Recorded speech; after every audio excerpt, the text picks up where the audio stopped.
Center, New York. Welcome to our movie feature. It's the story of my life. It's Lean on Me.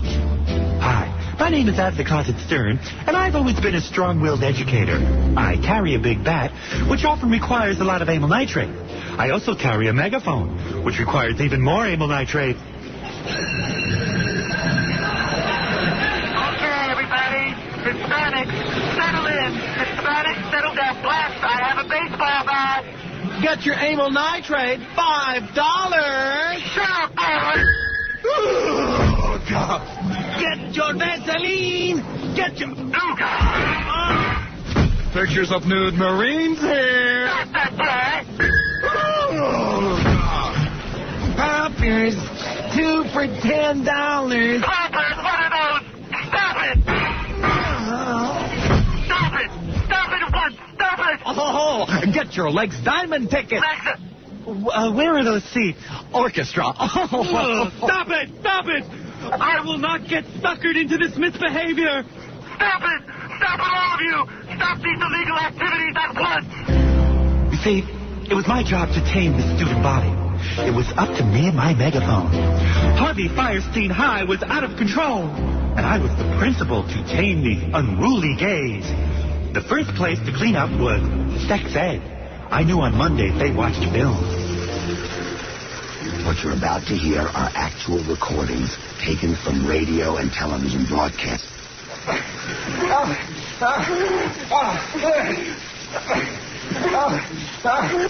When Glad asked me to narrate this tape, I couldn't get to the studio fast enough.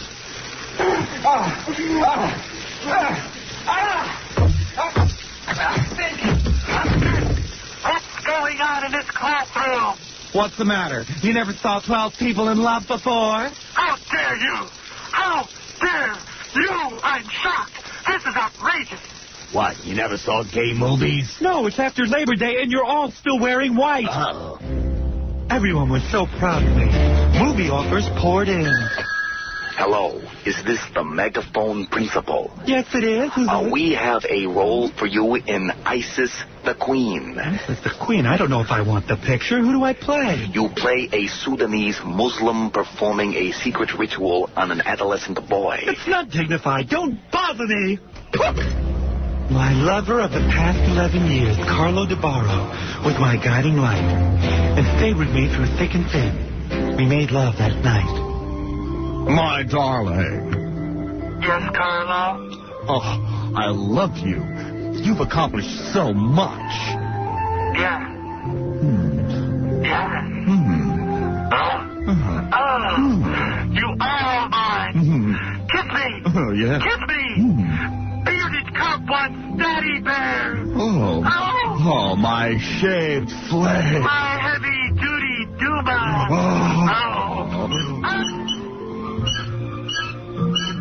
I'd do anything for you. I'm going to explode. Favor my shoes. Anything for you. I have one question. How can I last so long? No. Don't you go anywhere without that bullhorn. Why, no. Oh! It occurred to me this was the worst piece of acting I'd ever heard. Also that I'd become totally obsessed with my bullhorn. And it was turning Carlo off. Darling, you're not upset. Don't look at me. But Yes, my work was wonderful, but it had taken another victim. Carlo and I had grown apart. So what if he had a golden tan, pump pecs, washboard abs, chiseled thighs, blue eyes, and a V-taper? He was just another receptacle. Oh, what a beautiful receptacle. But I had my kids. Kids, please, somebody. Yes! I have a dream. Yes! A dream and a happy-used tube of love gel.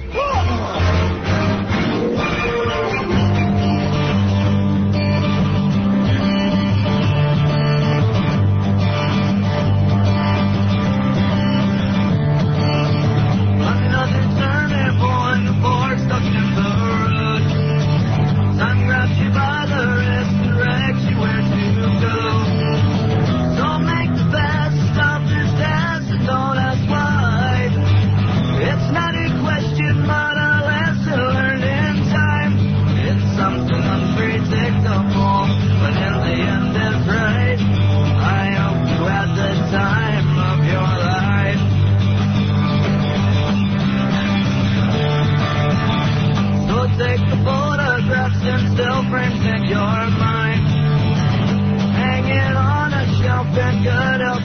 good time. Tattoos and memories and dead skin on trial. For what it's worth, it was worth all the while. It's something unpredictable, but in the end it's right. I hope you had the time of your life.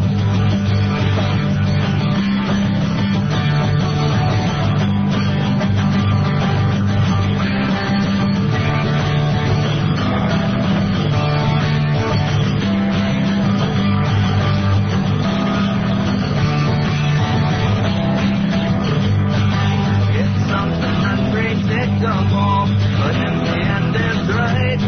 I hope you had the time of your life.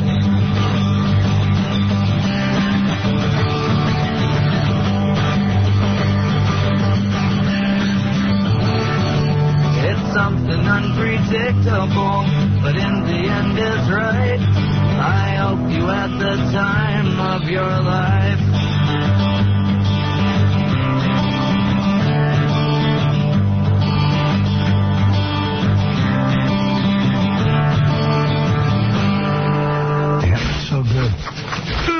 I'm John Bonet, and I'm really angry that you detectives can't figure out a darn thing. Anyway, here's a guy that really knows how to solve a problem. Howard Stern.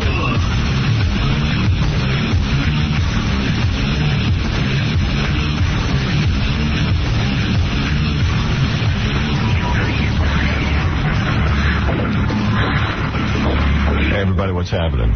Yeah, good morning. It's Friday. That's right. God, a little break from this. Couldn't want to be doing it. My mother said to me, why do you do this? Why do you get up every morning and do this? You must be like, why would you? Couldn't want to do this. I said, you know what? That's a real good question. She goes, I don't know. You're driven. I said, yeah. We had a philosophical discussion. Man, is my voice deep today or what? Quick, give me some voiceover work. I love when it's like this. I have 3 balls. I grew an extra ball last night. That's what happened. I woke up. I felt a little achy. Hey, what do you say? We got a big show for you tonight. I mean, this morning. Who'd want to be doing this?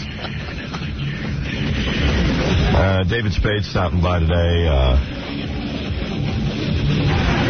Governor Whitman's calling in.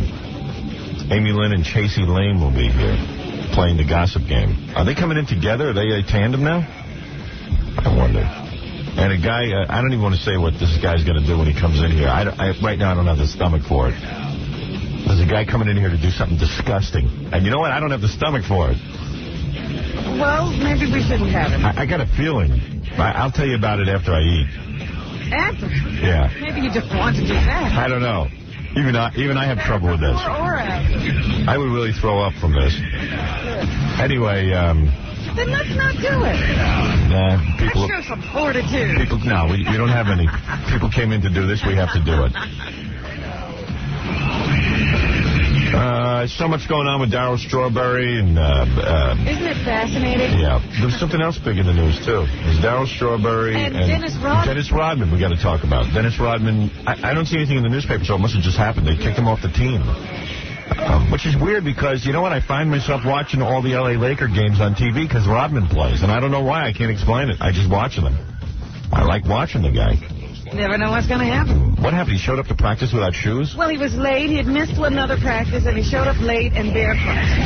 You can't show up barefoot to practice? Not late. Right. You could be on time barefoot. I get it. All right, we have to dissect everything that's going on and put our particular slant on it. Someone said to me this morning, running the limo driver, said, gee, Darryl Strawberry must have been listening to the show yesterday. He held the remember we said there's going to be 2 kind of press conferences? Right. Either it's the press conference where you just say, look, I made a mistake, or the one where you deny. He's into the denial thing. Oh, yeah. Big time. Yeah, we'll talk about it. It's pretty funny. It is funny. This is real funny. We got to talk about it.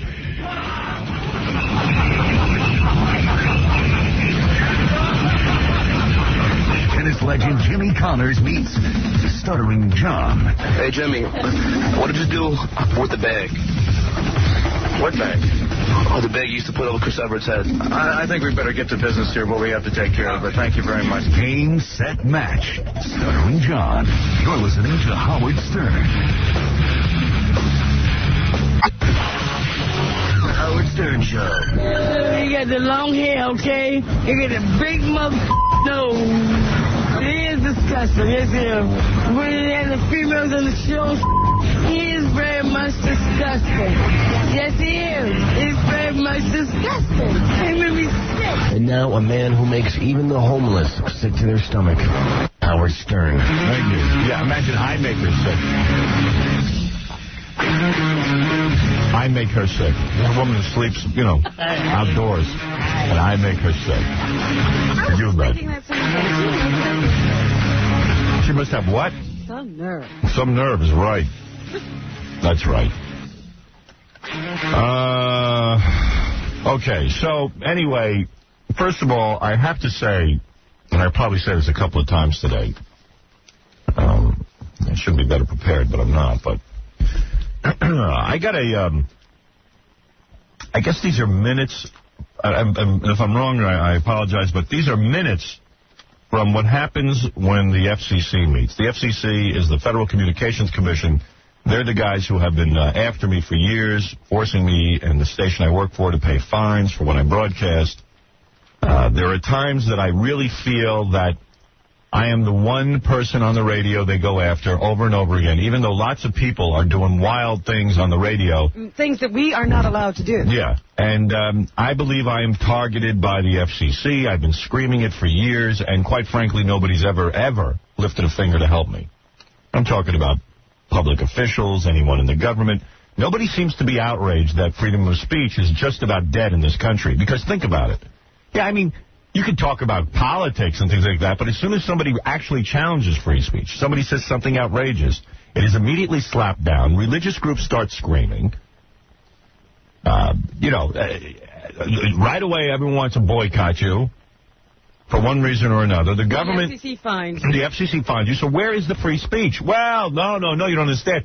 We would have free speech, but we're worried about children, which is a big lie and a hype. There's no children listening to this show. There is no, listen to my words, there are no children listening to this show. And if, there just aren't. There it is. There's no way a child between the hours of 6 and 10 is unsupervised. Think about it. Unless they live alone. Yeah, unless they're living on their own. There's just no way. This is when kids get ready for school. This is when kids are dropped off by their parents to school or taken on a school bus. They're in the supervision of adults between 6 and 10. And quite frankly, kids aren't all that interested in hearing talk. They're just not. And it's the truth. We've actually done surveys and submitted them to the government and said, we can't even find a child that listens to this show. Find one. If there is one, it's because the parents are sitting there forcing them to listen. Listening to it with them. Anyway, there is a guy who has stood up for me time and time again, and I don't even know how to thank him. I think he's just a wonderful guy. This Congressman Serrano. Yes. Who is he's just, I don't know. I don't know what to say. He's a brave man. He is, because, quite frankly, it's a no-win situation. As soon as you confront these FCC guys about me, and you ask them any kind of question, you can't win with them. They always have some smug answer, or some simple and simplistic answer. Or they laugh it off. These are the minutes of the meeting. It says, Congressman Serrano was interested, and I'll tell you something, I hardly even know Congressman Serrano. This is a guy who just cares about government wasting money, and when the government also does things that are improper. This is what he's interested in. He's never done me a favor. I mean, I've never done him any favors. I don't even hardly know this man. I've talked to him a few times on the phone to thank him for various things over the years. This is just a guy who sees something wrong and he tries to fix it. Now listen to this. I'll read it quick. Serrano was interested in 2 topics. The FCC study on minority advertising and Howard Stern. Oh. All right? Now, I didn't put him up to this. I don't even know where he got this idea, but he's absolutely right on target. He commended the FCC for its work showing that advertisers shy away from minority-formatted stations. For years, a lot of stations who have minority formats haven't been doing so well with advertising. So he's looking into that, okay? He commends the FCC. Then he says, the other thing he was interested in, he was concerned that the FCC seemed to be targeting Stern for fines. Serrano was taken aback to learn the commission wasn't monitoring Stern's show, but merely was reacting to complaints. So what Serrano was saying is, you mean to tell me you guys get a letter from someone, even though the letter could be sent by a competing radio station, and then you fine Howard Stern? Serrano said he believes the FCC does target Stern. Following the hearing, Serrano said it's not fair. If a group can manufacture sufficient complaints and cause fines to be levied. And that's exactly what's going on. He hit it right on the head. It's not fair. It's not justice. It's not the so-called, quote-unquote, American way to target people, to wreck their careers. Complains. Right. And I know for years that my competitors have complained. I know that. I know what's going on out there. Come on, let's get real. And I'll tell you what, and I'll tell this to Congressman Serrano if I get to speak to him. I have sent letters about other disc jockeys who have done, have almost word for word done what I've done on the radio. I've sent them under an assumed name. Dick Hertz. I sent them under an assumed name, and let me tell you something. The FCC did nothing. Nothing. They never once fined anyone. Yeah. And I'm telling you, you should see the stuff I've sent. It is a joke. Congressman Serrano is my hero. Yeah. It's funny. I was driving into work this morning. I was listening to a radio show. And you know the expression BJ? Yeah. Well, we couldn't say the exact words, could we? No. I heard a guy this morning say, yeah, the president got and he said the words. Right. Now, what show is that? Do you really know what to say? Yeah. It was the morning show on WNEW. All right, good.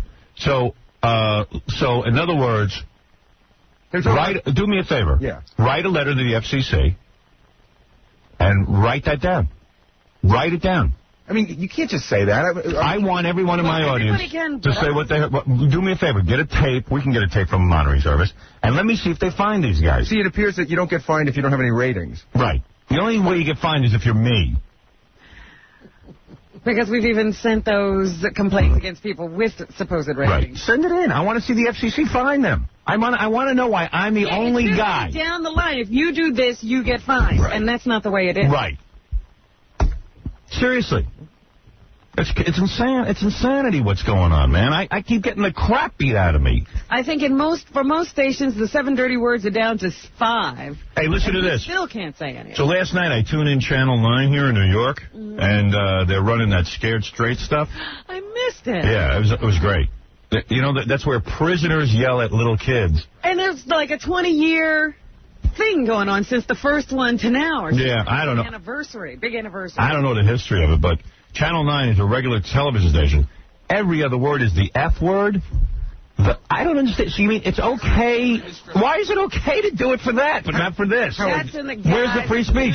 Yeah. You can do almost any show you want on PBS. Yeah. As long as it's under the guise of PBS. It doesn't matter what you're doing. Yeah. And they can use any language they want because it's educational television. And if it's under the guise of educating people. Maybe that's what we're doing wrong. Because I've seen shows that have been about prostitution. But free speech says it doesn't matter what the guise is. Right. They did a show on prostitution on PBS, and you had to see this show last night, Scared Straight. This guy's talking about doing. And these are children they're talking to. Yeah, they're talking to kids, and I'm going to have sex with you in your you know. Oh, must have tuned in at the same time I did. Yeah. It was like I'm just sitting there. The black guy yelling at those white kids. I've forgotten how graphic they got in the show. Yeah. And I'm just sitting there and I'm going, my God, this is Channel 9. I know, when he was taking the kids' sneakers and stuff. How you feel when I take your thing? And when you, this guy's like, when you come to prison, man, you become somebody's kid. Now, let me tell you what, and I'm laced with obscenities that I can't even go. If I say it, I will be thrown off the radio. Right.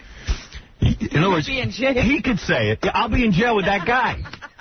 And you know what the difference is, Howard? What is the difference? Because you're being humorous and gratuitous, and he's educating children. Gratuitous? Right. He's not gratuitous? And he goes, with that language wasn't necessary. He goes, and to run it on Channel 9? In prime time? 8 o'clock at night when kids watch. He's like, listen here. When you become somebody's kid in prison, let me tell you, man, you're going to shine that man's shoes when he tell you to. You're going to buy his cigarettes. You're going to get him his drinks. And if he's going to want to take you in your, talking about butt sex, if you going, he's going to have you because you're his girl. Now, that's the way it is. And the F word, C sucker, all over Channel 9.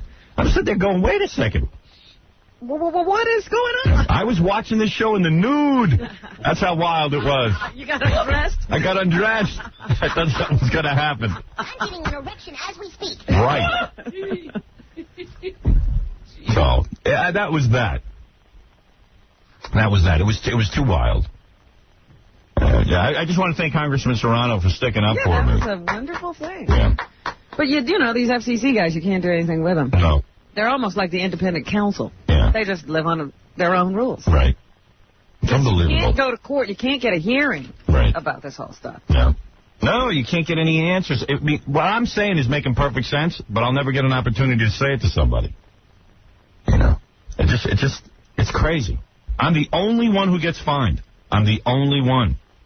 It can't be. This is insanity. Yeah, it should be illegal what they do. Any news on OJ and what's going on with that? No, there's none. I mean, how could OJ... 2 days ago, OJ came out and said he was attacked by a gunman. He wrestled him to the ground. First, the gunman wanted... The guy disappeared. First, the gunman wanted money from OJ. And then he said, wait a second. He goes, never mind your money. I want to take you, OJ. I want you. He was gonna actually steal OJ. That's right. What the hell does that mean? If OJ's Heisman Trophy brought a lot of money, OJ must be worth a lot. So OJ wrestles the guy to the ground, takes his gun, bites his hand, goes in a high-speed chase. Has his own hand on the barrel of the gun. Right, and then goes on a high-speed chase. Gets the license plate number. Yeah, gets the license plate number. He goes on the high-speed chase and calls the police. Right. And then the cops are like, come on, nothing's going on. Slow down, OJ, pull over. Slow down. He's from Alaska. Oregon. Yeah, that's it. Oregon. Hold up, officer. I am in a high-speed pursuit. I think it was Gary the retard. Officer, this is Officer OJ. I'm down. I repeat, I'm down. Crouching. I'm in pursuit of a 5150. That's right. We're hot on the trail of a perpetrator. I am pursuing the assailant on the 405. 10-4. It's just me and my golf club. Please advise. Please advise. Send backup. Over and out. This is Officer OJ. What's the number of the television station? So all of a sudden it was OJ, and now the story's completely gone. No follow-up. Nobody knows what happened. Only OJ gave the story. I know, but... He called the news people. I wish the cops would... I don't know. Somehow... Confirm or deny. Yeah, I mean, you can't just call up people and say that... what is OJ thinking is what I'm saying. What I'm confused. What's he up to? I still think I think he's tired of being out of the news. Popular. Unpopular, right. And so now he's trying to shore up his story that the police really are after him. Because remember what he said about the guy in his description? He appeared to be an off-duty policeman. Yeah. Now, how does somebody appear to be an off-duty police officer? He was a white gentleman who appeared to be an off-duty policeman. Carrying my blood and some DNA in his pocket. Listen, another frame job. Oh, so you think this was... But do you think that he dreamt up this whole... Yes. Do you think there was any incident? Was there any kind of guy? There was... This is OJ. He's going to the public golf course every day. He could be a screenwriter. He's not living in a mansion anymore. Right. He's got kids he's got to take care of. I got kids. This is not the glamorous life he used to live. His friends are gone. Right. He's... Go ahead. So he's sitting at home going, I thought this would go away after a while. Right. But it's not going away. What can I do? I thought people would forget. That's right. So he's never thinking crack. Restaurants, they get thrown out. So he sits there and he thinks, how can I get sympathy? I've got to make them believe that people are after me. Yeah. You think maybe he cut his hand getting a drink of water or something and then built a story around that? His hands are always cut, apparently. You always try to make people feel bad for you when... It's like my kids were yelling at me last night because because I wasn't doing things right. Oh, dear. So, yeah, you know. How did you get this? See, you're supposed to... I was in the middle of like 20 business phone calls with guys from CBS, and, you know, I was on the phone with Mel. I was on the phone with 20 different people. And then it becomes, you know, my wife was busy with some conference, so I'm in charge. Oh, boy. So then, you know, then I'm getting phone calls. The kids need to be picked up. You got to go get this kid. You got to go get that. No. And I'm like, oh. Does anybody know I'm trying to make a living? Does anybody know that I'm... in the carpool? Yeah, so I'm carpooling at 7 o'clock. And meanwhile, I got to take a shower and wash my hair. Oh, dear. Because I'm on TV every goddamn day of my life. You can't be carpooling, too. Oh, man, so suddenly I'm carpooling. I'm like Michael Jordan. I'm carpooling. No, you know what you're like. You're like Steven Spielberg. Yeah, I'm the king of all media. You know, no, it's the king of all media coming to pick you up. You're the king of all carpool. I know. No, because it's just unbelievable. When you have kids, I mean, I used to hear people say this. Yes. But you're carpooling every minute. Yeah, I was talking to somebody the other day who has like 5 kids, ages 9 to 17. He says, I'm always in the car driving them. I know, they should let kids have a license when they're like 9. I can't take it. It's like, you know. I'm always in the car. Yeah, but like my youngest daughter wanted a play date. She wanted to go over a friend's house. It was 6 o'clock at night. I'm like, what are you talking about, so play date? So you just get up and drive her over there. And then you got to drive her. I said, tell someone. Pick her up? Yeah, and I said, get some parent to drive you. So she's on the phone. She's 6 years old. She's calling people trying to get rides. 6 years old. Oh, my goodness. She goes, all right, I'll get a ride. She's making phone calls. My 12-year-old had to be. She was okay. She was busy on the. She was on AOL chatting. Yeah. That was great. Probably with some grown man. Yeah, probably. Yeah, make it a date. No, she was fine. She was with her friends. Okay. I love that AOL. Keep me busy. And then my other daughter had to get picked up, so I was like running around. But did you take away AOL at one time? I did. It's back. Tried to. They won't let me. So then, you know what they do? They talk on the phone and chat at the same time. Like they have a whole group of their friends. Look what I'm typing. All typing back and forth to each other. But they're on the phone as well. Yeah. Are they conferenced on the phone? Yeah. My daughter had a conference call. I'm supposed to be on a conference call. I'm really trying to make money. I'm the only one trying to make money, though, with my conference call. That makes me crazy. So, like, all of this is going on. My wife isn't around. She's busy working. Yeah. You know, now she works. So it's like, you know. Well, then you can stop because she's bringing in some more money. Yeah, and her work doesn't bring in a penny. And I'm sitting there going, what kind of work is that? I don't know. I mean, whatever it brings in, it ain't much. I mean, you know, it's a job. I'm busy making real money. Like that so we can eat. Oh, dear. And I'm screaming and yelling, and the housekeeper hears me screaming and yelling. She helped me. Thank God for her. We got in the car. The housekeeper. Yeah. Yeah. I'm busy with yelling and screaming like a maniac. Who's yelling at you? They're yelling because they need to go somewhere? Yeah, but the kids were yelling at me, so then all of a sudden I said, look, let me tell you what's going on. So I've had a really rough day. People are beating the crap out of me. I got FCC problems. I said, you know, I'm on the phone with Mel Karmazin, who owns the moon at this point. I said, I got to tell you something. It's a rough life. I said, I am busy trying to hold things together. I'm on the phone with Rick Cummings from Indianapolis, the American Family Association. He's got a problem with that. I said, I got real problems. I said, so I'm up to, I said, I'll be honest with you. I'm stretched to my limit. You're overwhelmed. Yeah. Because I was yelling at everyone. I can't do anymore. Right. I said, everybody's off enjoying lifestyle, quote unquote. Computers, phones, cars, jobs. Offices. That make no money. Offices. Everyone's got an office. I'm paying for all of this. You understand? There's one guy who pays for all this. It all comes down to me, my voice, and the phone. This is it. This is the source. Right. This is it.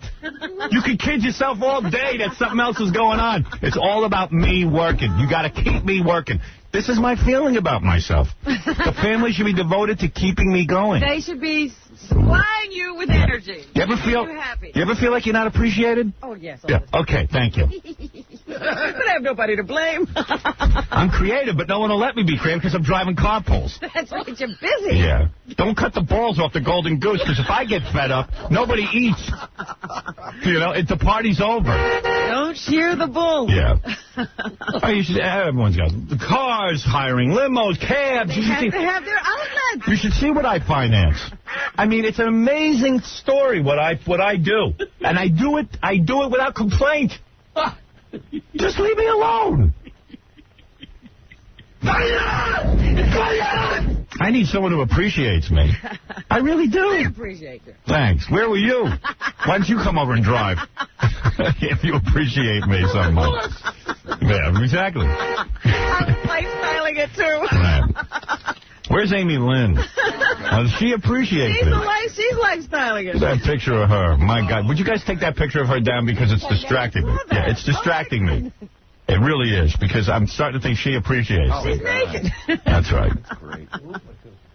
Thank you, Casey. It's really tough to take. Yeah, man. Yeah. She's dirty. She's dirty. Yeah, she's a bad girl. She's a bad girl. She looks too sexy. She tempts men. I wouldn't date her. She's a bad girl. All right. Gary the retard is on the phone. He has been calling every day, dying to talk to me. Gary, quickly. Hey, Howard!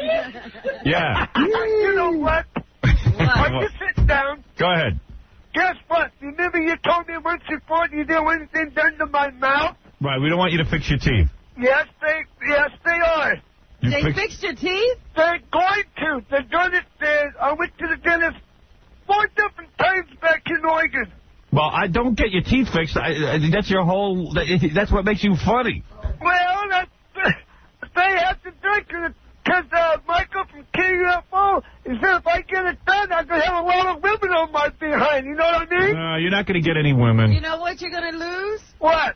Us. No, I'm not. We like when you smile and you got no teeth in your mouth. I know, but everybody keeps saying, oh, you got to have it done. You got to have it done. Imagine, but, you know, the only reason you'd have it done is for cosmetic purposes. You don't need your teeth. And what do you care about how you look? But everybody else, you know, every time I can tell you right now, Howard, every time I'm out here riding my bike, people stop me on the street.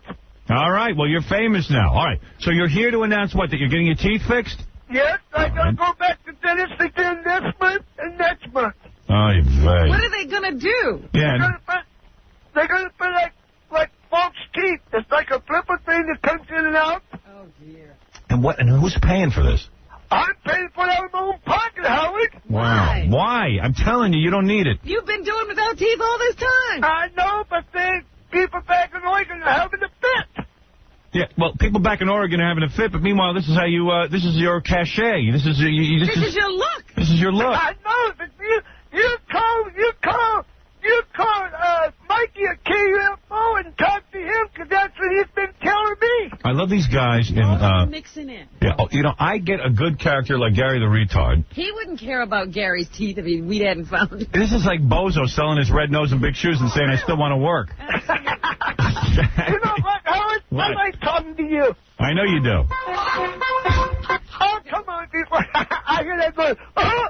All right, so he's going to go get his teeth fixed. And then, yeah. And these guys, you know, why are they involved in his life? I don't know. I don't know. KUFO guy. I don't know. It's one of the guys there who, you know, now is advising him. Guess what else I did when I came back to Oregon? What? I went to another strip tea bar in Portland.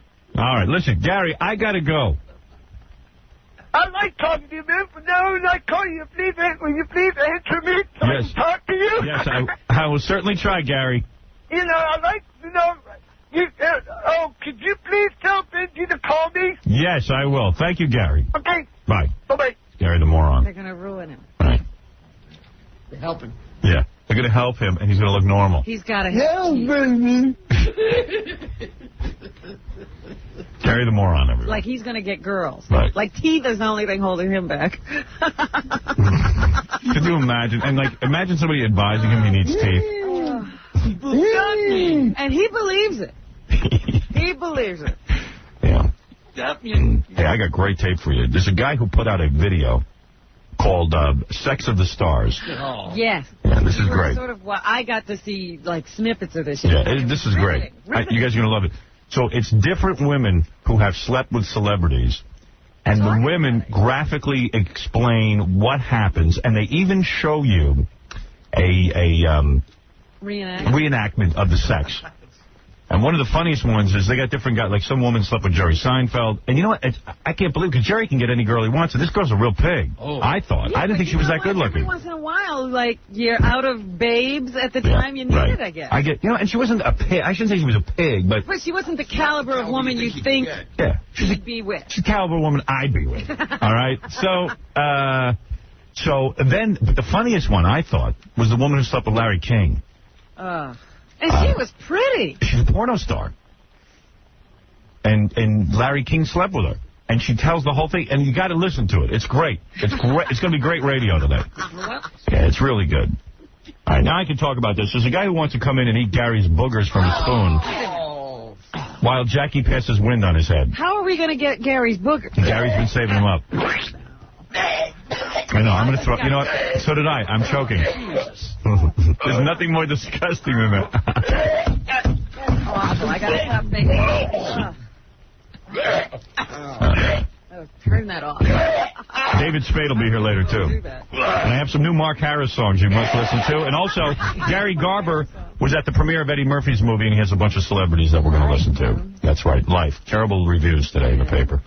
2 stars, 1 star, this kind of thing. All right, we'll be back right after these words. Hey! What's this flying around? Well, what the hell is supposed to do, you moron? War's over, man. Wormer dropped the big one. What? Over? You say over? Nothing is over until we decide it is. Was it over when the Germans bombed Pearl Harbor? Hell no! Reality's rolling. It ain't over now. Because when the going gets tough,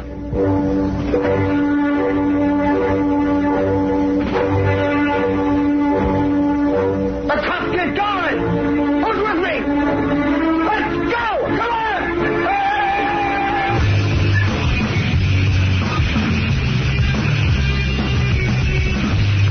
The Howard Stern Show. We can't get Sylvester or Frank Stallone. The Howard Stern Show brings you their parents. Is this Mr. Stallone?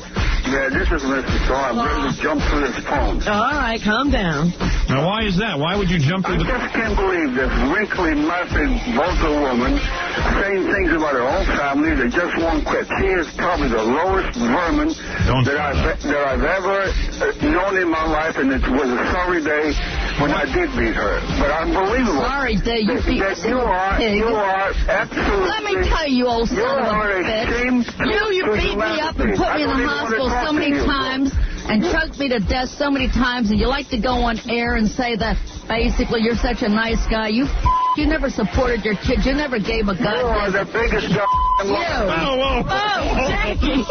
Jackie. Wait, don't curse. Get this slob off the Don't curse. Oh, man. The Howard Stern Show, bringing absolutely nobody together. Sometimes marriage goes wrong. And I guess that one did. All right, let me, I agreed to do this a while ago, and I don't know why, actually. Some guy, it's one of these guys who wants to get his record played, and he said he'd do anything to get on the air, including eat Gary's boogers from a spoon and have Jackie fart on him. I sometimes wonder if they aren't the most pathetic people on earth, people who need a record contract or want to get their record played. Well, Stuttering John's the most pathetic guy on earth. Well, he's one of those guys. That's right. Play my record. Help me out. Give me a plug. All right? Help me out. Come on, man. Come on, man. I wasn't using your name. Come on. You said you how do you love it? You said you like it. Don't say it on the air. You don't say it on the air. Man.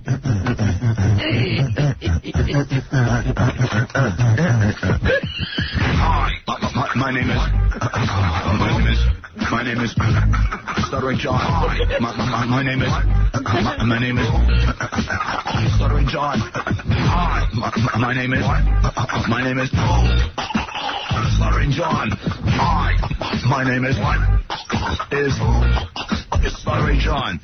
All right. So, anyway, this guy called in. He said he would do this. And remember the girl who farts and queefs at the same time from yesterday? Yes. She's here, so she can fart in his face while he eats Gary's boogers. And Gary's out there going, I don't know, Wolf. I don't have any boogers. Do I retrieve it now? Yeah. Good to go. Oh, you got boogers. All I'm right. good to go. I got a spoon right next to my desk. He's walking around the office with a spoon and said, how's this? You think this is fine? I'm going to throw up. Do I you know what? keep him now, Bulls, or should I wait for on the air? I'm going to make this happen so fast, it's going to be at a dizzying breakneck pace. How buried him. I don't Yeah, know. really. I don't even want to see it. All right, quickly, bring this guy in and let's get this going. This guy's name is Jimmy. Hey, Jimmy, how you doing, man? What's Before that? he does this. How you doing, Alex? Hey, man, what's happening? Yeah, before he does this, inform him that he will never be a star. He's never going to have a record contract, and this is a waste of his time. You know that for sure? That's a horrible thing to say, Robin. Now, what is your band can't get a record deal? Is that the problem? Well, you know, in these days, I don't think it's all about talent anymore. I think it's about who you know. You know, can I tell you something? Sure. And I don't know you from a hole in the wall, but that is a loser's attitude. Okay. I have heard that throughout my entire career. People have always said to me, it's who you know, it's who you know. And then I say to them, I never knew anybody. And they go, oh, that's different. I'm telling you, if you have talent, it isn't about who you know. Okay. I was watching on VH1 the story of Madonna. This Madonna didn't know anybody. They said when she lived in Michigan. She lived in Michigan, and they say when she first moved to New York, she was so destitute that literally she had no money, she had nothing. They say she would walk through the streets. People would stop their cars to look at her because she had this sort of star quality, that she looked so good. And she looked like somebody who was famous. She must have been somebody. There was a charisma about her. And you'll see most celebrities really are not anybody who's connected to anything. You think Kurt Cobain had record company connections? No. Yeah, very few people are the sons and daughters of. The guys who were the lowest on the show business ladder were Metallica. I don't know if you're a fan of them. Yeah. Those guys were living in a van for God's sake. I grew up in the same area with those guys. So there you go. You know it. It's really not about eating boogers. But you never know. I understand. I know. You want to take the shortcut. You think you have to know someone. All right, so you want to eat Gary's boogers. I understand. It's not that I want to do it, you know. You're just willing to do it. I'm willing to do it. I tell you, I gag just hearing it. And there's a girl down here who will fart in your face while you eat the boogers. That's all right. All right. You know what? Hey, I'm going to need a pail in case I vomit. Oh, really? Yeah, serious. Oh, man. Maybe, you know what? I might vomit. Robin. I ain't kidding. I'm not watching. I'm going to throw up. I really am. I want to get this over with. What is the name of your band, by the way? Buddha Thai. Buddha Thai. Yeah. And That's the only time you'll ever hear. Have you been at this long? Buddha Thai's been a band for about 3 years. We've been recording for about the last year or so. And you're the lead singer? No, it's instrumental. You're a guitar player? No, drummer. Drummer. Now you have a broken hand, I see. Does that bother you with the drumming? I haven't been able to play since I broke it. How'd you break it? Eating boogers. Trying to get somebody else's boogers. Have you ever eaten somebody's boogers before? No, man. I think the last time I ate a booger was like when I was 6 years old or something. I mean, this is Baba Booey's booger. I know. This is the fastest. You know what he's... Yeah, I know all about it. Look at him. Look at Baba Booey. His nasal drip. I was a little bit nervous, but, boy, I came through with a little bit of everything here. Gary, please tell me you're clean. In what respect? And no hepatitis, no, nothing like that. I can't tell you that. I don't know. Who knows? How do you get it? How do you get hepatitis? God, who knows? You can get it a lot of ways. So how does he know if he's healthy? I mean, I don't take a hepatitis test. Yeah. He could be sick. All we know is he hacks and coughs in the morning. He hacks and coughs and tries to clear his throat all morning. I'll tell you that, but he's been doing that for a long time. I found a little blood in my urine, but other than that, I feel fine. Is that true? No blood in the boogers, right? No. Well, no, but there's a hair in there. Can you take that? No. You want to be a star or what? You want a record contract or not? Howard, you gotta please play the whole tune, man. I ain't playing the whole tune. Howard, give me the long list of all the instrumental records that have been big hit records. I think Classical Gas is the last one I remember. You ever heard of Joe Satriani, Steve Vai? Yeah, I've heard of him. I never bought one of their records. No big hit. Dude, get a vocalist. That's my suggestion. Even Jimmy Page was dying with just that record. Yeah, you haven't heard it yet. Really? All right, this is going to be groundbreaking. All right, where's the girl who's going to fart in his face? Okay, let me go get her. All right, go get her. How many boogers are in that spoon? Probably a spoonful. Why don't we just give him a recording contract just to get out of this? Tell you the truth. I think I'm in Pee-wee's Playhouse. Hi, how are you, Hi, honey? Howard. How are you Good today? to see you again. By the way, see you again, too. Give yourself a plug. Where are you going to be appearing? You tell everyone your name. Do the whole thing. Okay, I'm Stephanie Evans. I'll be appearing at Private Eyes for the last 2 days, and I'm in West Palm Beach at Tees Lounge in the first week of May. All right, go ahead. Give everyone an example of your farting ability. No problem. Go ahead. Watch this. Wow. You're going to do that in Jimmy's face while he eats the boogers? Sure, why not? Sure, okay. Have you ever done that in someone's face before? Yes, I have. You have? Uh-huh. But people pay you for that, right? Yeah, exactly. They're called Nights for Five. Wow. Well, this is unbelievable. All right, so, Gary, where's your spoon of boogers for Jimmy? Okay, it's right here. And do you want to take a quick look at it, Howard? Just a very quick, because you should see what... Where's Jimmy's bucket in case he pukes? It's right back here. All right. I'm just going to give you the quickest of looks. Let me see. Oh. And Robin, I think no, just for a second. Robin, take a quick look. You got to see this. The sick thing. Jimmy, you sure you want to go ahead with this? Man, I'm going to do it. You are? I'm doing it for the band. Keep doing it. Jimmy, hurry up and get this over with. I've got a lot to talk about. Why don't you squat down so she's right on your head? Right, yeah. You're going to throw up, too? Oh, quick, fart in his face. Give him a blast. Wait. Jimmy, take a blast of her wind first. Dude. Oh, boy, he's going to get it. Go ahead. Come here. Jimmy, that was a big one. Give him another one. Give him another one. All right, go ahead. No, I'm trying to do both ways this time. All right, both ways, queef and fart. Go ahead. Okay, let me open. Go ahead, right in his face. Give it to him. The lowest thing I've ever done. Low, Jimmy. Howard, can I give Jimmy a little advice? Mm-hmm. We've had guys do stuff like this before. I see you got a can of soda there. The way to go is close your eyes. I'll put the whole spoon in your mouth. Just it's like medicine, man. It's like medicine. All right? Jimmy, back out now, please. Do it, Gary. Are you ready? Okay, close your eyes and open. Ready? Jimmy, didn't you buck out? Oh, wait a minute. There's something left here. That's all right. That's enough. The water, it's so... How was it? That situation. How is it, Jimmy? Jimmy, how is it? Christ. Seems like you swallowed it like a vitamin, though. Did you tell her how to Italian food last night? Get him back. Jimmy. Barely talk right Jimmy, now. let me ask you a question. Uh-oh, there he is. It's all good. Give him a blast in the face. Go ahead, quick. Stephanie. I am right now. Okay, this is the cheeky one. Go ahead. Wow. Haven't I gone through enough towards your... Did you taste anything or you just washed it right down? He's gagging, man. I'm very worried. He's going to pay me back by yakking on me. Okay. I think I got fine. How's it all good? Do they taste like chicken? Howard. That was horrible. That was really disgusting. Right in his face. Right in Jimmy's face. Okay, Jimmy, good job. Oh, boy. Jeez. Oh, wow. Jimmy, let me hear this music that's so important to you. All right, man. All right, this is Jimmy from... hear why you did that. Yeah. Maybe Stephanie will dance a little bit to it. What's your band's name again? Buddha-Tai. All right. I got to hear what the hell this is. All right, turn that off. All right, wait. Let's see. I was going to say, if that's it. All right. This is Buddha-Tai? Yes. All right, let me hear Buddha-Tai. Oh, I'm just getting over that. Oh, wow. Stephanie's partying to it. Yeah, it's good, huh? That sounds great. Yeah, doesn't it? Wait a minute, let's do another one. Waiting for the right beat. Just wait.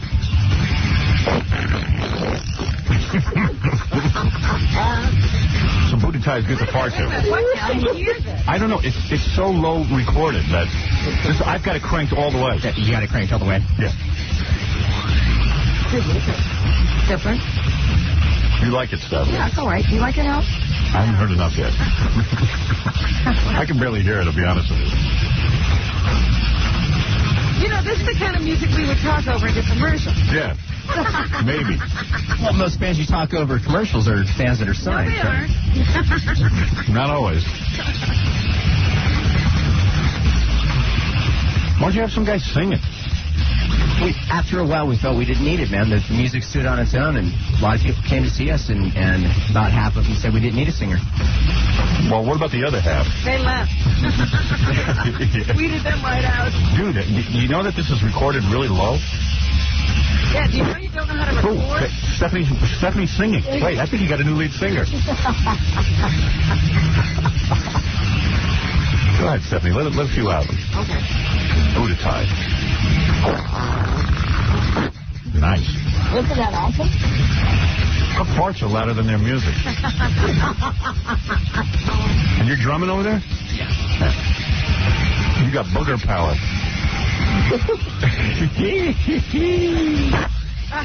Wow. Let them out, Stephanie. Help these guys out. Okay, I'm fine.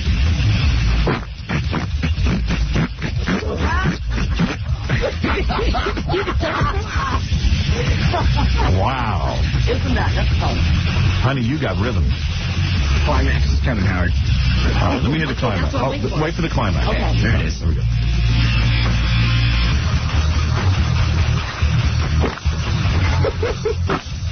That's as loud as it goes, man. Where'd you guys record this on your home stereo?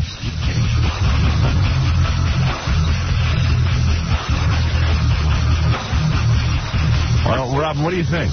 I think it needs a vocalist. Well, I'm sorry. I didn't realize. I'm a vocalist. I didn't realize Stephanie was. I'm sorry. I like watching Jimmy's face every time she farts. He's like, dude, I ate a booger. It's like, I ate a booger and she's farting over my music. Lighten up, dude. It's an instrumental. You're supposed to talk over it. I'm supposed to get a climax. There is none. Waiting. Jimmy, it's hard to figure out where the climax is. We already had it, I think. It's in Jimmy's head. Jimmy, you need a vocalist. That's my advice to you. Seriously, the band sounds like they're tight. Sounds like you got something going on. But... Yeah, you can play your instrument. Yeah. So we don't suck like you said that we were going to. Look, I can't tell what you are without a vocal. I don't know whether I hear a lot of bells clinging. The farting is helping. I got to tell you. You should talk maybe to that's Stephanie. our edge. You should talk to Stephanie. You need two things: a vocalist and a day job.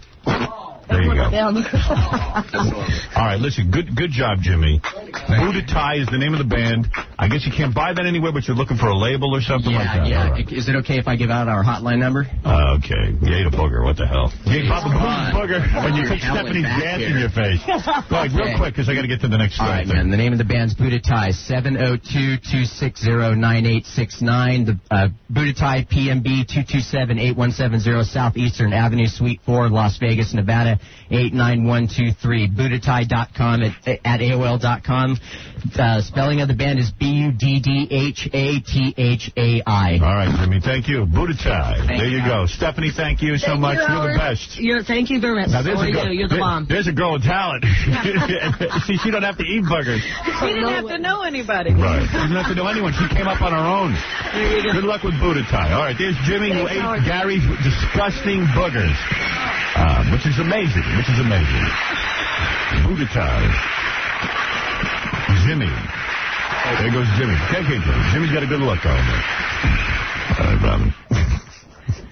Why do you never eat boogers to get somewhere? I love these guys all like, you got to know somebody. No, you don't. Not if you have talent. You don't. Somehow they find you. Whew. Oh, man, that was a lot to They take. never get it. I almost vomited. Too early to gag.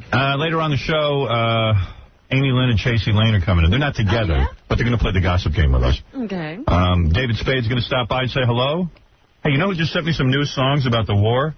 Oh, I got a bunch of things to play for you here. Okay. And then we got to talk about Darryl Strawberry. And we've already dissected O.J. I got to tell you about Brooke Shields and why she really got a divorce. Yeah? Yeah, I'll get the whole thing right here. The lowdown. Got it right here. And also, we got to talk about Dennis Rodman, because I want to understand this. I'm not sure I understand it. Not much to understand. And what's with Pamela Anderson? Anything new? No, still hasn't she. We haven't seen her new breasts. Right. Nobody can understand why she did it. You know, when people talk about it, they say, it's stupid. Why? It doesn't make any sense. I'm going to be out in Los Angeles in a week or two. I'm going to go over there. You can see her. I want to see her. I'm going to go look. And talk to her. Yeah. Because maybe they can get him back in real quick. Yeah, I'm going to say, you know, if you act real quick, no one will know you did this. They'll just say it was a lie. He didn't seem to consult too many people, because the guy who writes and directs your show, J.F. Lawton, didn't know anything about it. I was on the phone with him. No. What the hell? It was a big secret. Right. All right, so here's a couple of things. First of all, Mark Harris, who was married to Martha Ray, sent me 3 new songs about the war. Oh, really? He's writing about the war. That's right. For those of you who don't know, we are actually at war in Yugoslavia. Of course he'd write about the war. It's a lot of men fighting. This one's called Mark Harris at War. This is how it starts. We're at war now, with Bill Gates war now. Get that dictator, it's now or later. What's he saying? That son of a bitches, Milosevic. Just another short fight. That's one song. Good Lord. Where was he when he recorded that? This is called My Buddy. Mark Harris, My Buddy.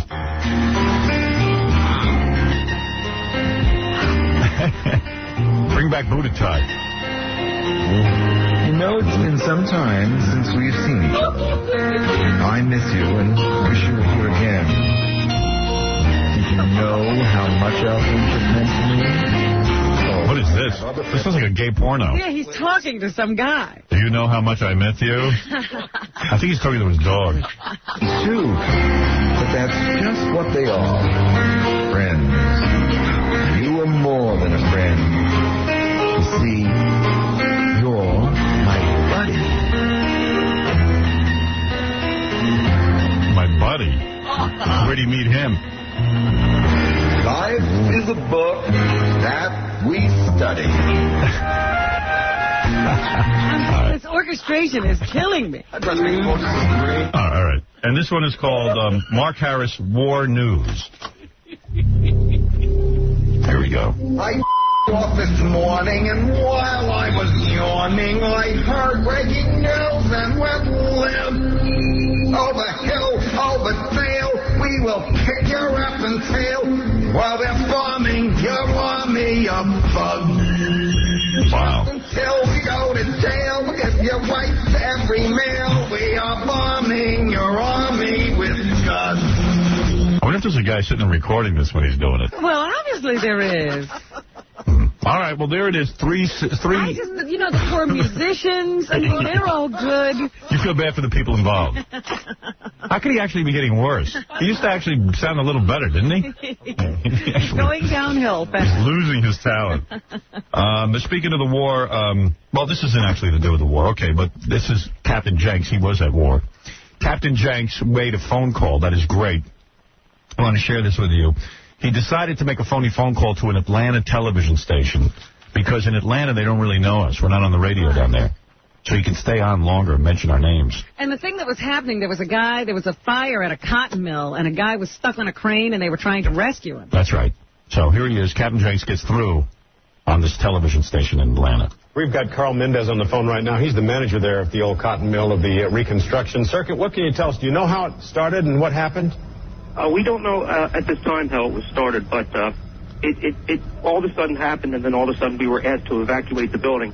And the gentleman on the crane, he's been in here quite a few times. His name's Casey. He's a real nice guy. And what happened was, basically, once we were asked to evacuate the building, we all went outside, and we noticed that it was Casey up on the crane.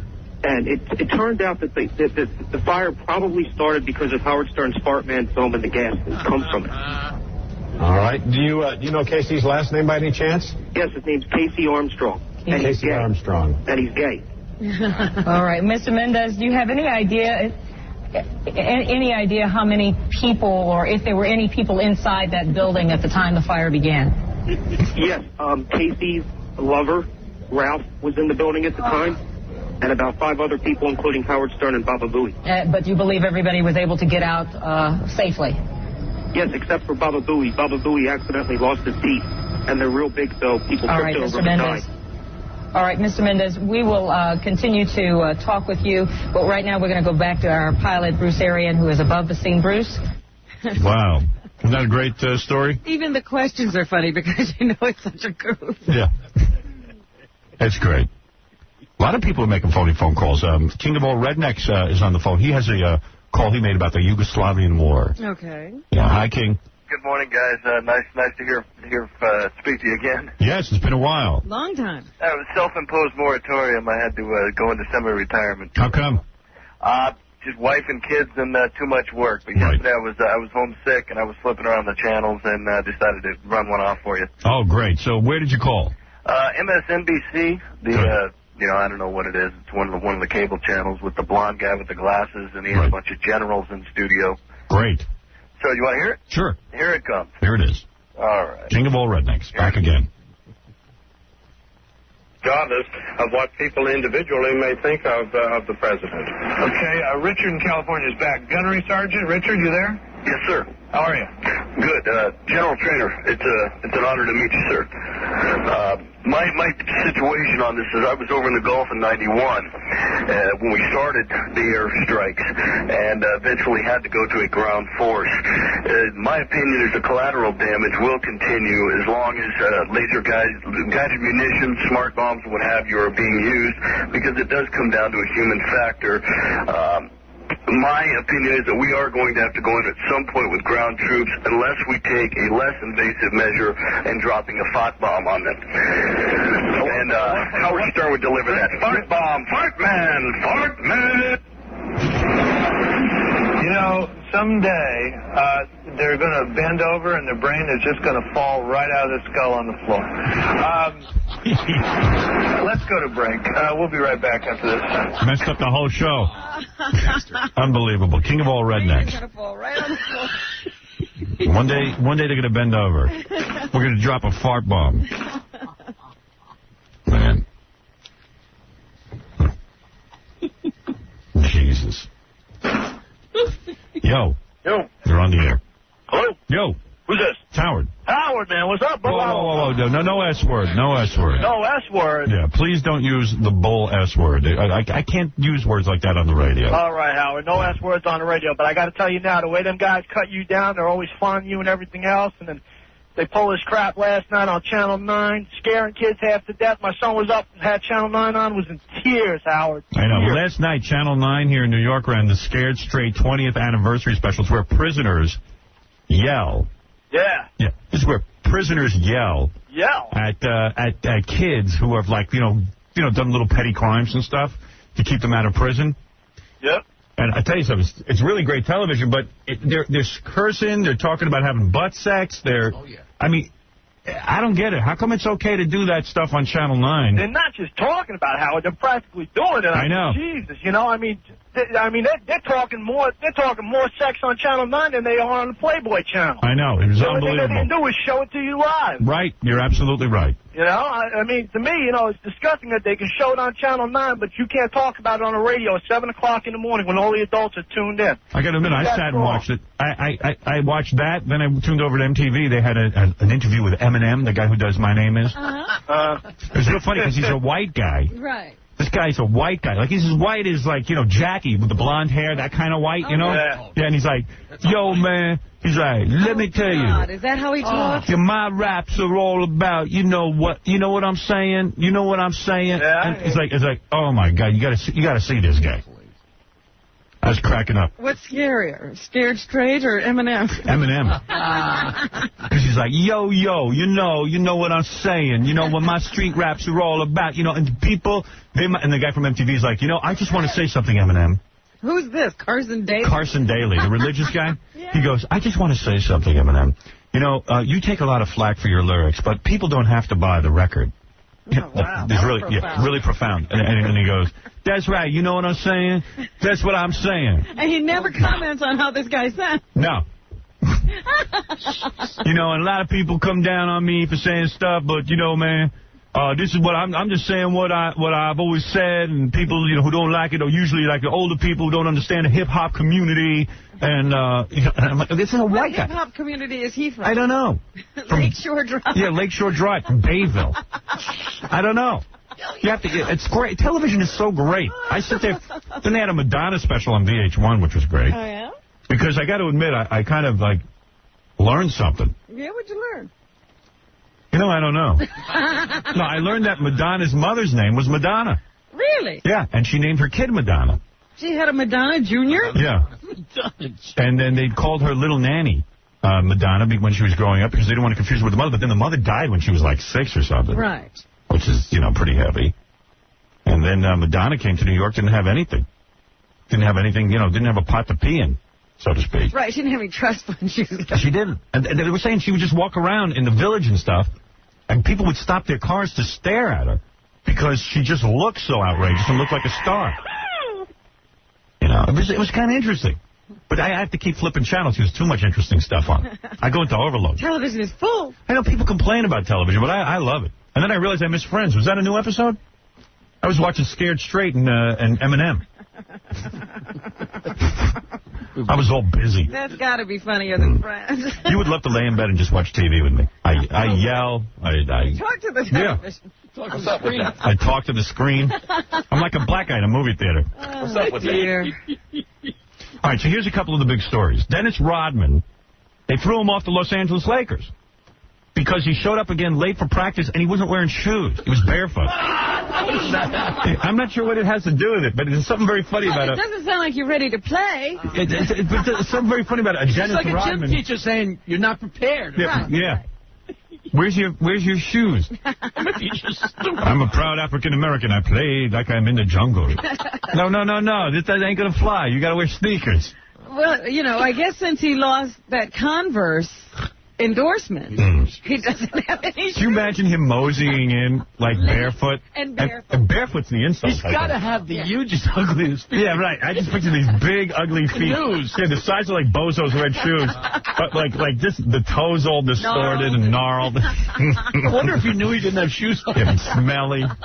Yeah, you don't know where the feet have been. Yeah, he's walking around without shoes. Like, how does it happen that he has no shoes? Did he walk all the way there without shoes? I don't know. What is it, Gary? You know what's funny about him? Like, bosses get caught up in stuff like that, and it's understandable. He doesn't listen. He's not on time. In the meantime, the Lakers are 17-6 with him. Right. So they get mad at him because he doesn't show up with his shoes, but in the meantime, they're winning. They should just keep until they're losing. Can I tell you something? I find, now, I'm not a big guy, I'm not a big basketball fan. I don't watch a lot of basketball. I've been watching every Lakers game because Dennis is on the team. Right. And I can't explain it. I don't know what he does. And they said even attendance at the Forum was up. Yeah, it's a very fun kind of team all of a sudden. And he's a compelling guy, and he has helped the team. Yeah. Yeah. So what are they thinking? Who cares if he shows up late? I mean, just keep, let him do whatever he wants until it becomes disruptive. Yes, it becomes disruptive to the rest of the team. Now, how can you tell everybody else? But they're winning. They're winning. How disruptive is it? But if you tell everybody else, you have to be on time, you have to listen to me, you have to do all this stuff, and then Dennis walks in with no shoes late after missing another practice. But you know what it's like, Robin? In radio, there have been a couple of guys, I can't use names, who I knew who were heroin addicts. But they were great. They were either great programmers or they were great radio guys. And the station was like, listen, the guy shows up. He's making us money. Who cares? Let him do heroin. Bottom line. Look the other way. But then there's the other thing, like Scott Weiland. You throw him out. Scott Weiland, I never understood. Stone Temple Pilots are busy yelling at him. No. They had a legitimate reason. Why? He wasn't showing up. He became disruptive and he cost them money. Right, okay. But Dennis isn't costing them any money. Right. Well, wait a minute, though. Did they make any money without Scott Weiland? No. All right. They should have stayed with him. I'd put up with just about any of his crap. Yeah, I love, you ever see the special on the Doors? All the guys in the Doors, it got very bad with Jim Morrison. Yeah, after a while, he was drinking, he was getting fat, and he wouldn't listen. But meanwhile, Morrison would record some albums, and they'd go out and do some dates. I'm thinking, what are the Doors going to do without Jim Morrison? You know what? You don't stand there, you idiots. Sometimes he'd show up, and sometimes he wouldn't. If he shows up, do it. But ask those guys what make sure you show up so that when he does show up, you're there. Ask those guys what they did from the day Jim died till the middle 80s when that whole resurgence started. Yeah. Which was nothing. No, they were a wedding band. No, remember the Doors album without Jim? Yeah. Yeah, I remember it. Yeah, I'll play you some of it. You want to hear it? Yeah. Here it is. Here it is. Hey, here.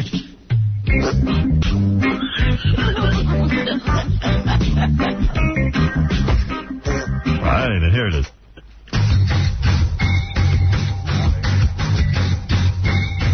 Oh, that's Buddha tie. What am I? Okay. Buddha tie. I ate your boogers. And what was the other big story we were talking about? Oh, Darryl Strawberry. Darryl Strawberry. Did you see the transcript of what? Oh, that's the best. This is the best. I ought to read that. That's the best. Look at my newspaper. And there's word about how his wife took it. Oh, yeah. And then I got to read to you about Brooke Shields, too. But we got also There's like a million things we got to do. Amy Lynn and Chasey Lane are going to come in. They're not together. They're just we lumped them together. Hold on a second. All right, wait, I got to find the real good account of this. I think the Daily News had it. Or the Post, one of them. The Post. Shaken Wife, right? What? Shaken Wife, page 2. Yeah, Shaken Wife. Yeah, okay. So Darryl Strawberry gets busted, for coke and trying to pick up a prostitute. Yeah. Which is kind of funny because we said, well, he's going to have a press conference. And it's either going to be one or the other. It's either going to be, hey, I don't know, I cracked from the pressure and come clean about the whole thing. I'm really sorry. Right. I made a mistake. Or the other way to go is to say, wait a second. What are you guys talking about? I'm just kidding around. I was just joking with some woman there. He chose the denial thing. Deny. The cops say when they pulled him over and he realized what was going on, he said, listen, come on, this is going to ruin my career. Can't you guys just let me off? How can we make this go away? Yeah, how can we make this go away? I think he was trying to bribe him. I think so. That's funny. How can we make this go away? Yeah, wait a second, officers. This is a big misunderstanding. Come on. So... But did you see what he did before he actually stopped to start talking to the cop? Yeah, what'd he do? He drove around this block about 4 times, yelling things at the cop. Just I don't know. They didn't write down what he was yelling, but he was just yelling from his... Hey, baby. Yeah. Foreplay. 4 times. Know what I'm saying? And then he finally stopped and had a conversation. Yeah, now here's the conversation he had with the cop who was posing as a hooker. This is Darryl. Where the good stuff? And the cop goes, I am the good stuff. Where can I get some good stuff to party with? I don't want any, but you can get it from anybody walking down the street. Do you want to party?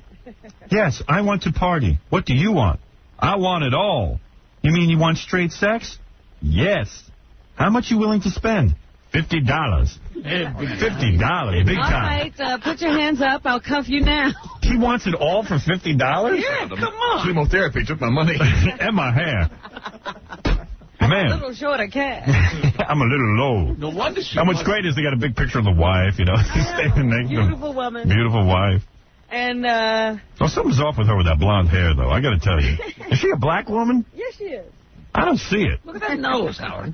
Yeah, I don't see how she's a black woman. I'm saying that ain't a black woman. That's what I'm trying to say. Yeah. I'm not sure.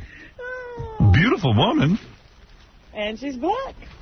Now, the wife, they, of course, rushed to get to her. No. Wreck her life. What did she do? See, she wasn't in Florida. Yes, she was. No. Darryl Strawberry's agonized wife flew to Florida yesterday to be at his side. Oh. You see what happened when you leave me alone, baby? That's right. It's all her fault. You know I got a libido. You got to watch me with me. A libido. What's the matter with you? I got a couple of spots that need touching from time to time. A man need his woman. I thought after chemo, on your prostate, you get like impotent or something. I guess not. He must be powerful. He's very powerful. Powerful. So anyway, he's now saying at the press conference, and I'm not sure I got this straight because this is going pretty far. Ronnie, the limo driver, told me he said that he was full. It was like the Joey Buttafuoco. Yes. You know my Joey. He just fools around. He's a fun guy and everything. His big mouth gets him into trouble. I'm not saying he's brilliant. Come on. But everyone knows Joey. So Darryl was like, I was just fooling around. I was just like talking to some people. And he says that cocaine, he thought it was someone was driving his car. His wife's uncle. His wife's uncle. He thinks it was his cocaine. That's nice. He always tells on somebody. Yeah, he's always ratting somebody out. Nice family. His uncle. And they're saying in the newspaper, after all his drug charges in the past and all his, I don't know, the fans calling him lazy and everything, he's finally risen above it. I feel bad for the guy. I say, hey, he's looking death in the face. Not even clear whether or not he's done with this cancer. Should go out and get a whore and do a little coke. I'm being serious. Stressed. I'm stressed. So they get a hold of the wife, of course. They say she took it real bad. A friend of Sharice Strawberry. She was sadder than she was angry. And Sharice was holed up in the family's Fort Lee, New Jersey home. And the reporters, of course, camped out to get her reaction. Of course. What a bunch of dicks. They're always going to help you out in a situation. I mean, like this. really. And that's what you guys ought to think about, what these reporters will do to your wife in a situation like not only will you have cheated on her, but now there's reporters camped out at the house. Oh, baby, I'm so sorry. Not about the cheating the reporters. What are they doing to my lawn? No, bastards. We should put some AstroTurf in there. Just fertilizer, too. She says she's hurt, but she will stand by her man. Wow, what a good girl. She looks good, too. Yeah.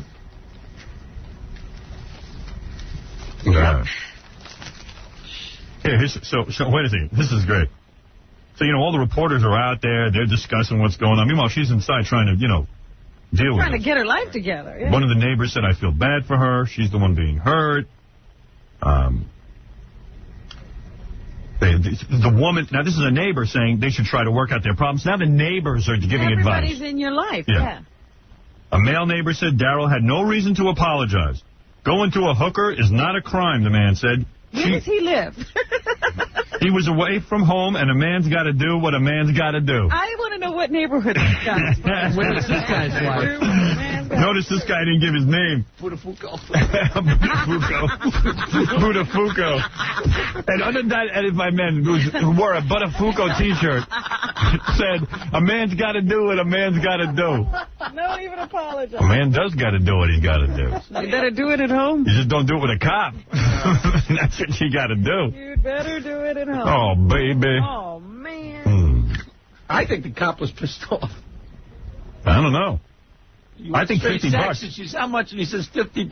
Oh, you think because the price was so low? Imagine the man looked at you and said, man, I'll pay $50 for everything. I mean, she's got to open up every orifice for $50.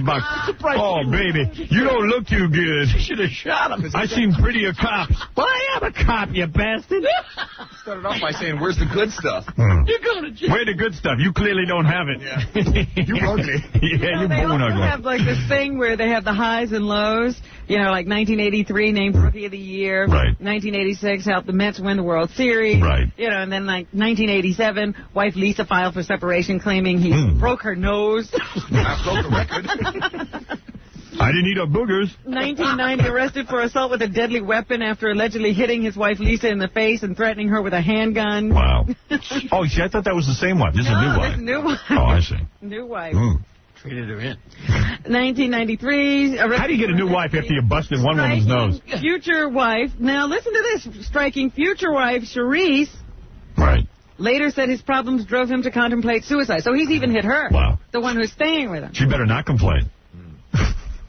Come here. You opening your mouth to me, the breadwinner? All right, anyway, so there it is. Don't you even frown. I don't want to even see you looking unhappy around this page. Oh, boy. All right, when we come back, we're going to play the gossip game with Amy Lynn, beautiful Amy Lynn, and Chasey Lane, the porn star. Okay. We have a panel of beautiful women. I'll ask them dirty questions. Oh, dear. Which will be fun. The girls coming in? No, after you break. After I break, they're going to come in? We can look at them. How do they look? The girls look good? They really do look good. They look great. Will they have sex with me and you? Doubtful. Doubtful. Oh. Maybe you, definitely not me. I was going to say, once you threw Gary into the mix, the odds went down. I bring the curve down. All right. So we're going to play the gossip game. Also, I've got to read to you why Brooke Shields really got a divorce. Okay. It's a fascinating story. We got to play the tape of Larry King and the woman. Well, it's not a tape of Larry King. It's a woman who slept with Larry King. Okay. She gives all the details. It's really funny. And Gary Garver went to the Eddie Murphy opening. Oh, and did some interviews? Did some interviews with Gary Coleman, Raquel Welch, people like that. Gary Coleman was there? Oh, yeah. Magic Johnson, Eddie Murphy himself, Rick James, too. Oh, that's right. Very good lineup. Very big. We have a star-studded show. And David Spade will stop by here today. Okay. And next week, Stallone, Travolta, and Swayze, which we're looking forward to. Dwight Gooden will be here. Governor Jesse Ventura, Reggie Jackson. Baseball great Reggie Jackson will be here. You've been announcing that for an awfully long time. He's not really coming in. Oh, okay. No, he is. No, I know he is. I'm just joking. Yeah. All right. We got a lot on our plate this morning. Sometimes we ought to just announce people and never have the show. I've done that. Question? Yeah, I've got a question for the gossip guy. Yeah, Francis, go ahead. Yes, I was wondering who's got a bigger penis, you or Howard Stern? Okay, hey, stop that, right? Let's stop that call.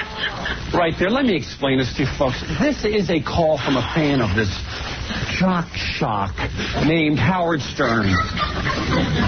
She's laughing, but I've never heard this Mr. Stern's program. I know nothing about him, his sidekick Robin Quivers, Stuttering John, Jackie the Joke Man Martling, Fred Norris, Ganji Gorilla, Billy West, Gary Delabate, or Gay Rich, who stops by occasionally. I've never heard any of them, but then what I do know of them, I absolutely detest. Okay, when we come back, we're going to play Black Jeopardy and Lesbians Holiday.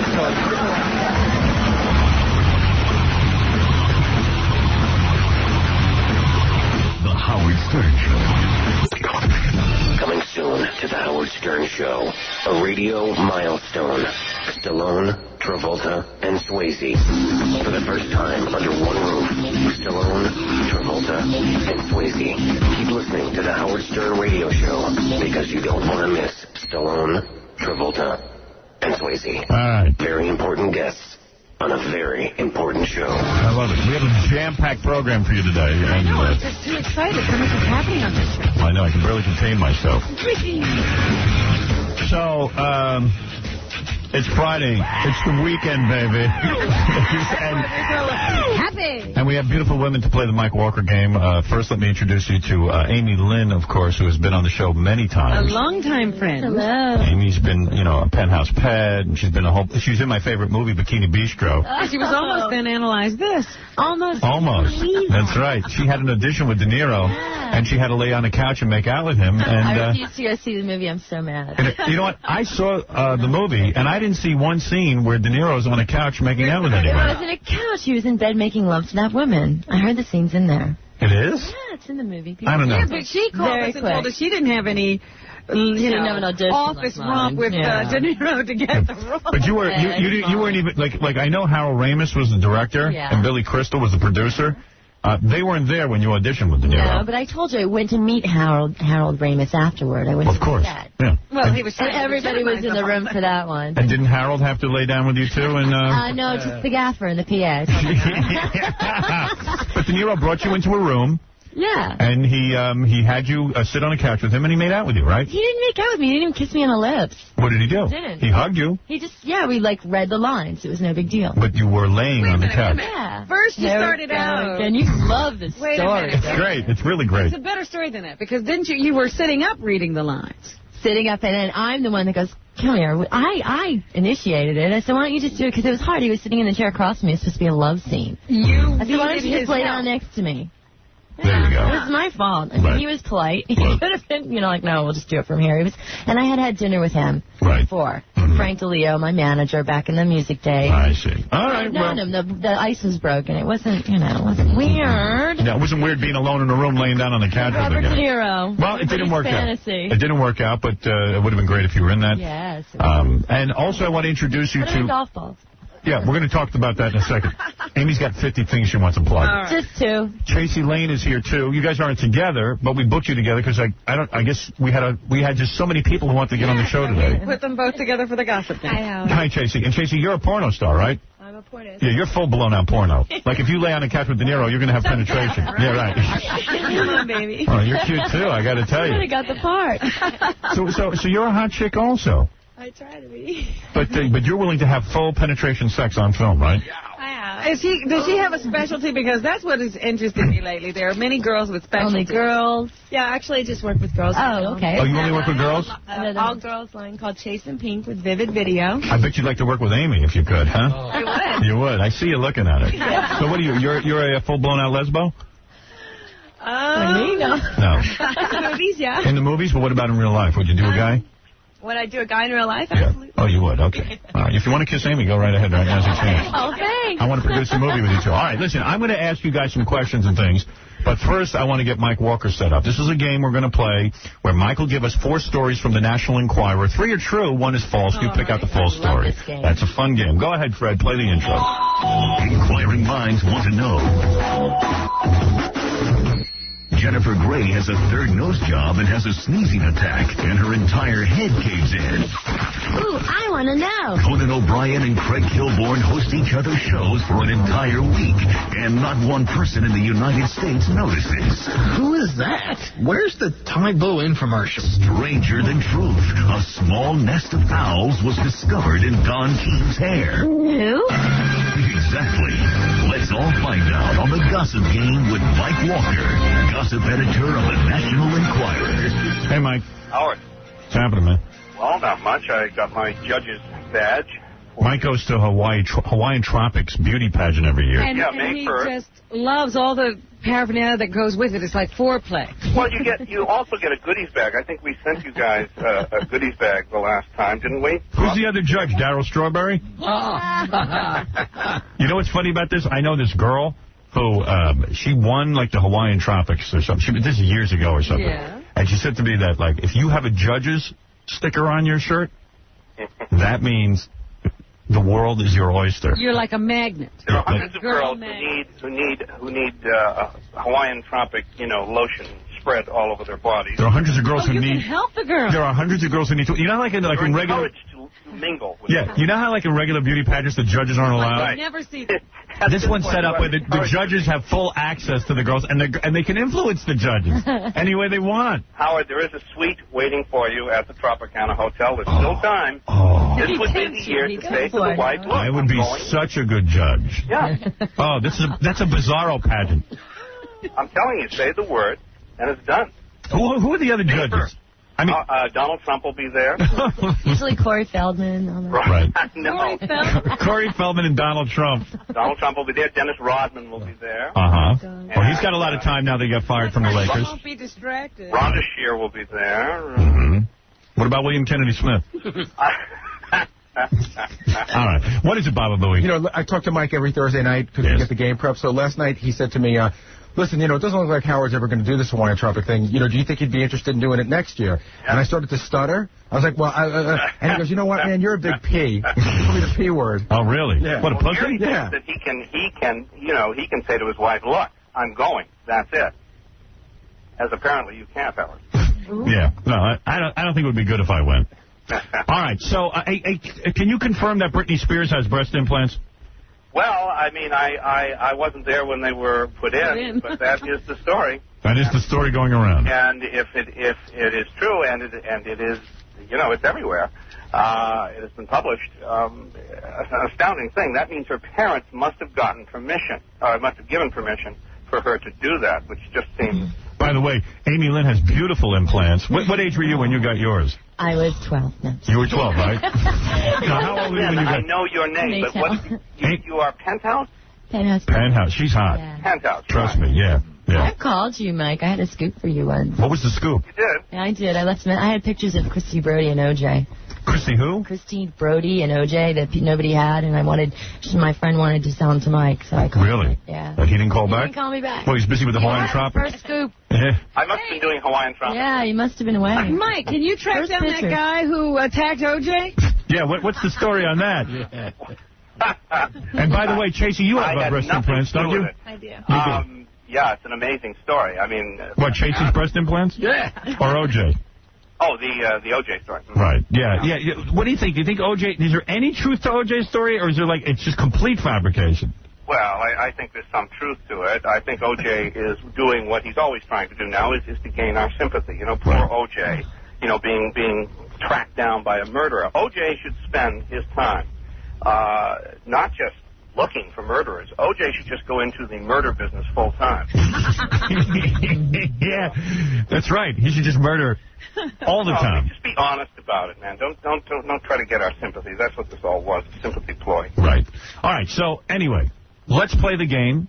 Chasey Lane and Amy Lynn are going to play along with us. Chasey Lane, his favorite. Oh, you like her? Oh, yeah. Oh, yeah. You watch her tapes? You watch her tapes? I have on occasion. Remember, I have to do this for research, Howard. Chasey, what is it about you? I mean, guys say that you are the hottest porno star in the industry right now. And why is that, Mike? You would know. She looks. First of all, she looks. Although she's very beautiful, she looks like she could be someone attainable, not plastic. Right. You've got a real... Let me see. What do you look like? I haven't even seen you. What are you wearing? Are you wearing a short skirt? And what's with the leather jacket? That's kind of a drag. Get that off. What's the matter with you? You're on television. Certain warmth to her, very languid warmth. Yeah, let's take that off. Let's see. Let me see your warmth. What do you got? D cups? Yeah, they're D. Yeah. When'd you get your implants? How old were you? I was 11. You were 11. 11. All right. 11 and 12. That seems to be the right age. Now that's a hot outfit. I got two girls sitting here with the biggest fake boobs. It's so great. I love it. Now, neither one of you would get your breast implants removed like Pamela Anderson, would you? I would. You would? Yeah. What do you? Why? What do you? I would. If you did, I would. Well, I'd get them removed and put back in. Oh, you would? You remove them and put them back in? Yeah. You would always keep your breasts, right? Oh, I would always keep my breasts. Right. And my hips. Chasey, you would never remove your breast implants, would you? I don't think so. Right. There's no reason to. Right. Mike Walker would kill himself if he did. All right, Mike, come on. Let's have the 4 stories. All right, here are the 4 stories, Howard. 4 of them, 3 of them will be in my column next week in the National Enquirer, and one, of course, is not true. Item number 1, here's the inside scoop on why Kirstie Alley still hasn't wed Beau James Wilder, even though they got engaged way back in 1997. He's not ready yet, scientologically. Although Wilder has become a Scientologist like the Veronica's Closet star, he hasn't become clear yet. That's a church term for reaching a certain high level. As soon as he gets there, Kirstie will clear him for a walk down the aisle. All right.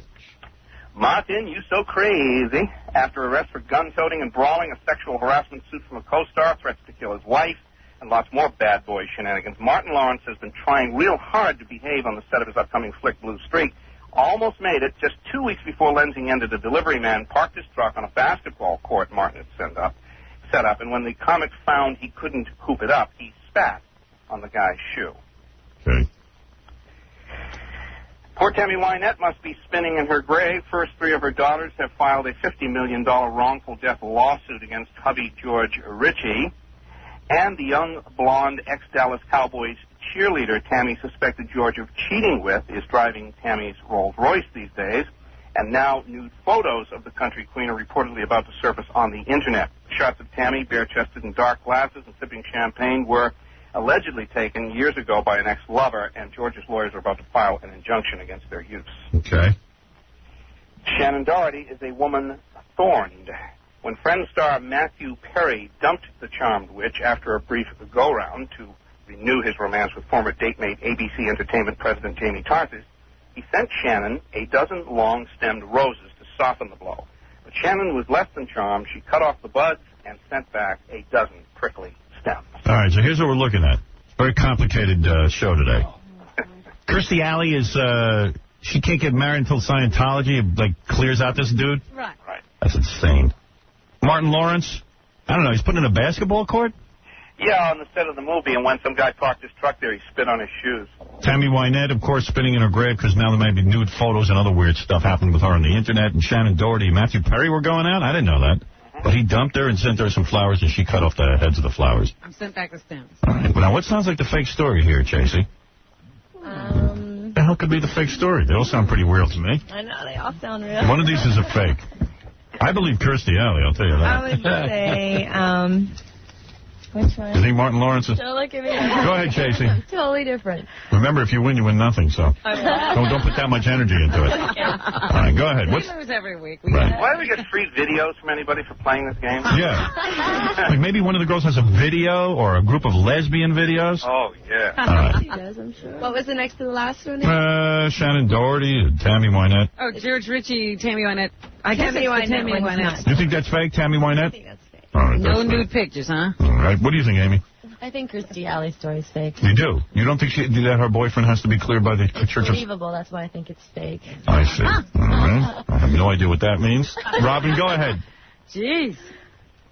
I don't know which way to go this week. They're all rather believable, aren't they? Tricky this week. Yeah. I think I'm going with the Kirstie Alley story, too. Why? Because I think there's something else going on besides being Scientologically clear. Well, I believe that 100%. Really? I believe when you get into that Scientology... You'll listen to anything they say. That's right. Martin Lawrence, I believe anything from this guy. Yeah. Tammy Wynette, I heard all kind of weird stuff. I never heard that Shannon Doherty was going out with Matthew Perry. That's true. It is true? Oh, they were? I was going to go with that. I think they're all true. This week, Mike has just made them all true. That's right. Or they're all false. Well, okay. Where did Chasey went where? Chasey went with... Tammy Wynette. I'm going with Chasey. Yeah. I'm with Chasey. I think that's fake, too. Tammy Wynette. What can I tell you? That is the fake one. All right. Go ahead, Jackie. I don't know about the other three, but Tammy Wynette, I don't see anybody taking nude pictures of her. Right, who would take a naked picture of her? Not even a hillbilly's going to do that. Yeah. So, Jackie, you're with me and Chasey. Yes. All right, Amy and Robin say it's Kirstie. What is it, Mike? Well, actually, what it is Tammy Wynette. Everything in there is true except the nude photos. Right. That's what I figured. Hard, yeah. See, because all the other stuff was true. Yeah, well, I wouldn't take a naked picture of that hillbilly. Oh, now, come on. She was pretty good looking back in her prime. And you call yourself a judge? Come on, man. You ain't no judge. If that's true, they didn't have cameras that long ago. I don't know the judge quality, Howard. Well, anyway, thanks, Mike. Thanks, Howard. Mike Walker from the National Enquirer. Great to speak to you. Bye, guys. Yeah, that was fun. All right, Mike Walker, everybody. Ooh, now I know. Now I know. Me too. Thanks, Mike Walker. You're listening to the man who thinks he knows everything, Howard Stern. All right, so let me just talk to Amy and Chasey here for a second. Chasey, you are a porno star. Right. How old were you when you started getting into porno? I would say probably about 21. 21 years old. No kidding. And then you started doing girls on camera? You never did a guy on camera? I did. I used to a few years ago. Yeah. Now I just work with guys. How did she get into it? How do you get into it? Yeah. Well, I guess... I mean, I wouldn't know where to find pornography. How do you find it? How come every hot porno star I meet will only do girls, though? I don't get it. I mean, what is it about guys? What are we, that disgusting? Yes. Why will you only do girls in porno? Not a big pool of guys to pick from. Is that what it is? Have you ever seen those guys on the videos? Yeah. Do you want to be with them? Yeah, but I mean, but isn't that what, people want sometimes? Even I have to see you bang a guy once in a while. I have to think you want a guy. Yeah, I mean, after a while, just sitting there, with a girl, it gets a little old, doesn't it? No. Not for you. You're doing it. That is right. So how do you approach your bosses on that? Do you say, listen, I'm fed up with guys. I don't want to do any more guys on camera? Basically. Because every girl who sort of attains a name in the porno industry... They get rid of the guy. They get rid of the guy. What does that tell you? It's like the next level. It tells me just what I thought. Who would want to be with those guys? I always want to go, That's what I mean, but I don't get it. So you mean the girls are good looking, so you don't mind being with them? Right. All right, the guys are... And the guys, I guess they just pull them from anywhere. Yeah, the guys are vile. Yeah, it's just the same guys, basically. It's been around forever. Not that there's anything wrong. I mean, I've already worked with them quite a bit. There's just not really any... Isn't there one good-looking guy that you could... They're not always recruiting new guys to be in the movies? No, I guess they don't want to be. But it makes me believe that you really don't enjoy having sex with men. Seriously. It really does. Yeah, because if you're going to have anonymous sex with somebody, like with a woman or a man, I mean, what's the difference? I mean, it's a guy or a woman. What? I mean, I don't understand why it's always a negative thing about the guys.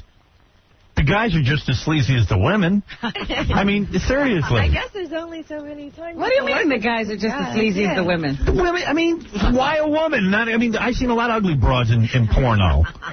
You know what I mean? They're not all that great. They're just as slobby as the guys. I see what you're saying. So they must be lesbians. It must be a real turnoff to be with men, because I think that a lot of the chicks in porno are lesbians. Or very bisexual. Very. And more toward women. Because I think most of them have been molested as children or had some sort of situation where guys... Maybe like an authority sitting there going, yeah. I've talked to a lot of the girls that are in the adult industry. And Tracy, am I right? Seriously. You've had bad experiences with men, right? I've had some, but no more than anybody else, probably. Probably you have. Just enough to turn you. Yeah, but...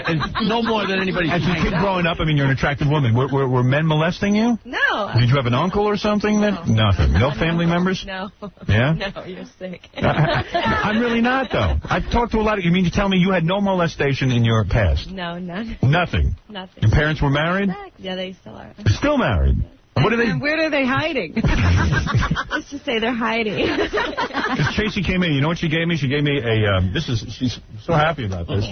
I don't blame you. But is that you on the cover here? You look great. Yeah, that's a new box. That's a brand new product. It'll be out in June. What is the product? It is a vibrating. The only one available. Okay, it's the Chasey Lane vibrating vagina and anus. You got some smoking body on you. Look at that. Let me see. To pull it out. What do you do with that? Robin, I can. We're on camera. Oh, you can pull this out. Yeah. Well, there it is. Feel it. It feels nice. Here it is. Does it feel like the real doll? And how much do you charge for this? This is an actual mold of your private parts? Those are around $100. These are $100. Well, there it is, of course, your vagina. There it is. Doesn't that feel nice?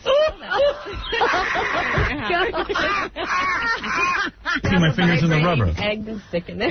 I see. Well, it's just as good as the real thing, I The bet. one over there's for Robin. I brought her a little Oh. What do I got? Is that a little vibrator of some kind? Yours is in a box, too. Oh, I'm not okay. exactly sure. I don't know where. What is this? Your vibrating egg that goes in your... That goes inside there. I'll use this on Amy later. All right. And so anyway, and you say at 21 did you ever do porno magazines? Like Amy did Penthouse, but you never went into porno. No, yeah, I've done basically all the magazines. Like what? Hustler, High Society, I see. Cherry. And then you said, hey, why not just do a couple of guys on screen, and then I could, what? Right, yeah, I was offered a contract. I was under contract with Wicked Pictures for a couple of years, and now I'm with Vivid Video. And And did you just know that you could just have sex with a bunch of different people? Not before I did it. Really? Did they give you decent money for, I hear they always get crappy money for doing in porno. Not at her level. Really? Yeah. Like, what's a good amount of money? Like, can you get $100,000 a film? No, not a No. film. They sign them to a contract. Yeah? They have to do a certain amount of films. Really? Oh, What do you give? I do. I ask these girls questions like you do. It's fascinating for me. So how much money do they get? Like, what's Like, the... what would the yearly salary be? Oh, probably around 100, 150. Oh, 150 grand. You have to do how many 85 movies. How many movies? Yeah. 85 movies. 6 to 8. 6 to 8 movies for 150 grand a year. Yeah. And then you get to go, and meanwhile, they make billions. Tour. Yeah. Right, that also includes you have signing days. And it helps you because when you go to like a club to appear, everyone wants to see you, and you get more money. Right, if you're dancing, your feature rate goes up. I'll tell you, you got a better career than Stephen Baldwin right now. That's the wild thing about it. Yeah, he can't figure out how to get that started. That's right. Anyway, Chasey will be at clublove.com, the booth at the Erotica Expo today, and at the Erotica After Hours party tomorrow night at Club New York. I think I need to be there, too. Party's going on for this. Well, yeah, that whole convention is in town. There's a big convention at the Jacob Javits Center. Yeah, the Erotica convention. So guys can go there and touch you and stuff, or they just get to look? They can look. They can look. I see. Oh. Now, what's your status? Are you in a relationship, or? Yeah, actually, I'm dating a What's her name? guy. Oh, a guy. A guy, imagine that. Really? Who is this guy? His name is Anthony, and I have a 4-month-old son. You do? I do. Love to hear that. So I'd like to say hi to my little boy. Anthony's a white guy? He's a white Oh, guy. really? Oh. All right. And next, let's move on now.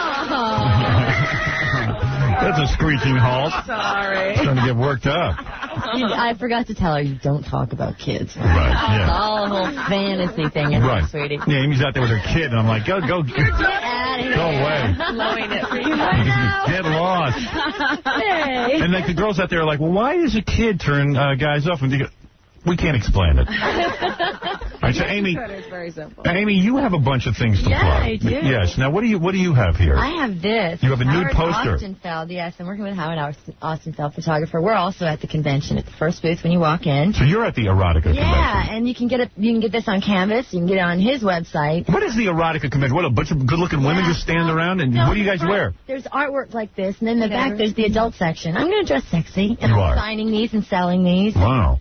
Go to halfdigital.com if you want it on canvas, or get it with us at the convention.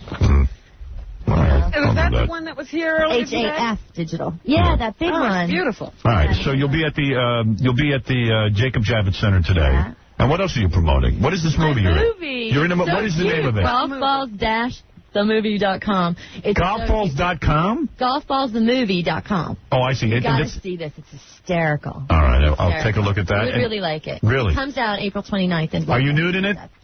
I flash my boobies. You do? And it says, I love tips. Because they tip me. I'm a caddy I see. on the golf course. It's really cute. Sounds like my kind of film. Yes. No, you'll like it. Caddies like Amy Lynn, you would play golf. I'm looking at my computer. I see Governor Whitman's waiting to talk to me. Oh, forget I tell you, Governor the Whitman. timing on this show is We have great timing, don't we? Hold on, ladies. Governor? Is that my favorite governor? Timing is everything in life. It sure is. I was hoping to have the girls out of the studio by the time you called. What happened to our great... My timing was off. First of all, the governor is not calling from the erotica show. No, she's not at the... That is for sure, right, Governor? Thank you for making that clear, Howard. Yeah, I want to make that clear. And the reason the governor is calling, I imagine, I'm guessing now, is because I think you have good news for us. Well, we haven't talked in a long time. I know, but what are you doing? Well, right now I'm being governor. Yeah, but what are you going to be doing? Next year I'm going to be running for the Senate. Yeah, that's great. Well, you'll win. Congratulations. I'm glad you're doing that. You know who wants to run against her is that stiff Florio. I know. Please. Could you imagine that? I think there'll probably be quite a few in New Jersey. There always are. It'll be a very competitive race, but it's the next step. Yeah. Yeah, you know, it's the governor of New Jersey, Governor Whitman, has done an incredible job. Yeah. No one can argue with that. I don't think anyone can argue with it. Amy, do you want to argue with that? Nope, I lived in Jersey. I think she's great. You did? Thank you. Do you still live there? No, I moved to Florida. She went to, well, she's at the erotica convention. Yeah. That's true. She's at the convention now. That's where she's living. Yeah, Right. I'm living in Florida. All right. You loved Governor Whitman, though. That's what you want to She say. did a lot of good things for New Jersey. Name two. Gave you a plaque. That's right. One thing I remember. All right, that's enough. Which you still have, right, Howard? Yes, I do. I have it hanging in my bathroom.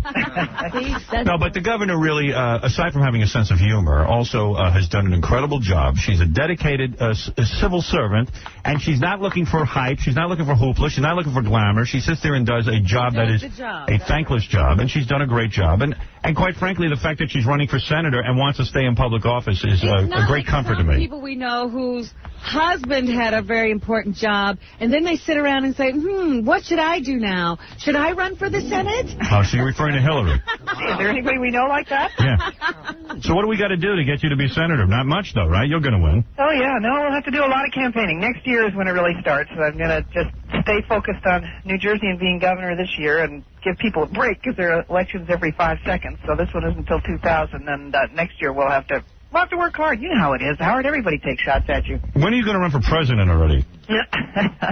That's not on the horizon right now. You don't want to do that? I'm looking at Senate. I think that'd be a good way to take what I've learned here in New Jersey about what the federal government should and shouldn't be doing to people and try to make a difference. I'll tell you something. Out in Washington. If you become senator, I'm gonna come down to your office and hang with you. You know, I was thinking about you. Your husband's a lucky man. We'll go over to the FTC together, see if we can't straighten them out. You know, Congressman Serrano went over there and he asked him a couple of questions about him. And I tell you something, this guy's brilliant. And he says, what are you guys wasting time and money for? Persecuting Howard Stern. So I appreciate him, but I appreciate you too. And I'm going to come down to your office in the Senate, and I just want to hang out. That sounds great. Will you bring the puppy? Yes, I will. Howard, I have to ask, is the puppy male or female? Female. I would never have a male dog. You can't have any male in the house. Is that what it is? No, I wouldn't have a male dog because I don't... Don't tell her why. Why? Why? The governor's a dog lover. I don't want to see private parts. Did you have any male dogs? Oh, yeah. We have one male, one female right you now. Do. Isn't it disturbing sometimes with the male dog? No, not that... You don't want to see things. Oh, no, and I don't look. You really don't. Our dogs are very discreet. I mean, come on, Howard. These are Republican dogs. What can I do? I know. They probably wear clothes, actually. Clothed dogs. But I'm excited. But, you know, I was thinking about your husband. He's a lucky man because he has a wife, first of all, who works hard. Out of the house. She's a brilliant wife. That's her brilliant wife. No, let's not go too far. Brings home the bacon. Yes. You know what I mean? Yeah. It's very nice. He keeps me in this bad habit. He's the one that has to earn the money. No, he can relax. He's got it made. Right. He really can. He's got it made. Governor. That guy is 25 years next week. Wow. Is that right? Yeah. Wow. Now, what is the secret to that? Do you guys hardly see each other? Is that it? That's about it. We make dates to see one another. That'll work. Governor, I am very glad that you're running for Senate. I'm very excited about it. Behind you 100%. Yeah. Great. Thanks, Robin. And thanks for running. I'm glad that you still have your heart in it. Well, we'll have some fun together in the coming year and a half. Yeah. Well, you're great. Go out there and raise some funds now. Yeah, we'll help you raise funds. Robin and I are good at that. Terrific. All right, Governor. Thank you. Okay, thanks, Howard. Great Governor Whitman, everyone. Running for senator in New Jersey. Thank God. Yes. I hear that Bob Grant wants to run, too. Well, that's fine. Let him run. He's running as a libertarian. It'll hardly be a factor. Yeah. Trust me, I ran as a libertarian. Ladies, I want to thank you for coming in. Thank you. Tracy Lane, very nice to meet you. Nice to meet you. We'll both be there. Erotic art show. All right, you'll be there today. From 3 to 10. All right. Now let's... I'm all weekend. Really? Yeah. Yes. And if a guy's very cute, will you guys have sex with him? Or Amy, what are you up to now? I'm just doing these comedies down in South Florida. But, I mean, are you in a relationship or? Yeah. Well, she's always in a relationship. Well, you know, in and out. But I just wonder, is this an in or an out? Who is this guy? You'll see. I'll see. What do you mean? What do you mean? It's going to be unveiled to me? No, yeah, well. I don't want to know. Married. I'm not going to tell anybody about it. You're getting married? Married if I get married. Really? Who is this guy? I'm not engaged. I'm not married. What are you doing? I've been with somebody for a while. Imagine going down to an erotica festival, find a woman with a 4-month-old, and someone who's engaged. I'm not engaged. How erotic is that? Ring on a finger. All right. You're ring on my finger. I'm not We'll be back right after these words. Thanks, Amy. Thanks, Tracy. It is me. This It is bass. It is downright low down. The Howard Stern Show. Hi, this is William Shatner, and you had your dial set to the most entertaining, the funniest, the most popular entertainer of this or any other time. And trust me, I'm saying this from my heart. It wasn't written for me. And so it says here. So from the bottom of my soul, here's a man who touches many and would like to touch many others, but his wife won't let him. Hollywood Howard Stern. Hollywood Howard Stern, that's what they call me. Yeah. Hollywood Howard. I'm not on the air. People in the industry call me that. J.F. Lawton told me that. What is it, Jim? Hey, what's going on, Howard? Hey, bro. Good morning, Rob. Good morning. I work for 989 Studios. We do computer graphics for PlayStation games and stuff like that. Mm-hmm. And we're doing work on the new Star Wars game. Yeah. And I wanted to let you know that they changed Yoda's look. I heard you were talking, you say no. All right, thank you. Dude, man, please. I don't know. Okay, so they changed Yoda's look. Yeah, I heard some people talking about it. How much you think that movie's going to gross? How much do I think Star Wars is going to gross? Yeah. The new one? Yeah. $1 billion. You think it'll be the most high? I think between foreign, domestic, and all the merchandising, you're talking about $1 billion. Well, you know who's going to do 3, right? Who? Yes, 3 movies. Yeah. What do you think the third one's going to gross? I bet you that's going to be the highest gross one. It's going to gross $3 billion. I hope so. You going to go Do see you it? think it's going to make more money than Titanic? Oh, yes. Please. No, please. Please, Robin, you insult all of us. It has to be good, you know. Have you seen the movie? You haven't seen the movie. Also, F. Jackie. Right. We all agree on that. Thank you. All right. Here's a plug. Jackie begs me to do his plug. You know, since he was just asked, I guess we can give him a plug. Oh, AmyLynn.com. AmyLynn.com. Yes, He wants me do to plug mention into that, too. Jackie Penthouse Joke Page Martling, his 79-minute raunchy joke CD, Hot Dogs and Donuts, is only $12 plus $4 U.S. shipping. Call 1-800-323-KING. And Saturday, April 24th, one big show at Westbury Music Fair with special guests. One show. Only one show. With Peter Bales. For information on Filthy 3D Joke Man, visit jokeland.com. Thank you all. Wow. I screwed with him. Just one. David Spade will be in here in a minute. I mean, there's so much. We talked about Darryl Strawberry. We talked about Dennis Rodman. I do want to talk about Brooke Shields and why. Yeah, what happened there? I mean, if there was ever going to be a perfect marriage, wasn't that it? Yeah, I want to mention. Beautiful people married to each other? I want to mention 2 things, first of all. Yesterday, I was on a phone call with one of the greatest broadcasters, I think everyone will agree. Who is that? Who ever lived. Rick Cummings. From, well, he's a guy who runs our Indianapolis radio station. Okay. Everybody who knows anything about broadcasting knows Rick is one of the brightest guys in the business. I guess I know nothing. He is one of the innovators. Is that right? Yeah, he is considered one of the innovators. And in talking to Rick, he was telling me how in Indianapolis, our ratings just keep going up and up and up. Mm-hmm. Evidently, we were at number 7, now we're at number 4, and then we're going, you know, and it's wonderful. Rick's very, very pleased with the show. Beautiful thing. People of Indianapolis love us. Whatever. And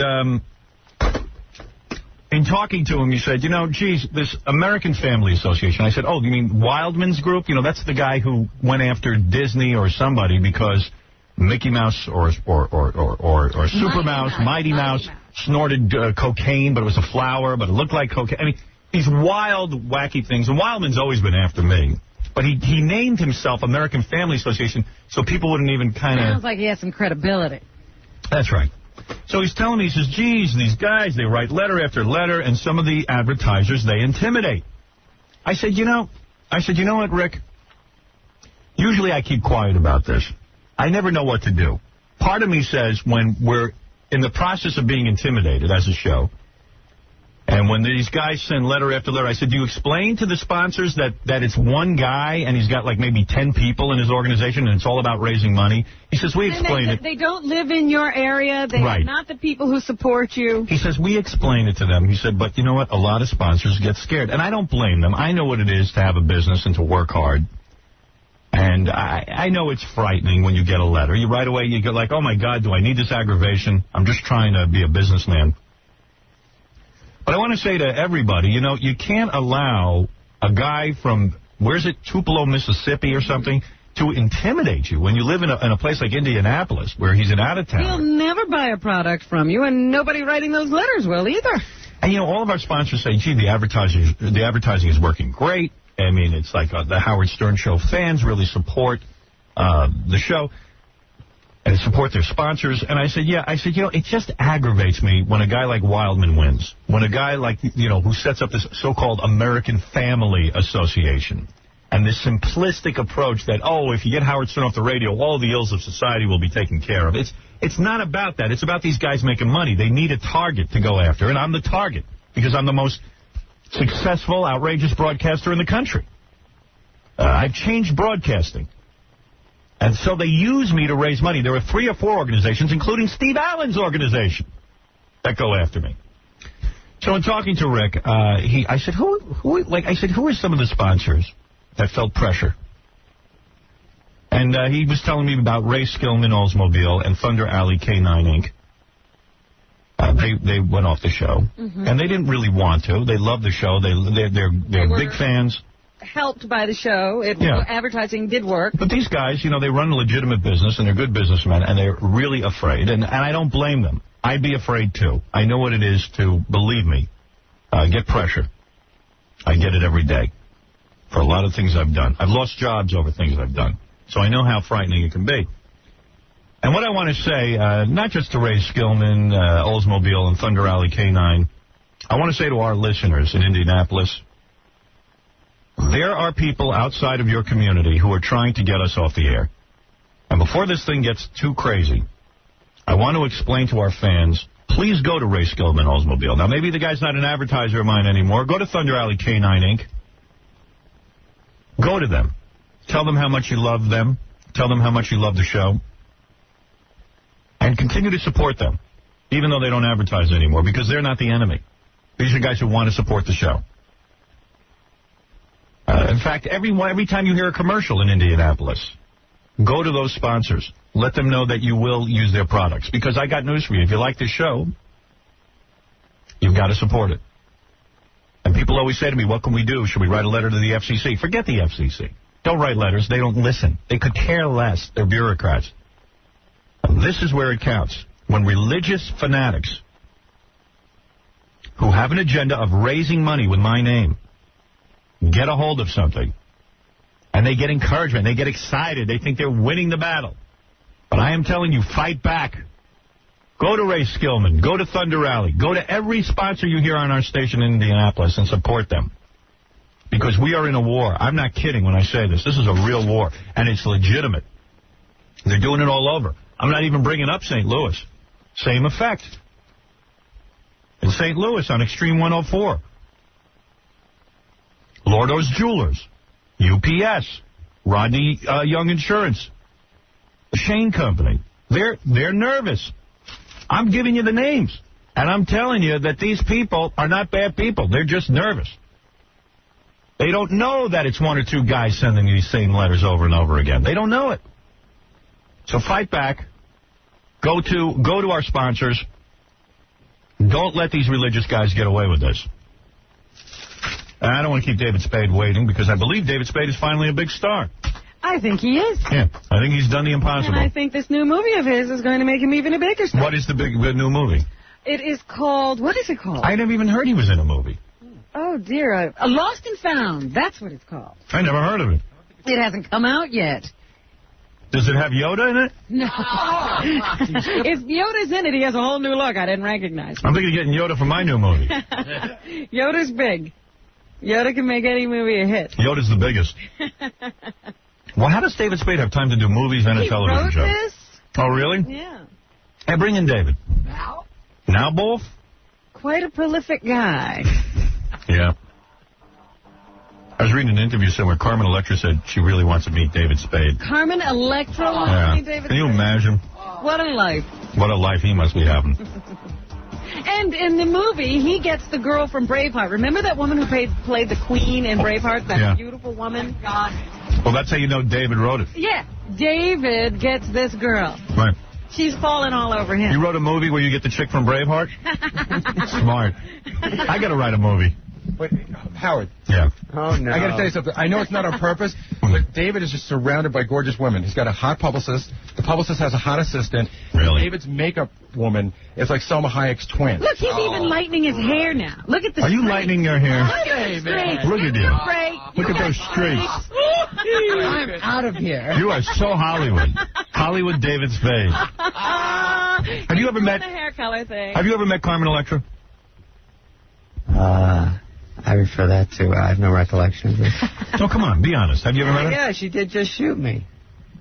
Oh, she was on Just Shoot Me. Like Michael J. Fox in the morning. Hey, listen, give me a minute on this one here.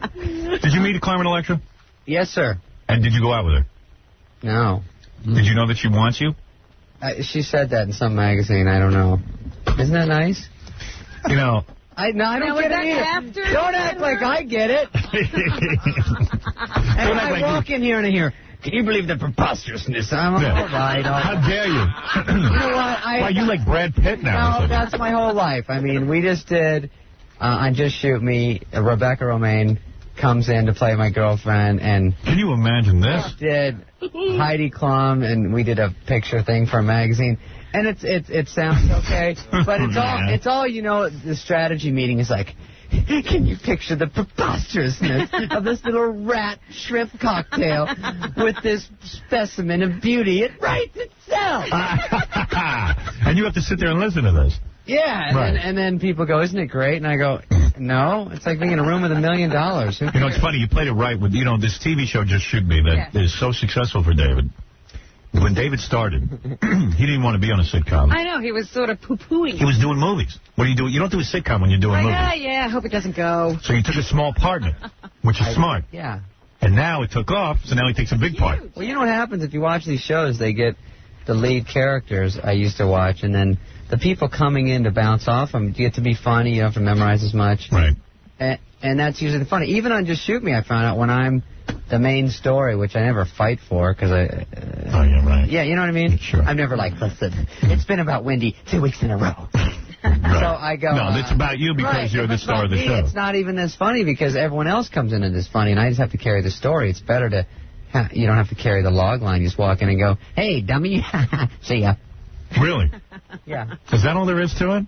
And why am I wasting my time here? Yes, You're really getting up early for no reason. 4 or 5 hours a day, getting up early. No Carmen Electra. Carrying the whole thing. Why do you know about Carmen Electra now? That was last year. I didn't know that. Well, I'm sorry. I don't know everything about you. You said that before you met her, huh? Right. I don't know. That's why they put her on the show. What you do is you go in the newspaper and say, man, who likes you, and you put him on the show. I want to meet David Spade. Oh, no. Robin, you're supposed to be on my team. Do you know why Brooke Shields is getting a divorce from Andre Agassi? Do you? Did you read about this? I heard they are. Yes, they're getting a divorce. You know why?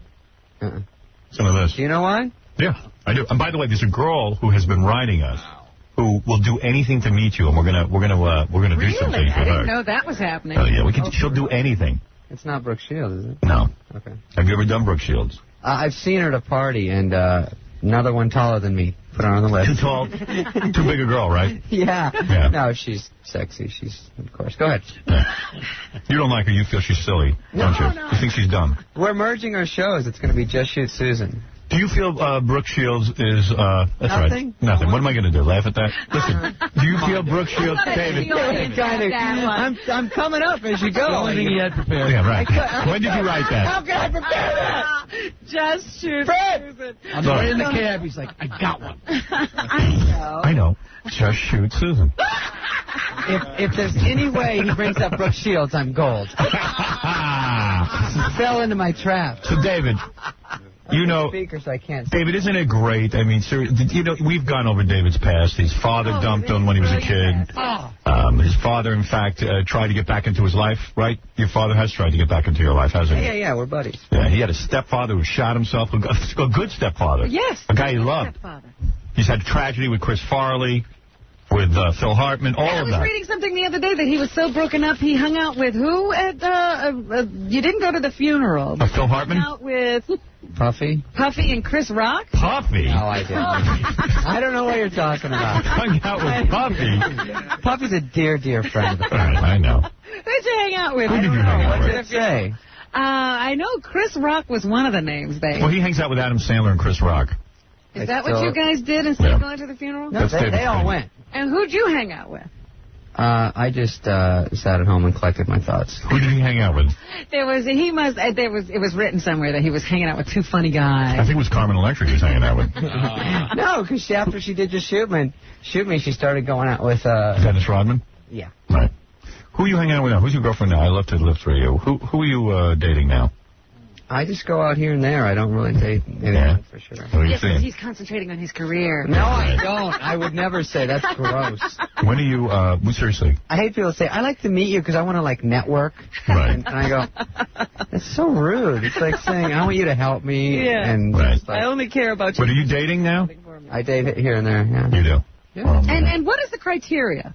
First, they got to be famous. I did raise the bar, which is stupid. What'd you put on? They all ran under it. No, you only go out with I want them kind of fun and smart and beautiful. Why not? If they can be. I mean, but what I see inner beauty, I don't see physical beauty. Sure. That's why you're going out with who? His hands smell like a female track team. Please. I don't even get that. Yes, you do. I like it because it's dirty, though. Right, it's dirty. All right, so you... I have close, I want to know what's on this list of what does a woman have to be now? Well, I think... Are you dating anyone famous right now? Anyone we know? Mm-mm. Really? No famous women?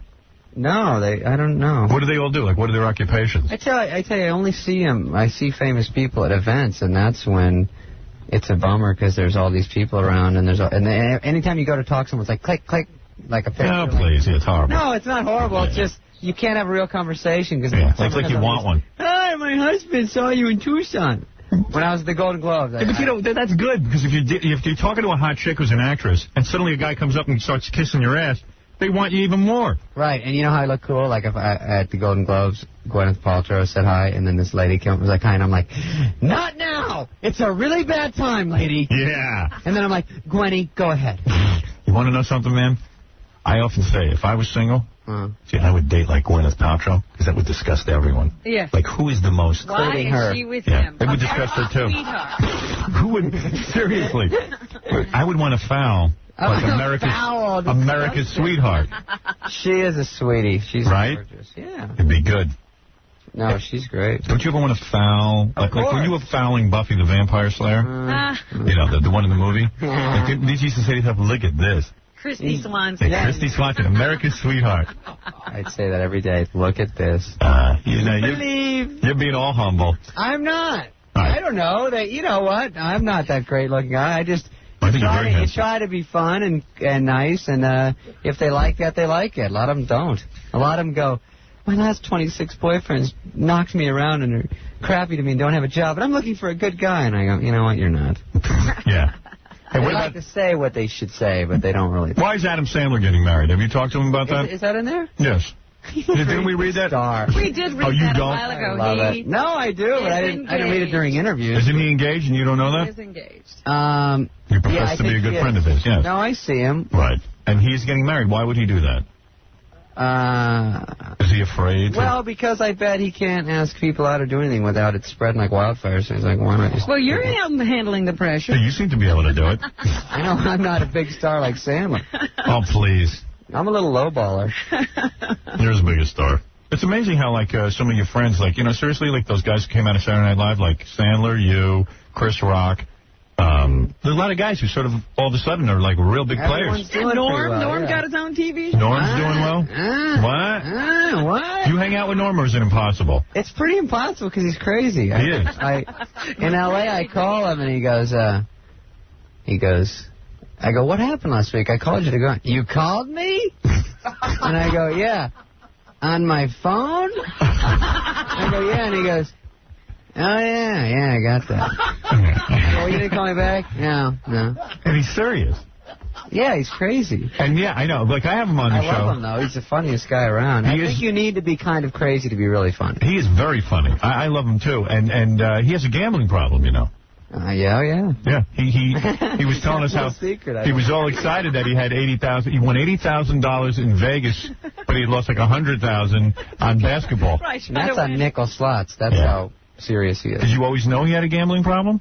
Mm-hmm. You did. When did you know that? At Saturday Night Live? I first knew he had a pee in a bottle problem. Right. Remember that? You always talk about. Yeah, it's great. And then I knew. Does he still save his urine? Do you know? I don't know. He used to put it in Ziploc baggies, sign it, and send it to fans. Is that true? No. Oh. But he did. He would take, after Saturday Night Live, they give you a car, a limousine, if you want to go to the party, and he would take it to Atlantic City. Really? He's a hard ass. He's a hardcore dude. I know he'll even get to fist fights. And then he'll stay at a table for hours and hours. What do you think of that? I feel lucky. And then you don't even know if he's married or single. It's never really I don't know, but I know girls like him. He's when you're that, something's that wrong, they pick up on it and like it. They like the tragedy of that. Fixer-upper, yeah. Right, yeah, I'm gonna make him a regular guy. Right, but it never worked. The reason Brooke Shields is getting a divorce from Andre Agassi. Right. I know you like this stuff. It's David Spade. No. No. Agassi's very jealous, and he feels that she was spending too much time with men. Particularly this guy who just killed himself from the TV show. Oh, really? David Strickland? Yeah, and another guy who's a writer. He doesn't have to worry about that. Why? Because he's dead. Yeah. But he feels that she should stay home. Right. And when he's on the road, he gets very jealous. When he's on the road? Yes. He gets jealous that she's, with other guys. That is the real reason. Wow. Now listen to this. This will read the paper. This will hold it. This will scare you. This will scare you from ever getting married. Would you ever get married, by the way? You would never do it. Sure. Andre Agassi's divorce from Brooke Shields could cost him as much as $50 million. Where's he getting all that? But he believes he evidently is worth like $100-something million. I don't understand. He doesn't even win. They never signed a prenuptial. I know. You don't have to win to get that much money? He's got an endorsement deal. He's got a lot of endorsement deals. Listen to what she's saying. She's saying, I gave Andre the best 2 years of my life. For that, he has to pay. Isn't that a funny quote? How do you know these were the best 2 years? Yeah, how do you know the best 2 years aren't coming up? Her best 2 years might have been right around Pretty Baby. Right. Exactly. Really? So you know. Could have been during the Ivory time. Right. Yeah, Pretty Baby. So we get this letter from a woman who heard that you were coming on the show. Okay. You have these rabid fans. I have a couple of weird ones, but most of them are good. She says, Howard, I'm a successful, intelligent, attractive woman that has a lot going for me. But because I'm a girl from a small middle-class town and not a fellow celebrity or supermodel, I can't have my people... Supermodel rapid I can't have my people reach David Spade's people. She doesn't have people. In order to meet a man You're right. who I think is a great talent, a funny comedic actor, a celebrity who I feel in 1 year's time will be bigger than Seinfeld. Not to mention he's extremely cute. And that person is David Spade. So that's why I was asking him what's on the list of what he wants in a woman. Well, wait a second. Listen to this letter. Okay. Howard, I know that David has been on your show before, and I hope that he will be back soon. I would do anything, fly across the Atlantic and back, anything it took to meet David and tell him how awesome I think he is. He has captured my attention like no one before or after him ever will. Howard, I called his agent, his publicist, NBC, SNL. Have you heard from this woman? She called David Letterman, Jay Leno, Oprah, Montel, Ricky, Rosie, etc. Montel and Oprah? God, I was at Montel's last night. She could have got me. No one has responded to my plea. Oprah. I don't want to be labeled an obsessed fan. No. Sign the real doll. So please, if David Spade ever comes back on your show, or if you know how I can meet him, will you please keep me in mind? Yeah. You finally contacted the right person. She says she is 5'5", 105 pounds. So at least you could probably beat her up. Taller than you, is she? Right. No. You're what, 5'3"? How tall are you, David? We're starting to get along, too. Come on, David. How tall are you? Seriously. I'm 5'7" with my hair blow-dried and clogged on. All right. 5'7" when he wears it like that. She has long brown hair and is very attractive. That's enough. Please, Howard, please help me make this fantasy a reality. Let me prove to everyone that said it could never happen, that I should pursue a dream. Pursue, P-E-R-S-U-E. Carmen Electra, she's about 5'3". No. Anyway. It was P-E-R-S-U-E? Yeah. But all right, one misspell. That's it. By the way, it's signed Mrs. Darryl Strawberry. Mrs. David Letterman. Mrs. David Letterman. Actually, it's signed Carol Leifer. Oh, dear. No, I'm just kidding. All right. It's, David, what should we have this woman do? Wow. But she's out there in the hall. But I want her to do... Yeah. Oh, yeah. Oh, We yes. flew her in just for you. For real? Yeah. It's a fun show. I love it. Sweet. I like to meet the people. What is it, Casey? It's Casey. Gary's out there right now. You want to throw him up? I don't want to throw him up. Yeah. You know, it's funny because, she's... We can't hear you. Hold on. She's here and she wrote us this letter. And I was talking to David Spade's people. Yeah. And there's what you call an awareness of her. Oh, an awareness. That's what I was afraid of. Uh-oh. But now she's completely freaking out, and she's saying she doesn't want to do it. She's bumming. But don't bum it out. I mean, part of what we do is it's a comedy show. You knew that when you wrote us. We're not. She's bumming because she feels you're poking fun at her. Let me speak at her. Can you come over this way? Come on, honey. I'm only going to poke fun. Honey, you said you'd do anything, and now I'm poking fun at you, and you don't want to meet him? I mean, what is that? No, hold on. Can I tell you something? You're 30 yards away from David Spade. That's right. 30 yards away from your... I think I know who it is. You've met this girl? Close to be 15 yards away from David Spade. Honey, you've been writing letters. You've been contacting everyone. So I start to read your letter, and already you're backing out? Because I'm not a stalker. We didn't say you were. But if we do say you are, you'll just accept it. But they're aware of me, like, uh-oh. Well, they are aware of you. Red alert. Well, like, for instance, were you out in front of the Today Show with a Polaroid camera, and did you show up to SNL and that stuff? But not like back to back. It's not like I'm stalking him in his hotel room or anything. No, but they know who you are because you must write letters. So they're just aware of you. I didn't say it was. I'm looking at her right now. I don't know if David would sleep with her, to be honest with you. No, we don't have. Yeah, but she's no model. We can be friends. She's cute. You would be friends with her? Yeah. I don't believe that. No, you know what? I think Are you good at oral You were sex? at Today Show the other day. I saw you over there. You saw her at the Today Show? David. Of course. Oh, you know did? what I think? I think we did you a favor at SNL. Is that you? That was me. What favor did you do her? She sent us cookies and stuff in the dressing room because she said she went across the country to see the show and stayed all night.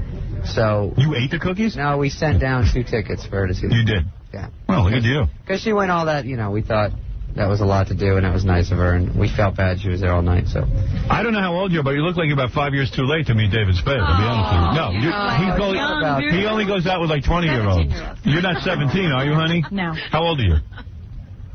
No comment. Yeah. Oh, you see? Are you under or over 35?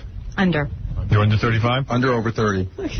Over. You're over 30. I like that she won't be able to figure out this trick. Over. So you're over 30, under 35. So you're 31 years old. 32. Exactly. All right. She wants to adopt me. He doesn't. You've never dated someone that old, have you? I have. Yeah. Like Buffy was like 19 when you got her, didn't you? No, that's different. She's younger than me. How old is David? David's like 30. Isn't my publicist out there? What does she say? 28. Are you over 35 or under 35? Oh, I'm under. You're about 32, right? Yeah. Seriously. No, 34. Are you? Yeah. Mm-hmm. Oh, so you're perfect for each other. Yeah, right. He's perfect for Britney Spears. I know, but the truth is, on the show, like in the movie, from our show. Did you see the movie? I love the movie. Yes. Did you hear that? What? I love the movie. Hold on one second before we get to your movie. What do you mean? What do you mean you have a lot to offer? I'm successful from where I'm from. Where are you from? South Jersey. But what do you do? What do you have to offer David Spade? Seriously, now's your chance. I don't want to offer him anything but my friendship. Yeah, but what's so great about you? Yeah, you have to ask people that I know. Aw, she seems like Wait a second. Are you good at oral? No, get Krista. Right here. Get Krista. She likes me. Who is Krista? This is a friend of hers. Nikki, tell us. I think David wants the friend. Tell us what's so great about your friend here. She's awesome person, great personality. She's just a great person. But I mean, is she rich? Is she nice? What kind of show is this? Show is this? I want to go out with the deaf chick. Never in my life. They're making fun of that. No, you're not making fun of that. That's a lie. I didn't make fun of it. I said I want to go out with her. I'm not making fun of it. She's cute. David was making fun of it. Make fun of me while you want. Nobody's making fun of you. Your friend's a little uptight. Maybe your ears don't work, but your headlights are on. Oh. I'll tell you that, honey. I don't know why You're hot. comes here. No, she's hot. She's cute. Yeah, I would go out with her. Why is she wearing headphones? Seriously, I always wanted to go out with a deaf girl. I always wanted to go out with a deaf girl. Honey, we both feel ambushed. Don't feel bad. All right, what do you girls want to do to meet David Spade? Would you eat peanut butter from Baba Booey's belly button? No, don't. I would never kiss him. You will not? No, well, then you can't meet him. Okay, I love David, and he knows that, and that's all that matters. She's been very You love him? That's been weird. She's been... Please, David, let me handle this. You love David Spade. I do. How can you love him? You don't even know him. The person that I see and read about. What, doing jokes? There's more to it than that, Howard. Thank God she sees it. I like her little. She's got this cool book with like a Polaroid of David and stuff. You got a book of David's Polaroids? No, it's just a Polaroid of David. I wish. Well, eat some peanut butter out of belly. I'm not doing anything. Why? You said you'd do anything. I meant. So your letter was a fake. Okay. All right, forget it. You can't meet David Spade. Anything she might walk down the hall. I don't like this. I'm sorry. It's fighting. No. I don't like it. I tell you. Will you French kiss the deaf girl over there? I love Nikki, but no. Come on. I like men too much to do that. I think that deaf chick. Oh, stop it. I do. There's no such... She has, like, name. She loves you, Howard. I know. I got a Helen Keller thing. I'm telling you. Howard, she loves you, too. Really? Yes. Wow. Let's meet her. Oh, let's meet her. Nikki's a sweetheart. You can meet her if I can meet David. No. Really? Ah, fair exchange. I'll even tell her to kiss you. Oh, really? Yeah. No, you two kiss, and then you can both meet David Spade. She wants to meet you. I want to meet. Kiss her with your tongue, and then you can meet David Spade. What is the big deal? I'm not into women. David, when a girl writes that she'd do anything to meet you, and then She doesn't know who she's writing to. Yeah, I mean, really. All right, so no David Spade. If you two don't kiss, go back in the green room. Think about it. New Jersey, isn't that enough? If you change your mind, if you two will be willing to kiss each other with your tongues, then you can meet David Spade. Go think about it. Go talk it over with your deaf friend. I'm not going to think about it. Let me ask you, what's your deaf friend's name? Nikki. Nikki. Hey, Nikki, can you hear anything? Yeah, I can hear you a little. You can hear me a little? Yeah, I can understand you better if I read your lips rather than... Howard, do you want to say stuff and I'll tell her what it is? No, she hears me first. Would you kiss your friend over there? No. No. You heard that. Somehow that got through. All right, you girls go think about it. I'm holding David Spade here unless you two kiss. And that's that. David has met me already, but I wanted to speak. Well, I was going to let you sit next to him and kiss him. Forget it. Oh, David doesn't want to kiss me. Yes, he does. I was going to let him make out with you. I'm not Carmen Electra. All right, whatever. Well, you lost out. I'm sorry. Thank you. Goodbye. Bye. All right, goodbye. That's it. Well, hey, what just happened? Howard, there's some real animosity in this whole... Why? We need an intervention. If a girl writes me a note and says she'll do anything to meet David Spade and then doesn't do anything... She's the one Renee getting up. She's the one... Wait a minute. She's upset. You have to find out what a person means by anything. Anything, it says here. It's not as kooky as most of your fans. Yeah. Wait a second. Hold on. Can I say something? Yeah. When you write to the David Letterman show or you write to someplace else and you say you'll do anything, that's one thing. But when you write to the Howard Stern show and say you'll do anything, you pretty much know what you're getting yourself into. I was going to make her... I really wanted to see that girl read Baba Booey's lips. I was going to make her... She threw her neck out. I was going to make her get naked and get spanked by a fish. You were not going to make her do anything. You were going to ask her if she would. Right. And I mean, that's nothing what I asked her. What, to eat some peanut butter and to kiss another chick? Would you fly in from Jersey? I didn't fly anybody in. What? She knew you were going to ask her to do things. I know. Yeah, well, now she's getting all uptight. I'm sure. I'll tell you what's going on. Howard, here's what's going on. I think that what's going on is you're embarrassing her in front of David by painting her as a stalker. I'm not painting her as a stalker. That's what she feels. That's her problem. What's going on is exactly what she knew would go on. She said she'd do anything. She came down here and then thought you'd feel sorry for her and let her in anyway. Oh, I think you guys are being a little rough. Of course. You know what? Maybe if the deaf friend sings the Star Spangled Banner. Oh. That would be good. You are so bad. Then I'll hold you down so she can... David's really gone Hollywood. Everything offends him. Didn't even write a letter. Yeah. This girl didn't even write a letter. She's just there for moral support. Did you want to hear her sing the Star Spangled Banner? That could help. Don't think you think. Well, we can already have you two. On the door of the night. I want to rap to that chick like as a deaf guy. Yeah. I want to try and pick her up. You think she would understand you then? Look at David all uptight. Well, I don't I'm blame not. him. I'm just... I don't blame him. You're the worm on the hook, man. We're using you to fish in these chicks. Howard, you should let him in just because it makes David so uncomfortable. Yeah. See, broads always think they're going to come down here and meet David Spade for doing nothing. That's what they think. I'm well, sick I of can being see there. if it was Leno, he might... Yeah, like, hey, yeah, he's a... Right, but if it's Howard Stern, you do kind of know what you're getting into. Exactly. Thank you. Thank you. But the girl didn't want to be But you know, there she already in front admitted. of The thing is, David. I saw her in front of Today's Show. I actually gave her tickets. That's a nice secret thing that you don't hear about Dave Spade. Doing things like that. Tickets because she slept over. I'm shocked. And so, I have met her and I have seen her, so... Well, she wanted She more didn't really than have 2 to do anything seconds except with you. show up at, like, in front of Letterman or in Today's Show. Did you feel her up? No. No. All right. No, I'm a good boy. Robin knows. You saw my character in the movie. I'm just like him. You're All right, let me talk to you about this movie. Obviously, you have one thing. No, I could see you're under a lot of pressure. What happened? You wrote a movie? Let me put the ice tongs back on and crunch my head. All right, go ahead. Did you write a movie? I wrote a movie with some people, two buddies. How long does that take to write a movie? It took longer than we thought. It's hard. It is hard. We didn't have Len Blum and all your cronies writing projects. So you said no need to attack me. our own movie. I'm trying to help you. Turned out to be harder than you thought it would be. Wait a second. It just took a long time, and then... So you and your friends sit around. He had an idea. He said, what about a movie about you kidnap a girl's dog and then pretend to help her look for it to get to know her? And I said, That's great. Yeah. For a movie, yeah. I think that's a great idea. Funny. So I said, that's enough, and I said, start with the makeout scene and work around that. Right. No, so the guy comes to you with this idea. He's a friend of yours. Yeah, he's a buddy. Yeah. And you two sit there. Now, how do you write a movie? Do you sit there? Who works the computer? He does. He does. I don't know how. All right, he types. So I said, I was doing Saturday Night Live. That's how long ago, my last year of Saturday Night Live. And so he wrote it, and I talked to him on the phone. I said, I'd steer it this way.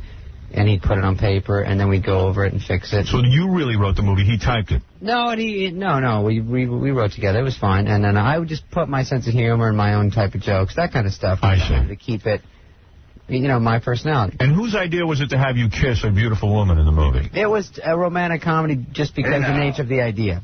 I see. Why is It she wasn't me saying my next strategy is to get a girl.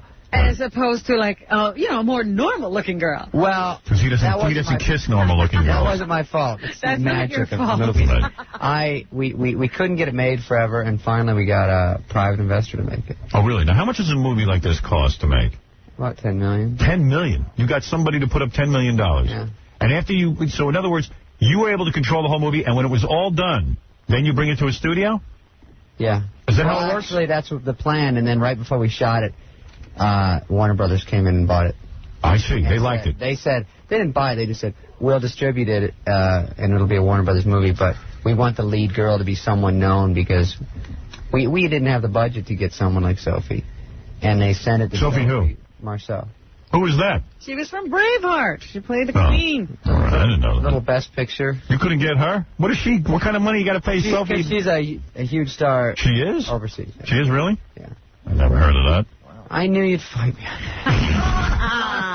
I knew it. I feel it. See, now I'm feeling bad about those two chicks. That you should. You were really abominable. But why do we allow them to come down here? We didn't what do you mean allow? You asked him to. All right, let him meet David Spade. Howard, you know the problem. What?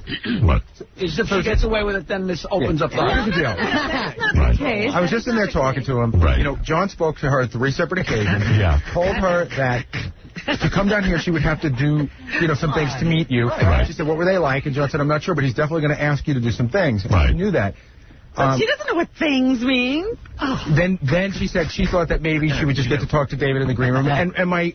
Talk to David in the green room? My original inclination was correct. She doesn't want to do anything that would make her look stupid in front of David. Oh, and also, she's a boss of some people. It's a little late. I see. Well, it's a little late. That's the hard part, is that she has a real job. Most of your fans don't have. Right. They don't have jobs. No offense. No offense. And families I stopped myself. How dare you? So forth. No.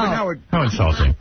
Really, yes. How insulting, but true. I don't want to be callous, but I think I have to go with Jackie. It's like, once you make an exception, then everybody will just come down. That's silly. They'll run. Why? I'm sure I'll see her again anyway. I see her. I'll probably see her when I leave. You're going to go see her when you leave. Yeah. All right. So David will say hello to her when he leaves. Of course. Okay. All right. And we can end this. And I'll talk to the deaf chick.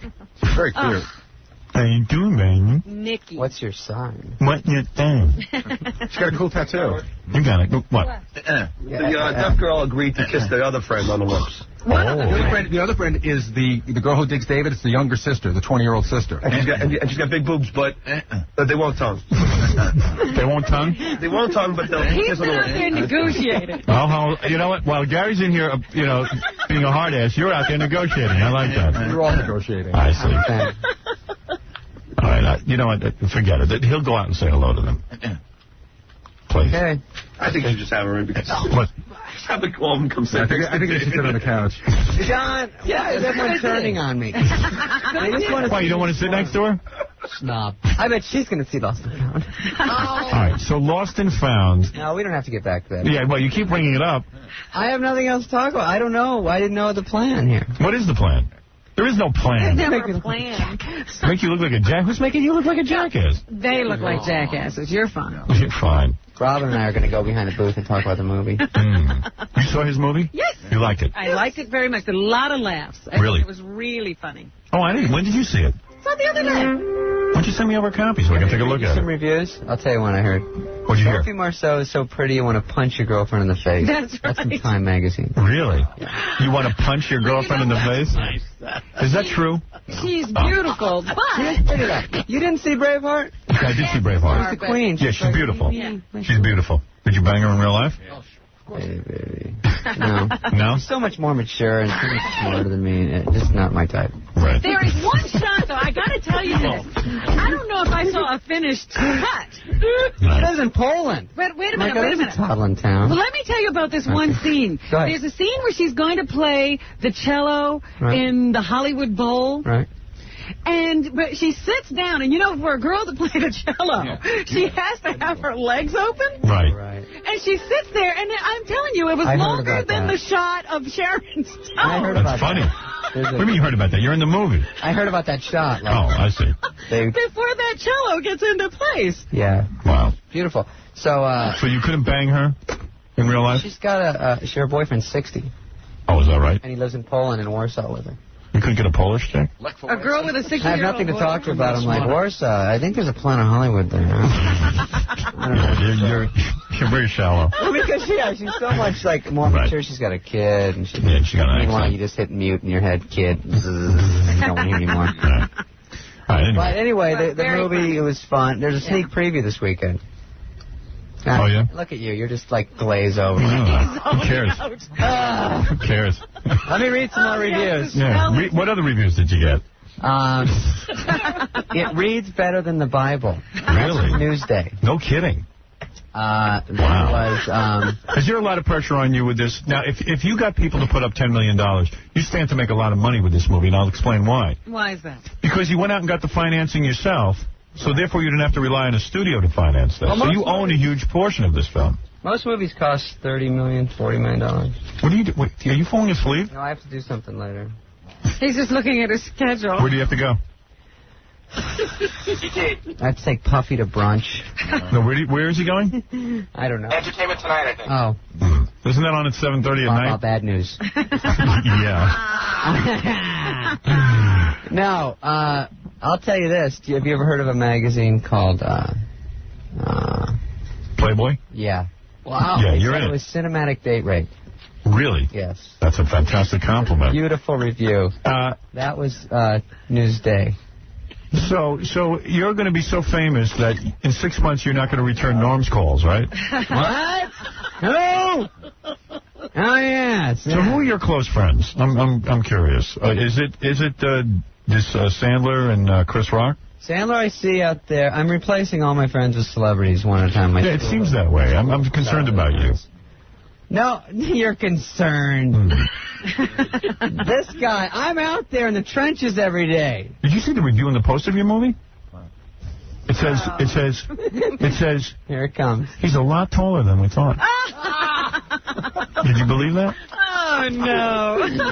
I said, if you let me do my stupid ones, I'll let you do. All right. No, listen, I'm excited for you. I think to write a movie is a great accomplishment. I'm lucky. We did get already good reviews. We're lucky. Yes, you did. Because, like Robin will tell you, it's not a totally lowball, lowbrow. It's got some sharp jokes. It's not. There's a love story there. There's a story. Right, a little bit. I didn't make it too crazy. It's just a comedy. I don't want it to be like, too lovey-dovey. It's no fun. It's not Titanic. Any farting in it? No, Artie Lang is in it. Oh, he is. Artie's funny. Yeah, he's funny. Artie's funny in it, and Sophie, and then I don't think you'd know the rest of the cast. But it's mostly just trying to be funny. There's a dog running around. So $10 million. Some of the dog humor is some of the funniest. You put up $10 million. So you get a guy. Who is this guy that put up the $10 million? Chairman of FedEx. Okay, he put up $10 million. And what do? You went to him and said, listen, do you believe in me? FedEx now wants to be in the movies? Well, I mean... Why not? Yeah, I think a lot of people want to... He was great because he's a great guy. He's, I think, a billionaire. Right. And... This is fun for him. He said he had his people looking for projects, and he thought this sounded like a safe bet. For $10 million, someone who's known on a TV show... You can attract a certain amount of people into the theater. Yeah, I would think, because the movies cost so much to make. And then when I met him, I said, thank you. And he said, look, I read most of it. I thought it was great. Read most of it? Well, I don't think he even cares. He goes, look, my kids love you. They told me to do it. Right. Great. Yeah, anybody's kids love me out there? I need about 30. What's your next project? My next project will be Fart Man. I'm almost done with the deal. You're not doing anything this summer, are you? No. Because we have a little something for you. You do? Right. What will I be doing this summer? Actually, the whole gang. I don't know if you'd want to do it, but I'll... What, some film? Yeah, the one I'm doing this summer. I need a very big part. No, actually, I don't want a big part. I want to work for 3 weeks. Don't you want it easy? Yeah. And get paid well? Yes. I want it easy. Yeah. But it's got to be a terrific film. I'm a great actor. I'm coming off a great film where I got great reviews. You are, but come on, that was 1985. When was that? So what? It's 3 years ago.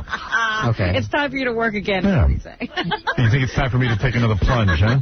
It's all about today, baby. You and I almost did a movie together. That's right. Yeah, we almost sort of got into a movie together. Right. Yeah. Yeah, we were going to be very funny together. That would have been low budget, too, right? And he would have, David would have played my assistant in this film. Right? For the 100th movie in a row. Yeah. Assistant. Same thing. Yeah, what is it? Big news flash. The deaf girl will moon you so that they can come in and meet David. Okay, I'll take that. The negotiations went on. All right, first bring in the deaf girl. This over the line. Right, hold it. This is a big deal. You're bringing the deaf girl first. I want Fred to sit next to me. I want to see the deaf girl's ass. Deaf girl, Nikki. Deaf girl. Ice tongs are killing me. I don't know how your guest put up with this. You know, I'd have a 3-picture deal with a guy from UPS. He's the head of the UPS. Now I know you're being facetious. All right. Wait, this is the deaf girl. Hello, how are you? I'm going to try and pick her up. You're going to speak deaf to her. How are you? Good, how are you? And very nice to meet you. Nice. She's got a beautiful smile. Look. I'm talking to her. Okay. May I tell you have a beautiful body? Thank you. You don't have to talk to me like that. That's how I talk to girls. God dang. Are you a dancer? Am I a dancer? Nah. How did your body get so beautiful? You must do tremendous amount of exercise. Do you? I eat a lot. You do? I work out. Where do you work out? In the gym? Whenever I find time. Excuse me, what? I am talking here, please. I'm trying to pick up somebody. I'm very attracted to this young lady. My mouth is real sick. I don't know if you heard APY. But does she go for deaf guys? Maybe she doesn't even go for deaf guys. Do you only date deaf guys, or do you date people who can speak regular? Say that again. Do you only date deaf guys, or do you speak... I've never dated a deaf guy in my life. What? See, you're turning around. Never? Nope. I don't even know anybody who has a hearing problem besides me. Really? You're so sick. Are you wearing panties? Oh, no. Are you wearing panties? No. I didn't think that. You have a beautiful body. Beautiful, and a beautiful face. You know what? She works so hard to read lips, and then when you talk like that, it just make it hard. Is it difficult to read my lip? Well, if you talk like that, it is. Well, if you talk like, I think. Well, I'm on her team. Whatever. Well. So is Fred. You know what? I'm not any different than anybody else. I know you're not different. Okay. This is just a comedy show. How old are you? I'm 23. 23. That's the age I date. You're very lucky. She got a tattoo. You do. What is the tattoo? What is that thing? My name in Japanese. Nice. my name in Japanese. I have several times I would like to let you... searching for jokes. You know what? You're losing a fan. Am I? Yeah. Is it you I'm losing? Yeah, I gotta tell you, Howard. Yeah. If she were ugly, I might be able to deal with this, but even I'm bumming out. All right, okay. So anyway, I have one on my... I have one on my arm. Okay. I have one on my finger. Right. And I have one on the back of my neck that I'd like to throw you in the bathroom. All right. So anyway, so you are going to moon us? Excuse me? You are going We can't understand what the moon you are going to moon us? Yeah, why not? All right, okay, please do. Okay, here we go. David, are you watching? What? You going to moon? I'm ready. Go ahead. God, I wish I could. What an asshole. Ooh, boy, that's nice. Wow. Oh, my God. Did you see her ass? Yeah, tribute day. Oh, look at you acting like you're above it. Just because you get all that. Just because you get all that Hollywood trim. You see Christy Swanson's ass. Yeah, right. Dude, everybody calls me Moon Girl back home. Yeah, you're very She beautiful. moves everybody, David. It's okay. No, I know. If she's okay with that's fine. You've got a perfect little ass on you. Thank you. All right. You did great. Your ears might not work, but your ass is working just fine. Okay. She knows what your Was she show's all born about. deaf? I like it. She's okay. Were you born deaf? No. How did you lose I'm your... not deaf. I'm hard of hearing. It's just runs in the family. I was about 5 when they started noticing I started losing it. Right. And as I got older, it got worse. Can you hear my music from the Private Part soundtrack? I can hear a lot of things now. And you can listen to me on the radio? Mm-hmm. Oh, We're good. hearing it? I watch the TV, too. You do? Mm-hmm. Do you wear a hearing aid? Excuse me? Do you wear a hearing aid? You watch closed captioning where the words on the bottom? Yes. You do? Thank you. See, I ask normal questions. Oh. I want to learn. Someone told me you lost your hearing when you heard Stuttering John's CD. You poked your eardrum out. Good thing. All right, anyway, you are very brave. Thank you very much. Let's bring your friends in now so they can meet David Spade, the dream of your friend's life. What is your friend's name? Linda and Krista. Linda and Krista. Okay. Linda's the fan. Linda's the one who really, really loves him. All right, bring in Linda and Krista. I'm taking off my headphones, these girls. Why? You want them to see you with all your... He wants to look his best. You want to look his These best. things are giving me a migraine. Oh, sorry. Yes, Howard, on my show. This is a big moment. Linda, you're lucky. Your friend Moon. Look at this. You can't even look at you. This is unbelievable. Look at the adoration. Hi. Nice. You love Nice David. to see you. You love David Spade. He knows I do. David. What is it about David you love? Seriously, be honest. Besides what you see on TV. I notice you can hardly even look at him, right? It's hard. Besides what you see on TV, what do you like? What do you love? Where's Robin? Oh, what I noticed the other day, he was very shy, which blew me away. You know what's funny, though? Seriously, looking at you, you have a beautiful body, a very attractive woman. In real life, if David wasn't famous, he'd be begging you for a date. That's not true. And you would reject him. That's not true. That is true. I had the hots for someone in high school that looked a lot like David, and he blew me away. No, I'm telling you, look, I love David. I think David's one of the funniest guys around. I really, truly love David. But I'm going to tell you something. He would be begging you at a bar. You know, if you were if you were like a postal worker or something, and you were at a bar, she would blow you off. Howard. Yeah. I have a nightclub, and you can ask them. I'm more for the guys that. I'm not into the musclehead guys and all that. What do you think? You're into what? Losers? No. Yeah. No. So you are into losers. I'm not into so then maybe she would go out with David. Hey, Howard. Yes. I don't know if you recognize Marianne, our intern, but she's very, very upset with Linda. Why? Well, which one called and said you would do anything to me, David? She did. Who, you? Yeah, her, yeah. Well, you call, you're not going to do anything. Who did something? The girl Moon. Well, then you should get to meet him. Well, Yeah. not you. I mean, you're a huge fan. You didn't do anything to meet him. She's my best friend, so. You got to do something. Right. She did it all. She Moon. Howard. What's the difference? She met him. The listeners are calling her crazy trying to keep her out. All right, so is there anything you want to say to David? Enough fighting today. Is there anything you want to say to David? Seriously, go ahead. Now's your chance. Okay, if you weren't in the entertainment field, say 10 years down the line you want to do something else, I want you to look me up. Because I know in this, I'm not a Carmen Electra by no means. So you're saying if he gets, let's say, in a terrible car accident, his career I falls would take apart. care of him. You will take care of him. Career falls apart. Wow. Like the woman And in... I'll take care of him. Remember the movie with Kathy Bates, Misery? Remember Not she took like care of him? that. Would you break his feet? All right, Carmen so Electra would never do that for me. I would take care of him. is she like 850th on your list, or does she stand a chance? They're all very pretty girls. All very pretty girls. Well, there you go. So, all right, They there all you go. do fine. And you've met And I David wanted to Spade. meet you too, Howard. Well, thank you. That's very nice of you. I'm I like sorry the we got off to a straps. bad start. Yeah, you're cool too, Howard. Thank you. Thank you. All right, girls. Thank I you. can't go over and, like, shake his hand or anything? David, would you be opposed to shaking her hand? Oh, David will come to you? You don't have to get up, David. Just Sit down. What a guy. Look at this guy. Oh. Nice to see you. Whoa, a hug. Oh, yes.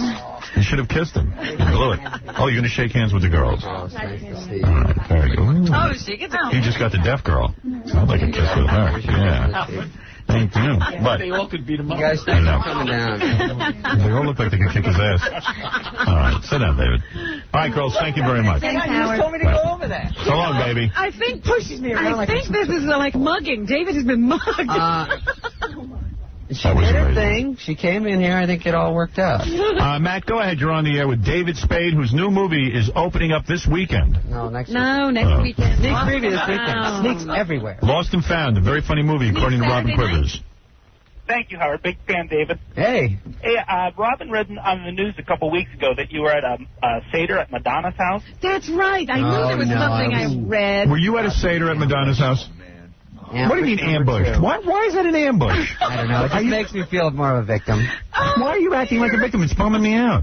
You're making it seem like I'm against you or something. Anytime you ask me about something I don't have jokes about, I act like a But why can't we talk about something serious? You're obviously very religious. You had to be at your Seder. Right. Why would Madonna, obviously not a Jew... And David's not a Jew. Oh, you're not? I thought you were. You behave like one. Are you... Should I go? Oh, I thought you were Jewish. No, seriously. What is it to get invited to Madonna's? How do you get there? I'm fascinated. How did you become friendly with Madonna? I have to say that I'm really not that friendly with Madonna. Guy Oseary is her partner, president of Maverick Records. You probably know him. And when I saw him, he said he's having a sit-down dinner party. Right. And he said, come on over. That's the Exodus for your Seder. Right. Anyway, I don't even know what a Seder is, dude. You know. Neither do I. I don't know. You're so Jewish, and I'm not at all, so you know all that stuff. Yeah, I'm wearing a yarmulke right now. Put on your yarmulke. So I go over there at 8. It started at 6. I didn't know. And they were going to... everyone's already there, and I felt like... Did they read from the Bible and stuff? Yes, and they wanted me to read The Wicked Child, whatever that was, from the Seder. Don't you think they're like kind of goofing on everyone? Lionel Richie and Madonna were singing Seder songs. Seder. Were you there when Madonna and Lionel Richie... I didn't write that one ahead, Jackie. Excuse me, you're telling me you went to a party where Madonna... and Lionel Richie sang Seder songs together? Are you telling me that? And you're not going to talk to me about it? No, I think... Straight face. No, I think... I heard there was singing. And you didn't see it? No, I came at 8, so I missed a little bit of it, and then I felt stupid. Who else was at the Seder? Lord Ass. Lord Ass. Lord Ass, Gwyneth Paltrow. Whoa. Oh, look at Mr. Hollywood acting all like... I'm not saying I even know them. I just saw them. Was the biggest name in show business Tom Arnold there? Hey, buddy. No, he wasn't. So it's Gwyneth Paltrow. Do you like her? Yeah, I like her a lot. She's great. She's always... I only see her once a year. Why do I sound so stupid? Wait. You went to a Seder at Madonna's house. Where's her house? In Los Angeles? It was a guy's house. All right, give the address so everyone can go. It was, let's just say, the L.A. Basin. Okay. So Madonna, and what is Madonna wearing at this party? Whatever it was, I was looking down at. Yeah, she had big boobies showing. Yeah. Okay. And Gwyneth Paltrow, and who's she there with? Ben Affleck? No, she came solo. Solo. Mm-hmm. Who else is at the Seder? He's thinking that one goddamn phone call. No, I'm trying to think of Lionel Richie, Brooke Shields. Brooke Shields was there. Covered the gamut, yeah. Steve Dorff. Did you say, I'm sorry about your divorce? Did you say anything personal to her? No, it was right after that guy from her show. Strick killed himself. Yes. So she needed to get close to God. So she went to a Seder at Madonna's house. Yeah, so she talked to Lovitz about that. They were talking. Well, Lovitz was there, too. Oh, look at this. Lovitz just comes with a party. What an A-list, huh? Brooke Shields and Lovitz. And Gwyneth. Listen to this. Temple Pilots. Scott Weiland. He's there? Cool guy, yeah. Scott was there. He brought the heroin? And Anthony Kiedis. And Anthony Kiedis? He brought the heroin, too. Well, the fun thing about these parties is they're so small, and it's not about like a press event, so it's just everyone just gets to bullshit. Was Norm Zeta there? No? What's that? So you're telling me you were at a party with all these people? Yeah. Yeah. Wow. And no stories, no anecdotes. He's lying and saying he's not big. Look at where he is. Oh, look how impressing himself, too. Yeah, they were there. It's like, Gwyneth is he wonderful. doesn't even know that's out of the ordinary. No, he does. And he's just, you know, like, you're being a little weird. Gwyneth was telling Lourdes that in 2 years she's got to watch her back around me. Yeah. That's all. That's funny. Lourdes is like, goo-goo. She's Lourdes. I've never seen her in real life. Like, why does she bring her kid and no one else does? Like, Madonna's got to go everywhere with her kid? I don't know, because she can do whatever. Did Madonna have that phony British accent? Hello, love. Hello. Hello, how are you, love? So, you, in other words, you feel funny talking about this because you want to be invited to other Hollywood parties. No, I don't know if there was any... I think the highlights happened before I got there. No, you know there was funny stuff going on that night that you must piss in your pants over. But and you can't believe you're there. But you're getting to the point now where you're not even allowed to talk about anything. No, I didn't. This is sad. No. This is a sad day in Hollywood. You're at a bar and you're talking to Norma. Crossed over. This is sad. I'm not kidding. I am sad. Howard. You called Norm and told him? Howard. Right. The people he used to goof on right. are now his friends. No, it's not like the Hollywood Minute problem. How long before David does telethons with Rosie O'Donnell? And Jerry Lewis. I just want to say, Jerry. Titanic. Yeah, I just want to say, Jerry, that I am a big fan. Now, come on. I saw these people. I missed 2 hours of it. So by then it was just... What? It was just... Wasn't it... Were they all and drunk then on the a few Seder drinks wine? and everyone's kind of milling. And what is the pretense here? That, in other words, as long as you're famous, you're okay? Were you eating Jewish food? Yeah. Yeah. What did you eat? I don't know. I think it was turkey. That's Jewish. So in other words, everyone there, come on, David, help me out with this. Okay. Everyone is famous there? Everyone's pretty famous, yeah. It was from music and new movies and stuff. Really? And like you have to be, in other words, this is what I don't get about Hollywood. In other words, as long as you're famous, you're okay. Yo, you have to be kind of fun. I'm fun. Yeah, but I mean... What's so fun about... Gwyneth Paltrow. Paltrow. Yeah, she's fun? You have to entertain her. Right. No, she was, it sounds, the way I say things always sound either sarcastic or condescending. She's very nice and fun, and she's gorgeous. What are you going to do? I have friends out. So either you have to be I'm even scared to talk funny. to her. I don't know what to say to her. Is there any weed at these parties? There's some shake. There is? Yeah, no bud. No bong or anything? It's just a bunch of sticks and stems. Really? No, it should be A-list weed. No, I don't know what it is. No weed, no coke, nothing? No. We went to, Jackie was at Puffy's party last night. Puffy had a party. It was pretty good. You went there? Sure. Really? No. Oh. Do you have to listen to Madonna's music when you're there? Like, what's playing for music? It's tough because you go in and there's someone at the door when you go in. There's security at, like, someone's house is hard because you get the headsets and you got to, like, basically read just to get in the party, you know? Right. So I audition for that guy, then I come in, then I get to this door. Right. Then I get to the back door, and then it's like, get smart. You know, I got to keep going through doors and doors, and I finally... Do you take a chick to this? Because that would be impressive. No, I didn't. Right, that's what I would do. If I was seeing someone, I would, but like Chris Rock said, he brought a first date once to a Prince concert, and they doubled to Spike Lee, and he goes, Spade, I got nowhere to go now. Right. I painted myself in a cool corner. I think he sounds like Bill Cosby a little bit. I can't take her to Arby's on the second date. It's got to go up. All right, listen.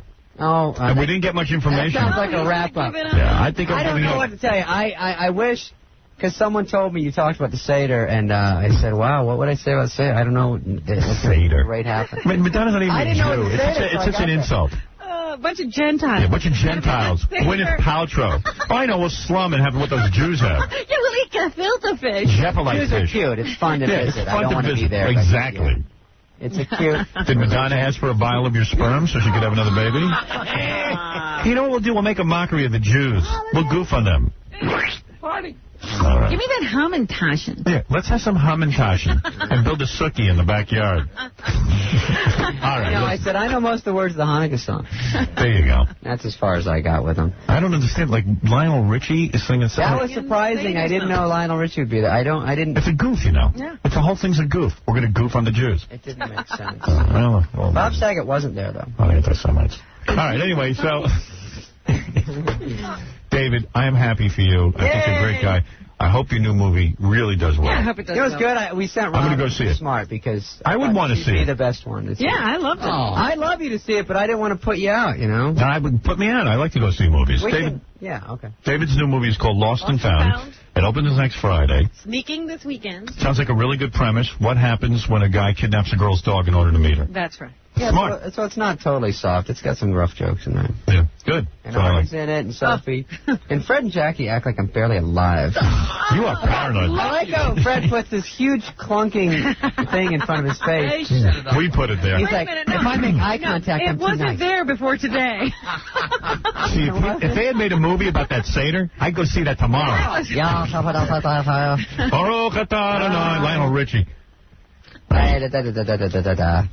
Lionel Richie's a funny-looking guy, huh? What's on his You face? used to tell me he was good-looking. What I happened? thought. I didn't know.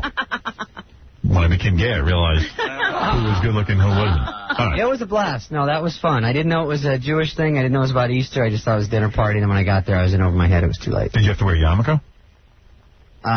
They had a movie. I put it on. I didn't want to stand out. That's funny. Well, congratulations on the new movie. Congratulations on Just Shoot Me. I hope your interview with Entertainment Tonight goes well. And I hope we'll come up to my house and dance the horo with me. They're taking me to a dog pound. You know how they have to have a theme for I see. So we go watch him put a dog to sleep, and then I do jokes. Great, that's good. Yeah, it'll be real fun. You should wear your yarmulke. Fits into the whole thing. All right, you guys. You have your yarmulke from the Seder? You should have saved it. No, I didn't wear it. Oh, David. I sewed it up, made a little queen purse. Put a propeller on it.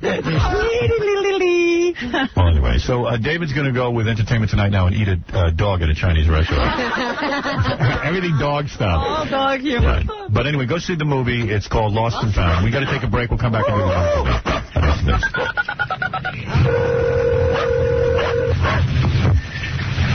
Hello? Hello, Red? It's right there. Who's this? This is Bob Marino. Bob Marino. Bob Marino. Hello? When you get down here, the bar's on fire. Listen, you son of a bitch, you motherfucker. What's the matter with you?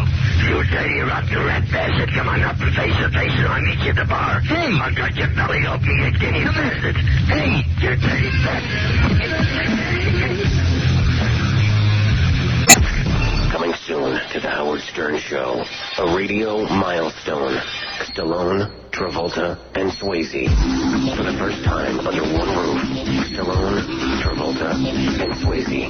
Keep listening to the Howard Stern Radio Show because you don't want to miss Stallone, Travolta, and Swayze. Please do. Very important guests on a very important show. Yeah. Okay, so we're going to do some news. Big show today. Good to see David Spade.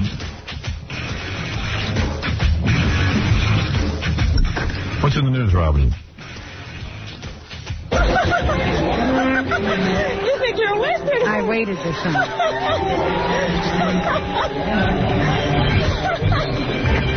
Boy, such a loving voice. I've never heard that voice other than when you talk to a horse. Oh, stop. I swear. I talk to you the same way. No, you don't. Absolutely do. You do not. I talk to you the same way. You can't hear it. Oh, shut up. You know how you compliment Gary all the time? It's the gentleman, the gentle side from my animal. My horsey. You know that guy John Bradshaw? Yes. He's on those PBS programs. You know, he's always lecturing people about their inner child and all that stuff. I went to a Seder at his house. Is that right? That's right. I didn't know he was into that, too. Oh, yeah. Well, now somebody has written a book about him. Yes. Saying that he engages in sexual acts with some of the women he's counseled. I'm getting an erection as we speak. Is that right? Yes. You're not allowed to do that? To be so caring and feeling and understanding and always telling people how, you know, they are loved and da-da-da-da-da. Well, this guy who used to be in business with him, I guess they had a falling out, and now he has written a book. He says that Bradshaw used to say to him that the women who came to him were all troubled. Yes. And, you know, they'd see him in some workshop, and then they'd come in for counseling, and they'd start crying and telling them everything that everybody's ever done wrong to them. And then the next thing you know, just because he sympathizes with them, that they fall in love with him. And You know, and then he said, you know, I guess I've done some things I ain't too proud of. Wow. So he said that kind of grammar? I thought the guy was a broadcaster. No, he says I ain't proud of. So he says they come in looking for daddy, and, you know, what's he supposed to do? I don't know. According to this guy. They say that John Bradshaw has not been available to comment on this. The guy has published this book already over in England and I guess Australia, and he's coming to the U.S. to look for a publisher. They say Bradshaw is a guru whose fervent fans include Oprah Winfrey, Cher, and Steven Spielberg. Dupes. Well, I haven't done anything I'm proud of, so I'm like him. What is it, James? Hi, Howard. Hi. How you doing? Howard? Yes. Hi. I have a question for you. It may seem crazy, but I don't know what to do. I've got a 12-year-old daughter. She lost her mother to an unspeakable demise. What, did she meet another guy? What did you say? I said, did she meet another guy? No, she didn't meet nothing, honey. She lost her. Oh, she lost her? She lost her mother. She died. Your wife? No, she wasn't my wife. But to make it worse, she's tried. You got a 12-year-old daughter? Who's not your daughter. Is that your daughter? No, she's my daughter. And who's her mother? I'm not following the story. I'm not trying to make jokes. to you? No, yeah, because this is not something to make a joke about. No, I'm not. You married the mother? No, we never married. So you have a 12-year-old daughter. Correct. But she lost her mother, but the mother isn't your wife. No. What? Right. Right. So she's not really your daughter. She's an adopted daughter. No, I was the biological father. Out of wedlock. And out of oh, I see. All right, wait. So it's the woman who I don't understand this. We should draw a chart. You and a woman had a baby. But me and the woman had a baby. Howard. Oh, okay, fine. And she died. She's gone. Yes. She died. But if that's the way you want to put it, you can't say died. You can't say died? Yeah. Would you? Do you make me want to say the word? She died. Yeah. It's just I'm trying to understand, buddy. Oh, okay. Yes. Okay. Hello? Yes. Okay. Yes, she died. I'm having a lot of problems with my daughter. My daughter is talked about suicide. She's on medication. Really? Wow. You got your hands full. And she has two wishes. One of them would be to speak to you, if it can be arranged. And the other would be to me? Speak to Sandra Bullock. I'm actually... Sandra Bullock? Yeah. Who'd want to talk to her? She's depressed. If your kid's depressed, your kid would want to talk to me, and that would help? Yeah, actually, I believe it would. You should take her to see the David Spade movie. Oh, it's so funny. How do you know? It hasn't come out yet. I don't believe you. I don't believe this is true. I'll tell you why. I'm not a heartless guy, but I don't believe you for a minute. Don't you really? You know what, Howard? I didn't want you to put me on the air, but you know what? I would give you her doctor's name that you could actually call and speak to her. Really? I think you want to meet me. You think I want to meet you? Yeah, I think you have a heart-on for me, and you want to meet me. Is that what you think? Yeah, I do. I mean, I'm being serious. It just seems to me that a 12-year-old girl wanting to meet me if she's depressed about her mother, I mean, me of all people? 20061. Well, you know what? You are one of the few people that make her laugh. Really? When somebody's depressed, you look for people, I guess, according to her psychiatrist, that she seeks out help. And well, I tell you what, Your psychiatrist agreed that she should talk to Howard Stern? No, absolutely not. Does the psychiatrist know how unstable you should have your psychiatrist, your daughter's psychiatrist, call my psychiatrist. Absolutely not. They should meet. First of all, I'm not imagine putting your kid around me. You're not qualified. I'm not qualified to help your kid. No, what would I say? Well, Howard, who says you are qualified? But what would it take for you to just to speak to her? Oh, it's not a problem me talking to her. I bet you I'd say the wrong thing. You really think so? Oh, I know so. Why is that? Because my wife tells me all the time I say the wrong thing to the kids. She does. Well, maybe for once. I am so not allowed. You know what? My kids, but my wife had to go to a conference. I was put in charge of the kids.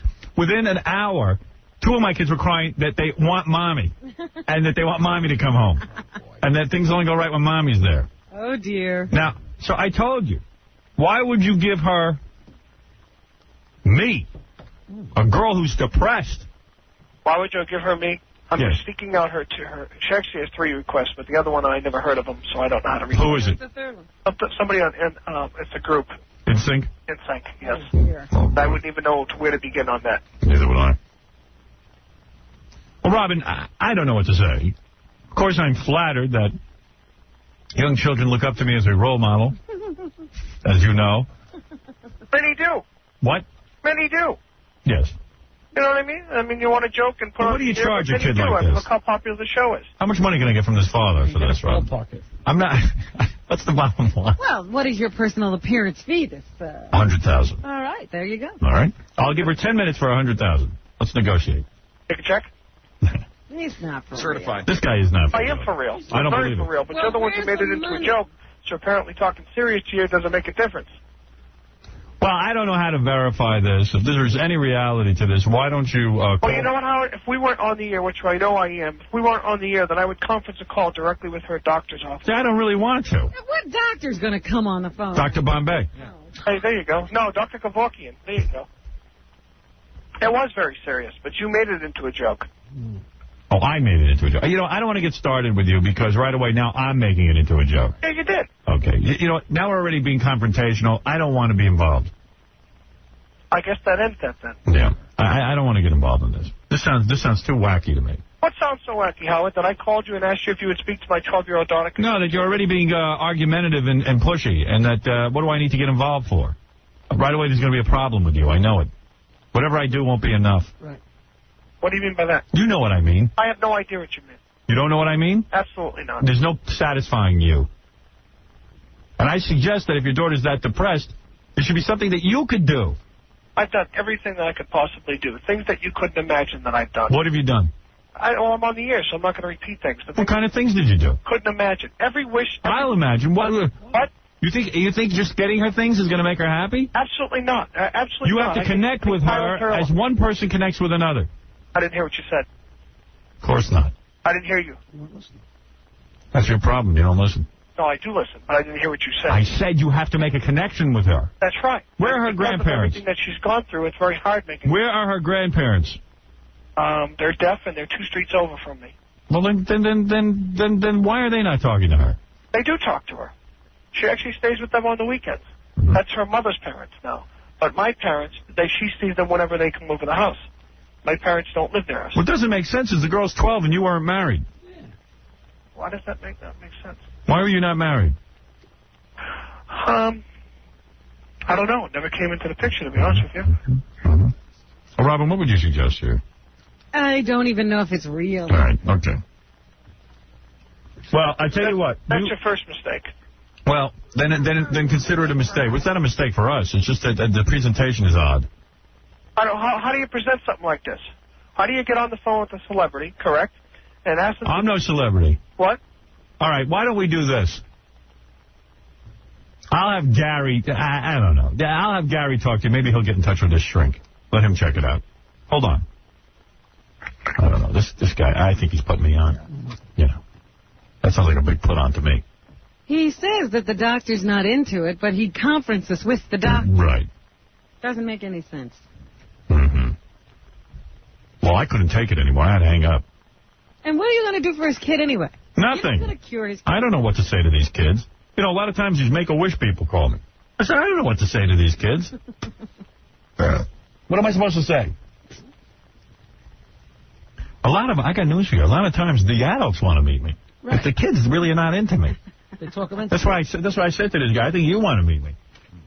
I never heard a 12-year-old girl listening to a show like this. They listen to like Z100 and homo music. This guy called me all the time, Make-A-Wish, Make-A-Wish. This one wants to be 9-year-old. I go, what 9-year-old is into me? Get out of here. I said, I want to make a wish. I wish you wouldn't call me. The guy goes, hey, he hangs up. He was getting mad. He was asking you for a favor and getting mad at you. At the same time. Right. Making a joke. Yeah. She wants to see you because you're so funny. You're making a joke. And then when I make a joke to his kid, he'll talk about how I damaged the kid and the kid killed herself. Talk like that to a kid. Right. I don't want to be involved. Get involved with Thank you. Gary, just get rid of the guy. It just ain't happening. It ain't happening. If I saw the guy had some sort of legitimate story. I think you'll read in the newspaper. Howard Stern refuses to meet... schmuck. Yeah. Howard Stern is a schmuck, refuses to meet with suicide child. I go, well, what do you want from me? I can't check out everything. 1 minute you're supposed to stay out of things, the next minute you're supposed to be into them. You can never please people. You can't please anybody. That's why I stay home. Sick of going out. Not going anywhere. Sick of it. Never going anywhere. Right. I need to go to enough of that. I need to go to a Seder, whatever that is. With Madonna. If she was deaf with a good body, I'd go. That girl had some smoking little body. She was cute. Yeah. And I dig that deaf thing. Yeah. It's cool. Probably screams with an orgasm. You dig the deaf thing. I do. I like it. Hey, guess what? I'm dating a deaf chick. Yeah, she can't hear a thing. It's cool during orgasm. Yeah. Everybody screams. Sometimes she hears, sometimes she don't.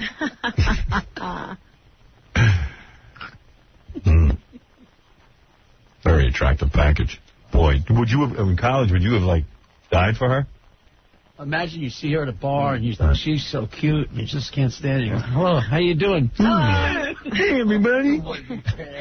I wouldn't have cared. One-legged woman. Oh, you fucking up there. Hey, everybody. Proud bastard. Anything else in the news, Robert? What? Anything else? I did one story. Then he was sitting there squirming because you were making fun of her, but then he had no problem making fun of John the entire time. Right. Daryl Strawberry's in the news. Daryl, we know now what he said to the women, or the woman, the female cop, that he tried to pick up. He circled her 4 times, yelling things at her as he drove by. And then finally stopped and said something to the effect of, where's the good stuff? Yeah, and then offered abroad $50. Yeah, she said, I'm the good stuff. He then said, where can I get some good stuff to party with? She said, well, I don't want any, but you can get it from anybody walking down the street. And then he says to her, do you want a party? Do you want a party? Yes, I want a party. Do you want to? What a conversationalist. What do you want? I want it all. How much are you willing to pay? $50. $50. Guy's a Major League Baseball player. $50 wants it all.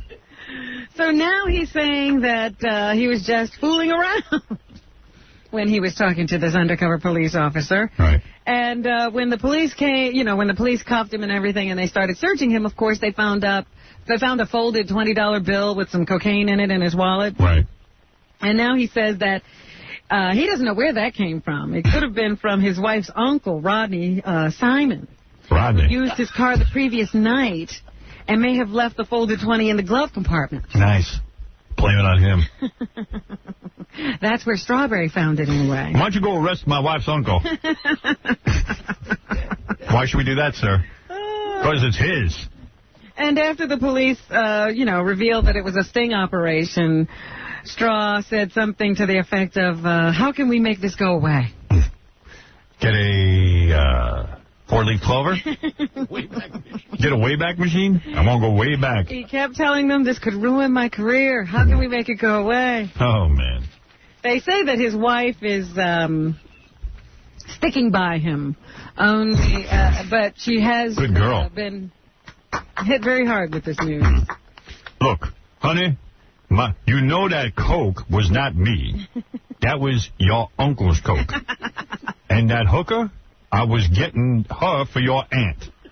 Your aunt need a hooker. Honey, why would you get a hooker for my aunt? She's shy. Yeah. Well, who's going to get her one otherwise? A friend of Sharice Strawberry said she took it really bad. When your uncle be doing the Coke, what's she going to do? She was more sad than angry. She was holed up at the Fort Lee, New Jersey home, but she has flown to Daryl's side to yell at him. Come here, you. I stood by you during prostate cancer. Honey, why are you yelling at me like this? You know I was framed. You know the cops love to frame a successful man. Adele Smithers, I think, wife of the guy who runs the clinic where Daryl went for rehab, says, alcoholism is just as much a disease as cancer. See? So Daryl has fallen off the wagon. We have to understand that he has a disease. Yeah, I feel bad for the guy. I mean, he just looked, death in the face. Why not go do a little coke and you pick yourself up a whore? What? Daryl is a fine man, and when you look at a man, you have to look at all of him. Not just the bad things, not just the good things. Let me pull down my pants so you can see all of me. And she says that if you weighed out Daryl's good things and bad things, he'd come up shining. It ain't like I ever went to the bathroom on a beverage cart in a plane. Meanwhile, they also list Daryl's highs and lows in the movie. In the newspaper today. Yeah. Highs like being named National League Rookie of the Year in 1983. Then I was high. Helping the Mets win the World Series. That was another high. Boston Red Sox in 1986. That made me very high. Then he hit like a record 39 home runs and stole 36 bases for the Mets in 1987. Again, another high. But also in 1987, things started to turn bad. His wife, Lisa, filed for separation, claiming that he broke her nose. That was a low. After a postseason game the previous year. I was kidding. I'm up and down more than Baba Booey's weight. Then in 1990, he was arrested for assault with a deadly weapon after allegedly hitting his wife, Lisa, in the face and threatening her with a handgun. That'd be another down. Shot him. I didn't shoot her. 1993, he was arrested for allegedly striking his future wife, the current wife, Charisse. That was a real downer. Later said that his problems drove him to contemplate suicide. And in 1994, he entered the Betty Ford Clinic. That was a real downer. But I ain't boring. In 1995, he was suspended from Major League Baseball for 60 days after testing positive for cocaine. That was a bummer. Finally, in 1998, things started to look up again. He made an inspiring comeback with the Yankees. Is this all me? Yeah. You sure there ain't a little Mickey Mantle in there or something? And then, Mike Tyson? same year, he discovers that he has colon cancer. That was not fun. Through life-saving surgery. So then I got me a hoe. So the saga of Daryl. I'd be exhausted. Look at my leg. My life is one big up and down. Oh, goodness. So that's a very interesting story. His future in baseball up in the air once again as he faces some serious charges of drug possession and soliciting. And one more news for you right after these words. This is ridiculous. This is outrageous. This is the Howard Stern Show. This is Luke Perry. You are listening to a man who irritates more people than a hooker with a chipped tooth. Howard Stern. Thank you, Luke. Hey now. Hey now, hey now.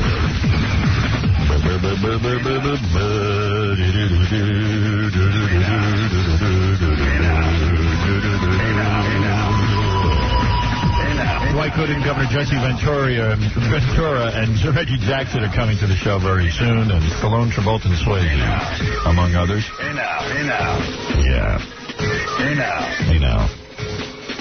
Hey now, hey now. Hey now. Hey now. Hey now. Hey now, hey now. Hey now, hey now, hey now. Hey now, hey now. Hey now, hey now. Well, tell her, hey, when you see Robin, tell her that she can do better with her big breasts, big, you understand, self, than lay behind that little dick dude laughing all the time, you understand? She ought to get a life. She has a book, Quivers of Life. Oh, man. Anybody can spell. She can spell, she can write, so I guess she can put words together to write a book, but what she got to say? What does she know? What does she know to write about? She wrote a book. Yeah. She wrote a book. It's called Quivers of Life. Yeah. I guess she can write a long topic about Howard Stern. What else she know? Exactly. Well, there you go, Rob. Read a long time. Public is talking to me. I love it. Homeless guy says you should get a life. Isn't that great? He's living in a box. And you should get a life. And I'm in really bad shape. Why don't you get a life? What else is in the news, Robin? Well, I just wanted to go back to Darryl Strawberry for a second. They asked David Cohn what he thought about the Strawberry arrest yesterday. He says he took it hard. Yeah, just like I did. My wife and I have terrible arguments over my drinking. And I know how the Strawberries must be feeling right now. Right? It's just crushing. I didn't get a whole lot of sleep last night because he's a good friend of mine. I really care about him. You care about him. I really feel for him and his family right now. And I just hope everything down there... Drinking's an addiction, and so are drugs. And I should know. I write songs about liquor and pot and other things. Fools go home. Most people write about the things they love, and so do I. Yeah. Dennis Rodman has missed his last practice for the Los Angeles Lakers. The Lakers have waived the veteran forward hours after he showed up late for Thursday's practice. The coach told Rodman to go home and said the team is through with his preferential treatment and his eccentric ways. The Lakers vice president says it was in the best interest of the Lakers to end the relationship, but he also thanked Rodman for his contributions. Can we get him on the phone? Gary, we have his number. Rodman signed with the Lakers shortly after the start of the season. He gave the team an immediate spark, but began missing games and practices while the Lakers struggled. They say the reason he was barefoot when he showed up yesterday, Howard, and the reason he was late was because he couldn't find his shoes and socks. What was I to do? I would have worn shoes if I could find them. They're going to be huge. Where do you lose a pair of shoes that size? We don't have Dennis's number from when Carmen Electra was here and we called his house? His beach house? His beach house? Beach house. You know, he seemed not to realize how serious this was yesterday when he left. Because they said, you know, as he was walking out, he laughed to his bodyguard, "Dad, they sent me home." Right, he thought they were just like... Yeah, it was like another suspension or something. He didn't know that was the end. Oh, he's out of control. Now I say it. Now finally I've said it. There you go. It finally dawned on you. It took this. What else is in the news, Robin? Wayne Gretzky. It's still on everybody's mind that Sunday could be his last game. And the other day when Gretzky was speaking, he said that Sunday would be it, but nobody's sure. No one's sure. Like my negotiation. My retirement. Here's Wayne. Hey, I don't care. You know, I'm a hippie. Everything's I'm a gentle hippie. My shoes. After last night's game, he seemed to be saying that Sunday's game against the Pittsburgh Penguins would be the last. Number 6. I just feel really that unless a miracle happens tomorrow or Saturday morning, I'll probably go make it official. It's not 100%, but it's... Can we say it's 99%? It's not 99. I will tell you this, once I make my decision, it'll be 100%. So he still hasn't made his decision. That's like me. I was out of here, but I was 99% out of here. The 1% I came back. So, I didn't need to, though. I want to make that clear. Hope you have a nice weekend. Yeah. I don't want to bother you with this, but... What? My lawyer called, and Tom didn't talk to him, so I guess it's over. Unless you pick up the phone. I wish we had that on tape. Oh, man. Never happened. Have it on tape. The NATO pilots should have been able to make out a civilian convoy. That's what officials are now saying. I'm quitting radio so I don't have to go through another one of those negotiations. In the Air Force. Good. Yeah. Yesterday it was revealed that NATO pilots were responsible for shooting down Albanian refugees as they try to bombard army installations in Kosovo. Here is Lieutenant General Larry Farrell. Yeah, what number? Number 1. Hey, I'm number 1 for my purpose. You're number 2. The pilots who were involved think they targeted military-type vehicles. They call them a deuce and a half, which is a 2.5-ton truck. And it's a 2.5-ton truck is not very similar to a tractor with a trailer on it. And you should be able to tell the difference. A deuce and a half. Yeah. And the Lieutenant General says that the NATO operation over in Serbia and Kosovo could continue for another month. There are quite literally thousands of military targets in this country, so they can go on. I already opened up my pool. And not visit all of them. I opened it early this year. So the bombing will continue. Meanwhile, the conversation about ground troops continues. They should send Chuck Norris over there to beat the hell out of all of them. Here is Senator Chuck Robb of Virginia. Oh, Chuck Robb. He says that war is not pretty and casualties are inevitable. Neither are my feet. I'm afraid that we're going to sustain far more casualties than we're prepared to sustain at this point.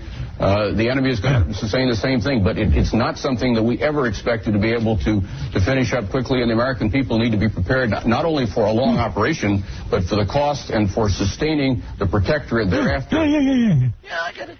So we must keep our options open about ground troops. Here's Senator Robb again. We cannot take any option off the table or give any indication that we're not prepared to see this through to a conclusion. And a conclusion at this point means that we're going to have to complete our mission. The benevolent reign of Slobodan Milosevic over the Kosovars is over. Wow. Certainly speaks a lot. Certainly has a lot to say. It's over. You don't seem to be concerned. Maybe you'd be more concerned if you had a son. Right. Since I don't have any sons over there, I guess I'm not concerned. Yeah, maybe that's it. Off the air, I'm concerned. Oh, are you? Yeah. Okay. Trying to put my finger on it. Just wondering where your concern is. It's off the air. Okay. There were a bunch of storms down south. Daylight reveals the damage is even worse than first thought after a wind-driven fire blew through Port St. Lucie, Florida. Nearly 50 homes are a total loss, and another dozen have been damaged. No one was killed or seriously injured, and now the fire is contained. And imagine a gust of wind strong enough to knock a freight train off its tracks. That's just what happened in North Carolina when a 175-mile-an-hour gust through one of several storms that rocked the state last night. One man was killed when his mobile home collapsed on him. Some 20 others were injured in various parts of the state, and Georgia also took a pounding from the weather. 2 counties were hit hard by tornadoes, prompting the governor to declare a disaster. Those tornadoes always hit where there are mobile homes. Twisters destroyed at least 30 homes and damaged as many as 40 more, but no one was killed in Georgia, and most of the injuries were minor. If I had one of them mobile homes, I'd drive away from the tornado. You'd think that would work, but it doesn't. Tornado, I'm getting out of here. Mobile home is not fast enough to beat the tornado. Honey, move the cement blocks and put some tires on this thing. We're getting out of here. It's tires. Unhook the gas line. Electric.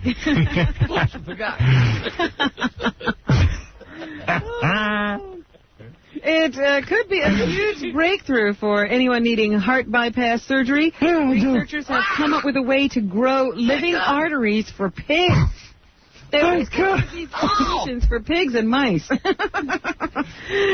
this time they think it'll work on humans. They'll help bypass patients who now have to endure letting surgeons remove leg veins to get the segments needed. To see how that goes along. You know, it won't be too long before I need all of that. Shut up. Don't unplug me. Make my appointment now. And a city councilman in Berkeley, California, is proposing that they officially apologize to newspaper heiress Patricia Hearst.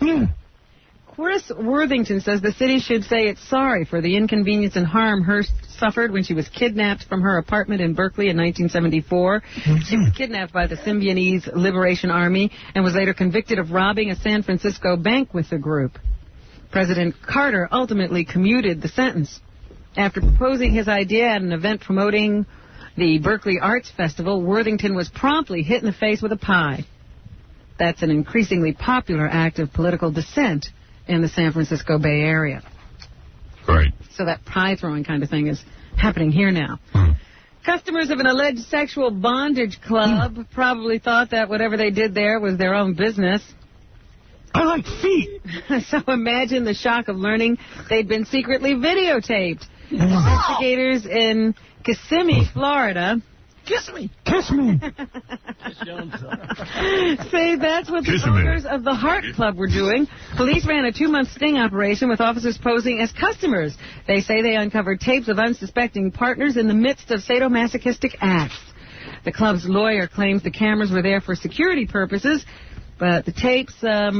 And the tapes were supposed to be erased nightly. But authorities who've hit the play button say otherwise.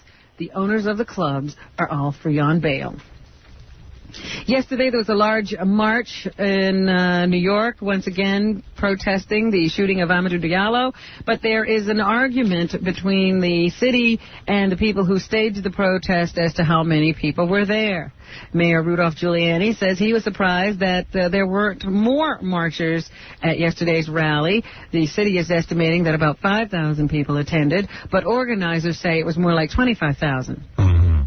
They marched across the Brooklyn Bridge in the largest anti-police brutality demonstration since the death of Amadou Diallo. I think Giuliani and Al Sharpton should have to wrestle each other nude. And the winner... We all win. 3 out of 4 falls. And the winner, wins. That's it. They win the argument. Okay. Come on, let's go. Wow, holy mackerel. I got my slinglet. Don't rip on the hair. And just imagine this. You're in court. You're on trial. The jury comes back with their verdict. Guilty. And the head juror, whoever it is, stands up to read. And just as they're about to announce the sentence, another juror coughs. So what you hear is guilty. And the judge then sentences you to 2 years. What? And you're being led off to jail. And then all of a sudden, one of the jurors said, why did they take him off to jail when we just found him not guilty? Oh, wow. Yeah, when the person coughed, he coughed right over the knot. The judge didn't hear it. This happened over in Cardiff, Wales. And the judge didn't hear it, and so they started to cart the guy off to jail. Why wouldn't the other why wouldn't the whole jury get up? The jurors get that far. The jurors were stunned, I guess. Right. They didn't know what had happened. And so one of them says, why are they locking him up? We just found him not guilty. What do you mean, Your Honor? So with that, everyone promptly went back into the court, where the foreman once again read the verdict, minus the coughing, and the judge let the defendant go. Okay. Not gay. Singer Bobby Vinton was born on April 16th, 1935. One of his biggest hits was Blue Velvet. Bobby Vinton died? No, he's just had a birthday. Oh. 64 years old today. 64. That's very close to 69. So what am I playing? Play number 9. Number 9. Bobby Vinton. Blue Velvet. Blue Velvet. She wore Blue Velvet. You know why they called it Blue Velvet? Because the song Blue. bluer than velvet was the night. Thank you, ladies and gentlemen. You know, it sucks just like it did 40 years ago. It still makes me nauseous. Was the light. Yeah. Ladies and gentlemen, welcome to the great sound of WHOM and Blue Velvet. I'm your announcer, Howard Stern. Thank you. Well, that was a big hit, and he's also he's responsible for one of our greatest renditions, live renditions of the Star Spangled Banner. Yeah, that's my favorite. Just to remember, here's the 64-year-old Bobby Vinton.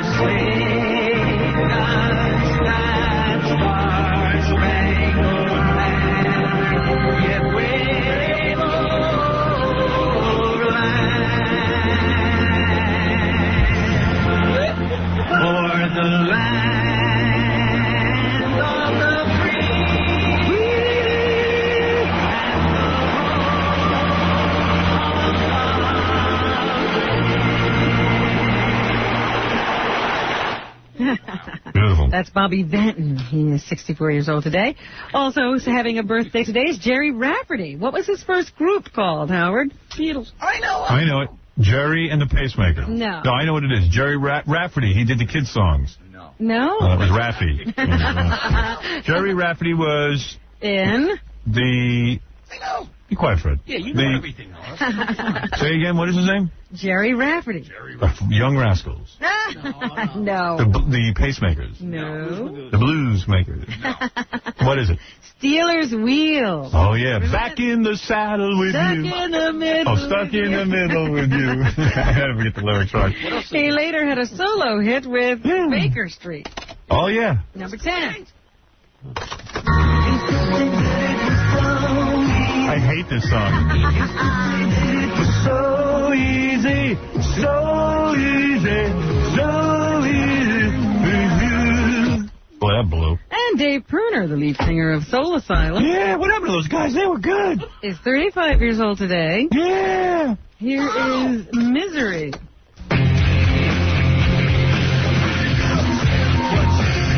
I kind of like these guys. What happened to them? I don't see them. I saw Blue Velvet I got drunk with that guy. Did you? And nobody's heard from him ever since. Is that right? Nobody's seen him since? Jackie got drunk with him, except the guy didn't know he was with Jackie. And I didn't know I was with him. We're tied. What else? This weekend on E! Oh, that's not misery. The E! True Hollywood Story features Family Affairs Anissa Jones. She played little Buffy. I drank. She had a very difficult childhood, apparently. So did you. Yeah, well, I killed her. She was a member of a happy family on screen. Her home life was miserable. By the time she turned 13, I think she retired from show business. Yeah. I tried to retire, but they sucked me back in with more money and spots. And they say when she turned 18, she received a $70,000 trust fund for family affair earnings. This money fueled a nonstop binge that climaxed on August 27th with a night of cocaine, angel dust, and Quaaludes. It was my uncle's. Quaaludes. Here's number 32 with her friend Alan Coven. When we came back, about an hour. Is she a good-looking adult, I wonder? I can't imagine. 32. I know, I'm playing that. Well, then I'm interrupting. your number Later. wrong. The girl, Helen, and Carl. I like the music behind the guy. You know something bad's happening. Is this the wrong one? Yeah, there's another one of Alan. And when we got to the house, more music. Snorted the rest of the coke. Right. And everybody was kind of ampy, on the coke. And the suggestion came up that at least they had some reds, so let's take some reds. Everybody took 5 reds. And then you play the next one. What happened then? They all, everybody went to bed, I guess. And in the morning, Alan got up and went to breakfast with some friends. He did go to breakfast with friends.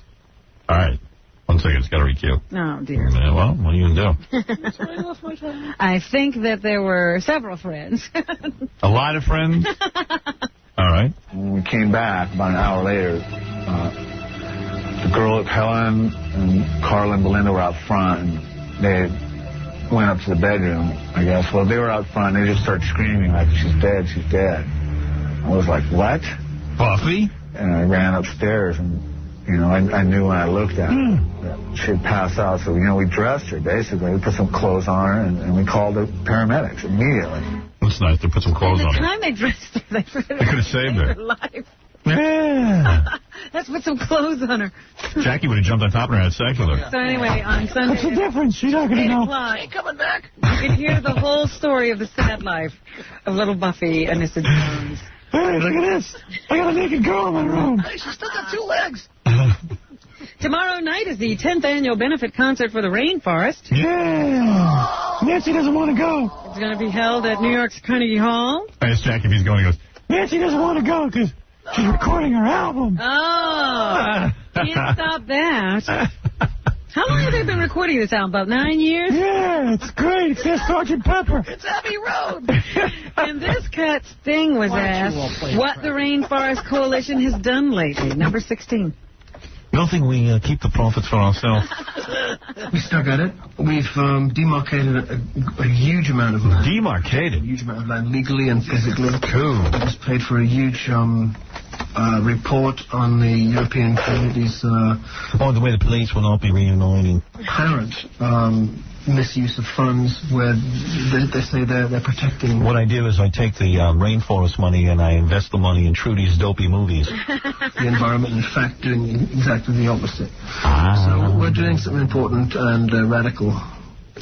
Cool. And he was asked why the evening's music will consist of Sinatra tunes. I think if you had to pick a singer of the 20th century what about Nancy? The century, I think it would be Sinatra. We're building a strip mall in the Amazon. The standard of material and arrangements is something that has rarely been surpassed since... Baba Booey to you all. Everybody... And which Sinatra tunes will Sting sing? Another glass of booze.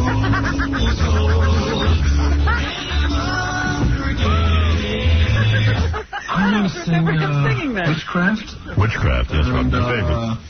Maybe I shouldn't go. When I was 17, it was a very good year. Who's going to be there? Ladies a Tramp. Elton John, Sting. The Reese's the best known to him. Anybody know? Who's the special guest? I don't remember. Nancy Sirianni. That's why she can't announce it. There's also going to be a all-star tribute to Johnny Cash this Sunday night on TNT. Oh, I love him. Oh, he's great. We'll play all of his hits. We should record at my house. Here, Chris Christopherson says the tribute concert gave him a chance to see his heroes. Number 20. One of the blessings of my life, I've got to be friends with a bunch of my heroes. A lot of them were here tonight, like Willie Nelson and Huey Jewman. Cash and Freiberger. You know, and Muhammad and John are both, you know, not in the shape they were when I first. Norm Zeta. But inside, their spirit is the same. David Spade. Some audio Donna of Johnny Sada. Cash singing Folsom Prison Blues.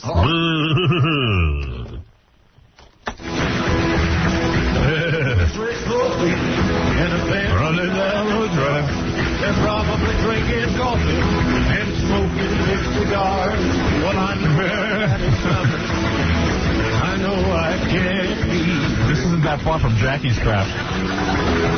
It really isn't. He likes it. This stuff's good. Yeah, just listen to the lyrics. Yeah. They're not about beer. What is it, Mark? Yeah. Yes. You're on the air. Howard, this is Mark Freed. I represent Spirit Music, which is the publisher of Blue Velvet. Yeah. You got to watch which standards you pick on.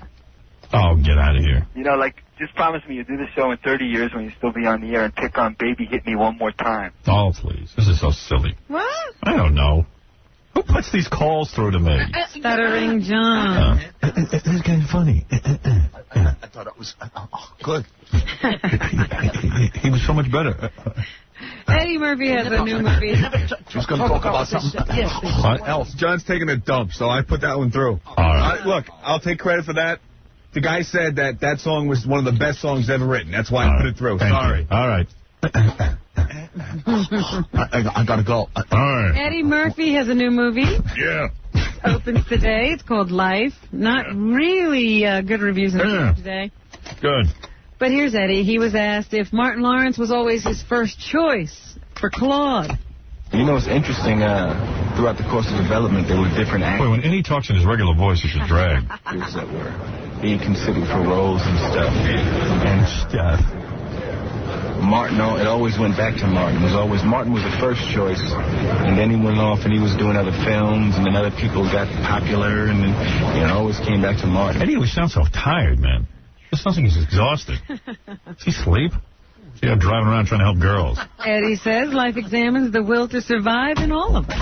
This movie, and I hate using this, it sounds so cliche. It really is a movie about the triumph of the human spirit, you know, how these two people can't be beat by their situation, you know, and how fate brought them together, you know, and we wind up being the most... Feet brought them together. Feet brought them together? You say fate or feet? Feet brought them together. Did you say feet, Eddie? That's right. Everyone in my movie's about feet. Love feet. The human foot is beautiful. Patricia Arquette is in a new movie called Goodbye Lover. It actually got a 3-star review that I read. Yeah, very beautiful. Here, Patricia tells us that she doesn't mind if not too many people see her movies. Because it's about feet. She's proud of her films. She cites her work in the Little Scene film The Indian Runner that was directed by Sean Penn as an example. I remember during Indian Runner when it came out, I was really shocked that people didn't go see it. And under David Spade is banged her. Bad publicity. I was going, wait a minute, we really worked hard, and I know that's a really good movie. And I know wait a minute, we worked hard. And it really hurt me a lot. But since then, I've sort of gotten like, well, I'm proud of that movie. I'm proud. As proud as I am. She also says she plays a seductress in a lot of her films, but she's not like that in real life. Maybe it's just that the women like that I play are more comfortable with their sexuality than I am. I don't know. like, I don't know what it is exactly. Just shut up and look at it. And she says, being a mother years ago changed her life. Being a mother changed me completely. It's so great. All the kids love me. I think I would have the career I have today if it wasn't for being my children changed everything. I loved them so much. Mother, because I was a single mom, and I had to make a living. And I wanted, after my son was born, I wanted to be got more in touch with kids and boys. Something. I wanted to be proud of something. Yeah. I wanted to make a living, but I also wanted to try to be good at it. I really felt committed to this project. What, your son? Yes, it was a great project. Allison Eastwood is the daughter of Clint Eastwood. Yeah, she's pretty good looking. But they say she also has talent of her own. She stars opposite Robert Downey Jr. and Stephen Baldwin in the romantic comedy Friends and Lovers. My penis has Tourette's. And she says that it was Stephen Baldwin who helped her to get this role. I came on, just months before they started shooting. I had to run into Stephen at a Whole Foods market in Brentwood. And he's always offering people movies. He calls me every week with a movie. And offers you movies. He does. In the bread section. I was like, I hadn't seen him in so long, and it was so great to see him. And then all of a sudden he kind of said, I've got this project, and I want you to waitress at my restaurant. You'd be great for it, and we're looking for this and that, and would you like to read the script? And next thing I know, I was shooting. Wow. Just like that. And what does her father say to her about her career, or does he stay out of that part of her life? Oh, he stays out because I want to do everything on my own. He always wants to know what's going on. He always asks me, what I've been on. I never use the Eastwood name. I go in, I just say my name's Allison. And they go, what's your last name? I prefer not to say. I changed it to Cage. Allison Cage. Auditioning for what kind of films, Nobody knows who I am, that I'm Clint Eastwood's daughter. I'm up for or offered or whatever, and I always let him know. I mean, he gives me my... He has a very young child now. And I don't, we always talk a little shop, call it, but mostly the time, Hello, the baby. little time that I... Oh, shut up with your father. So defensive. Oh, The Matrix is really kicking ass at the box office. Well, it deserves it. It's a very excellent movie. It really, really is. Stealing the #1 spot 2 weeks in a row. We'll see how it does this weekend. It will do very well. Here's Lawrence Fishburne. He's in the film. And he says the idea of the man against machine element of the stories what drew him in. The whole idea. We live in a world that... I'm going to Madonna Seda. ...is dominated and run by computers. Computer? Human beings are kind of used as baddies. He was good in it, Lawrence Fishburne. They always say it's Keanu Reeves' movie. That's racism. He's in the movie. Oh. He's in the movie just as much. Fine. It's a Lawrence Fishburne film, thank you. Really? He's great. Frightening. Yes, he is. Kind of concept. But I think because he's black, they don't give him the credit. That's my feeling as a black man. Okay. Mr. Black Man. Same with O.J. And although it was extremely hard work, Lawrence says mastering the kung fu fight sequences was extraordinary. You very rarely get an opportunity to do something like this. I mean, I feel incredibly blessed to have worked with Wu Peng and his team. I mean, Wu Peng, Asburn. I don't know if we are, but it seems to me that we're probably the first sort of actors to work in this style. And a kung fu. Just tremendous. I love the kung fu in that film.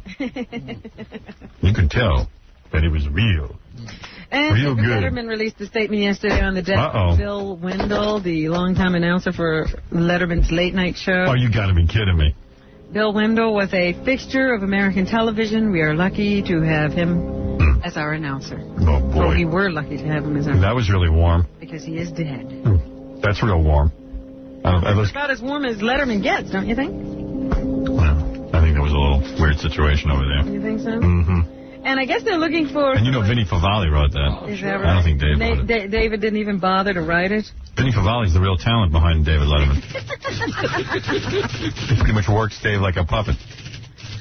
That's what Vinnie told me anyway. Dave never says anything? Never. It's all Vinnie? It's all Vinnie. That's Vinnie's voice you actually hear coming out of Dave. They say the most coveted spot on TV is the as-yet uncast role of Buffy the Vampire Slayer's new boyfriend. I would do it. I would love that role. They say young actors are lining up around the block for a shot at the juiciest TV role of next season. I'd love to do her. I'd love to do that. Hello, Buffy. I would love to. You got a 45-year-old boyfriend. You got a big-nosed boyfriend. Come over here, honey, and give me a little kiss. You my juicy. Hernandez, the guy who plays her current boyfriend, Angel, on the show, has been spun off This is Satan. for his own series next fall. I would do it in this voice, Robin. Hello, Buffy. How you doing? You know what I'm saying? Fine piece of chicken.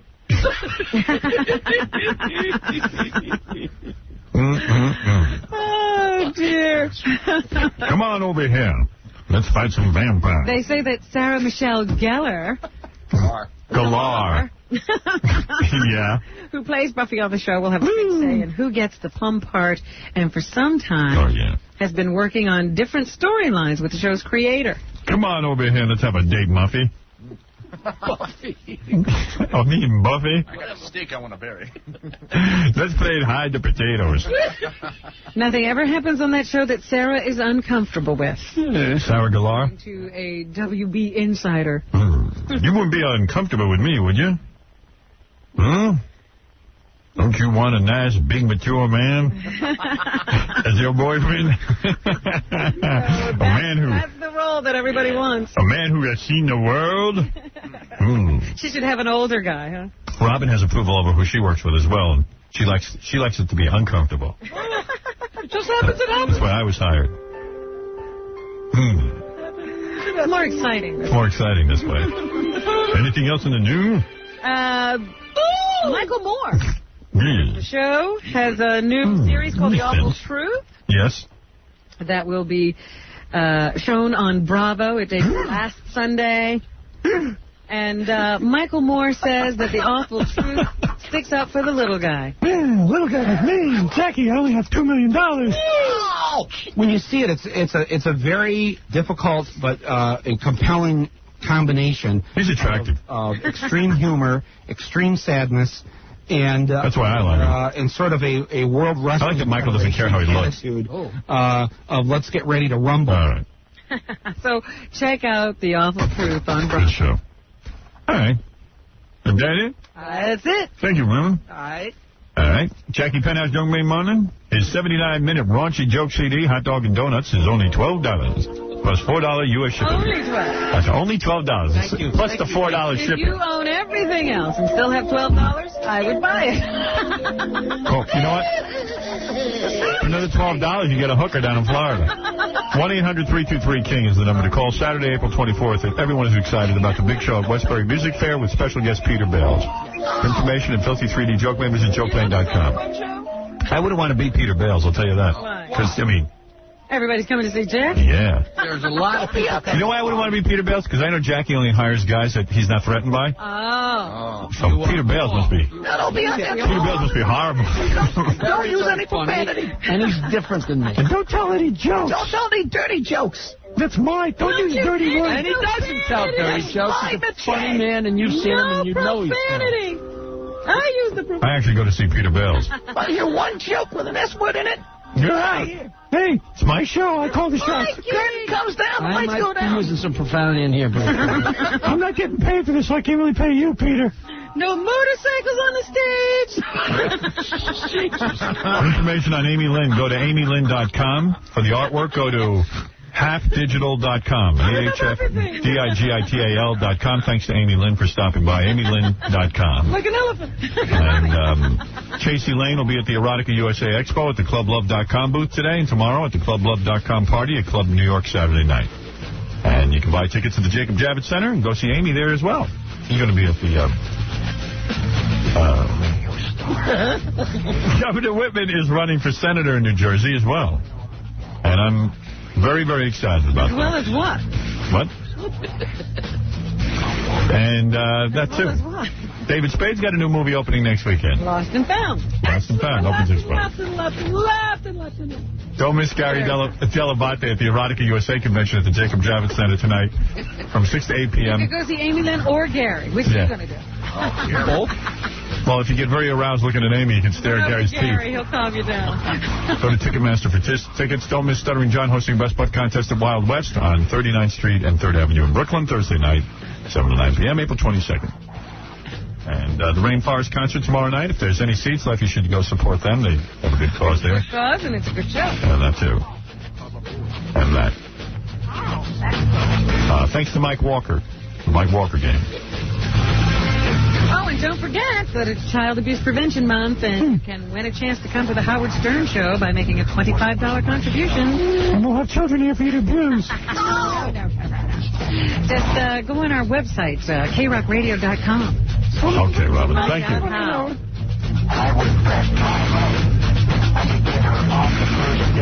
The Howard Stern